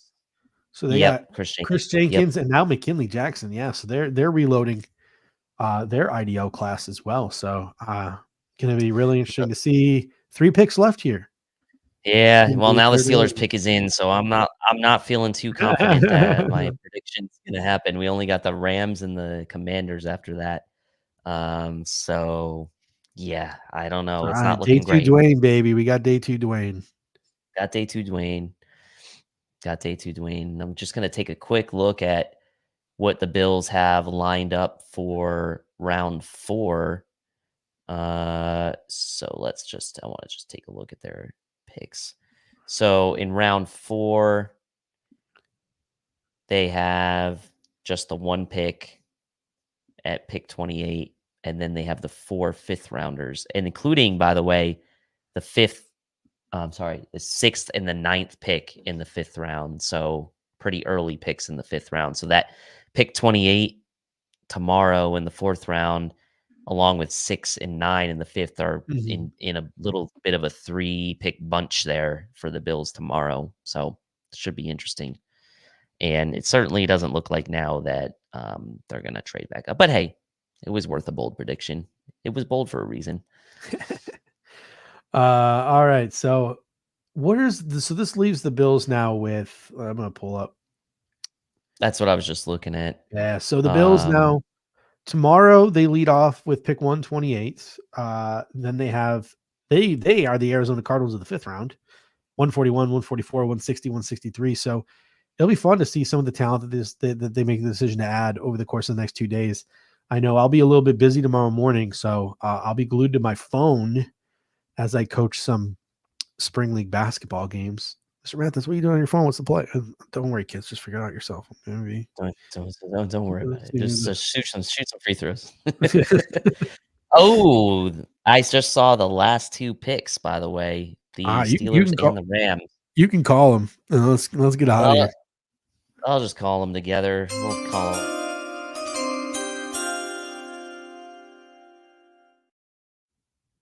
So the Steelers, with their pick, are taking Peyton Wilson. He finally goes off. Yeah, the medicals, I think, get him from NC State. And the Rams, right behind them, are taking safety Cam Kinchins for the Rams. Like that pick for the Rams. Dude, I love the Rams draft, man. I love the Rams drafts every year. I just love that video clip of McVay talking about Puka Nacua. Just like, man, I love the way that he just like gets excited and talks about the players. It's awesome. But yeah, the Rams, the Rams are loading up on defense this draft. I mean, they are loading up. So Greg, you might have just come in here to tell us that you were going live in 5 minutes. So I apologize for putting you on the screen. Ladies and gentlemen, we are giving away now to Greg. Greg, you can tell the people maybe quickly what to expect to hear in about 5 minutes on the Cover One Network. Yeah, we're going to be switching over and doing our instant analysis and getting everything ready to react to the 3 picks that have been made and what comes up next, and hopefully giving everybody what they're looking for. Are the people finally going to get Anthony Prohaska as they were promised this evening? Is that something that's going to happen? Yes. There we go. Yeah, there you go, people. There you go. So you had to deal with 4 or 5 hours of us, but you will finally get Anthony Prohaska as promised in the next iteration here of Cover One. We have him off daddy duty. The next iteration here of Cover One's talk to you guys in a bit. Weekend round draft coverage. There we go. That's right. Every moment. You can literally tell that I need to just go and and sleep. So, ladies and gentlemen, thank you so much for joining us. Don't forget to, sorry, I pressed the button at the same time as you, Dave. Don't forget to stay right here at the Cover One Sports Network. Greg, Pro-Anth, and maybe Aaron Quinn, I think as well, will be giving you instant analysis to Keon Coleman, to Cole Bishop, and to Dwayne Carter. Love the Buffalo Bills haul. And Dave, these are the three positions we talked about, man. Like wide receiver, safety, defensive tackle. We've been hammering these three positions home, the spine of the defense, because we already got those linebackers. And then obviously we got a receiver as well. And I think, I don't know, I'm thinking a wide receiver is going to be the pick there at 128. Maybe a move up for Tez Walker or Troy Franklin tomorrow. That's my call. That's my call. Javon Baker is still there as well. So yeah, there's a lot. Malik Washington's interesting. There's some good receivers still left. Give me Anthony Gould, baby. Give me Anthony Gould. Yeah, but I mean, you start to kind of now see the picture coming together with Coleman and Bishop and Carter, and it's. I think Bills fans are going to wake up tomorrow and go to bed tonight feeling a little bit better than they did last night. Hopefully, unless you really just hate Keon Coleman, then I don't know what to tell you. There's some of those people. All right, ladies and gentlemen, thank you so much. Almost 4.5 hours. Coverage picks up right after we are done in about 2-3 minutes with the Cover One Buffalo crew giving you their reaction to Keon Coleman, Cole Bishop, and Day 2 Dwayne Carter. Until next time, ladies and gentlemen, go Bills. Go Bills.